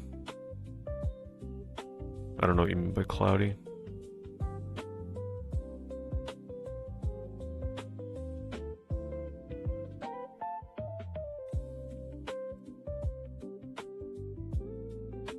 Well, the network adapters are being used for playing, like... You can still play your PS2 online, so... It's getting to be a big community for that. Suicune edition.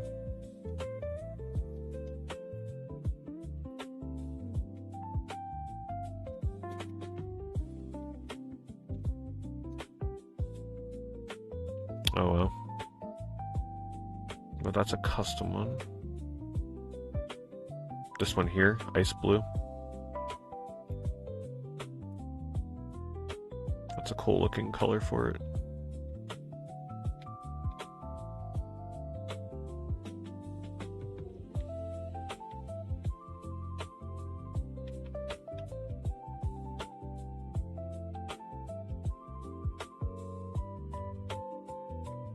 See what people are buying it for. Alright, so none have sold. Even though they may not put Suicune in the title. Let me see what they're calling that. Game Boy Advance Blue. Suicune Blue. If they do call it Suicune Blue, it should have came up if any sold. Alright, so... Are these people in the US? Alright, they are in Japan. So the one advantage you would have is you're not shipping from Japan. So make sure if you do go to sell this thing, you put in your title US seller or wherever you're from, right? Like don't let people know that they're not buying it from Japan. And I think that way you're able to kind of get like priority from a lot of buyers. So it looks like your biggest competition might be this person here listing for $320 from Hit Japan. Hit Japan's a pretty reliable seller, so people will definitely compare yours to theirs. Parts only junk. So it looks like you can easily probably get $300 for this thing. There's a lot available though, and not many sell from what I'm seeing. So don't expect it to be a fast sale unless you make it a very tempting price. And put in the title US seller. Because, as you can see, unless I'm sorting this the wrong way. No, ended recently, yeah. It doesn't really sell. And there's a lot of them on there. So, it's your job to try and make it the first one that ever sells in a long time.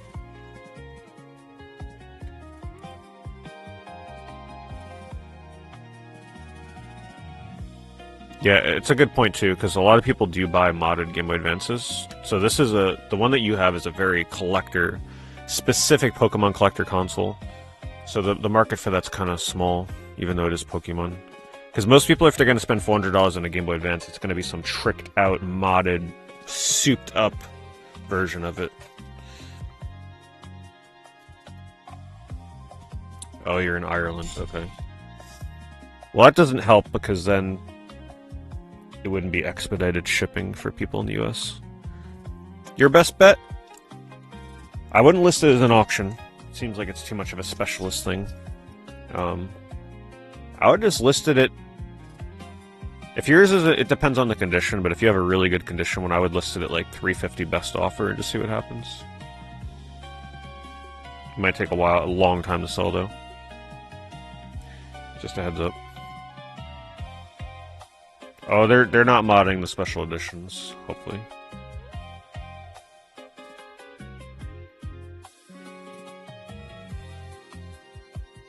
Something else that would go a long way, eBay lets you post videos now, but I think you have to list off your cell phone. You could take a video of, or maybe it's the PC, maybe I have it the other way around. But you could take a video of you turning it on and it working. That's also something that might help someone buy yours over somebody else's.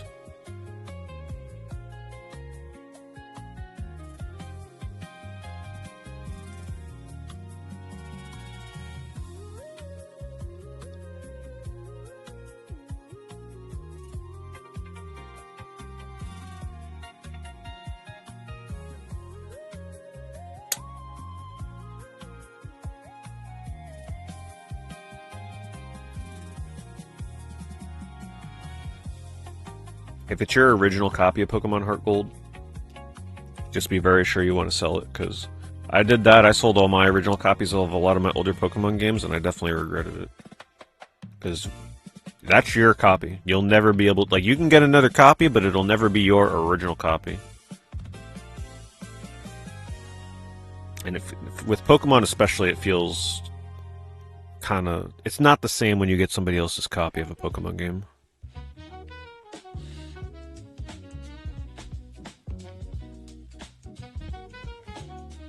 Hello, hey, A-fan. We're just browsing. We're just looking for whatever the heck is ending this time of night.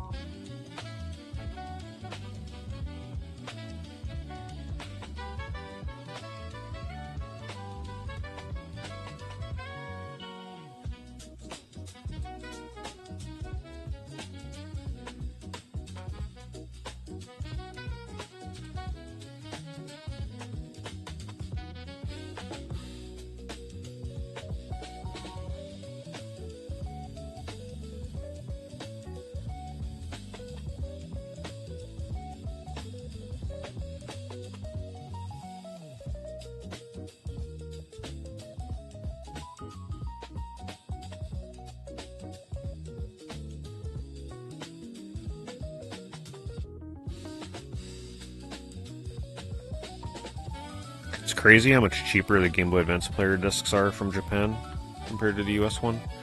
US, those Game Boy Advance player discs, they're like, what, $200 now? Crazy.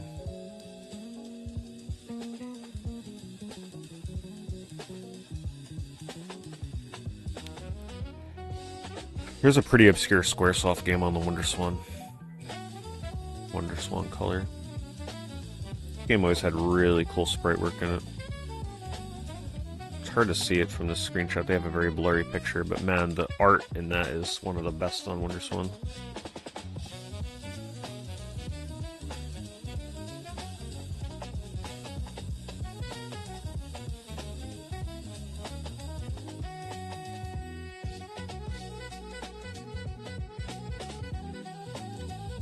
The song goes so hard at this time of night. My goodness.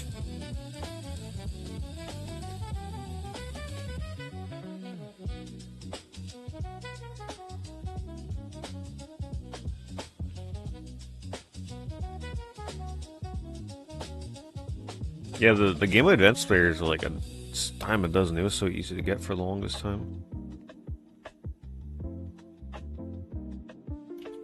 Is this DLC that came with the physical copies? I don't remember that outfit. Planet diving suit. Oh, we're diving, alright. Pre-order bonus, so that's what it is. Seriously? Shouldn't all of us have gotten that?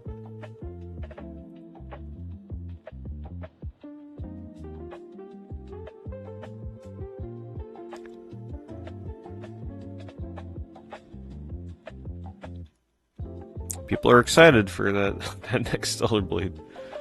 Getting that DLC.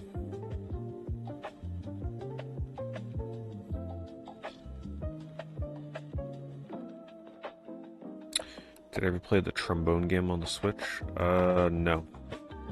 No. I'm trying to even remember what one you're talking about.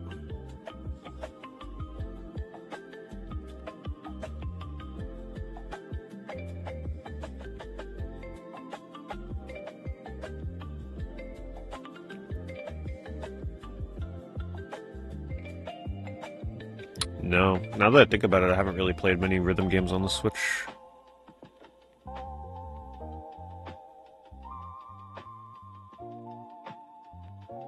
What's the name of it? And does it have a physical?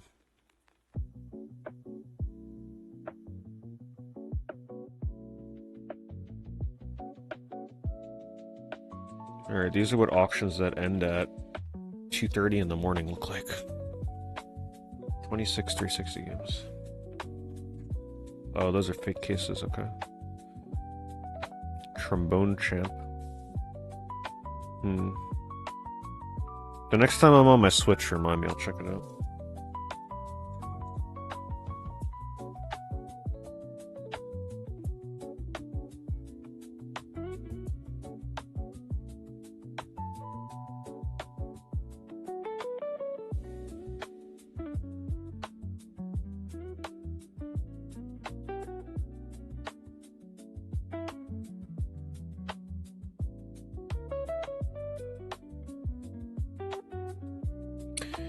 Alright, so I am going to get ready to transition you guys over to the bonus end of stream kick segment.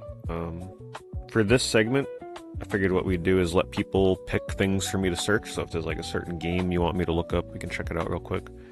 Or a certain search category we can look through a couple pages of. Figured that would be fun.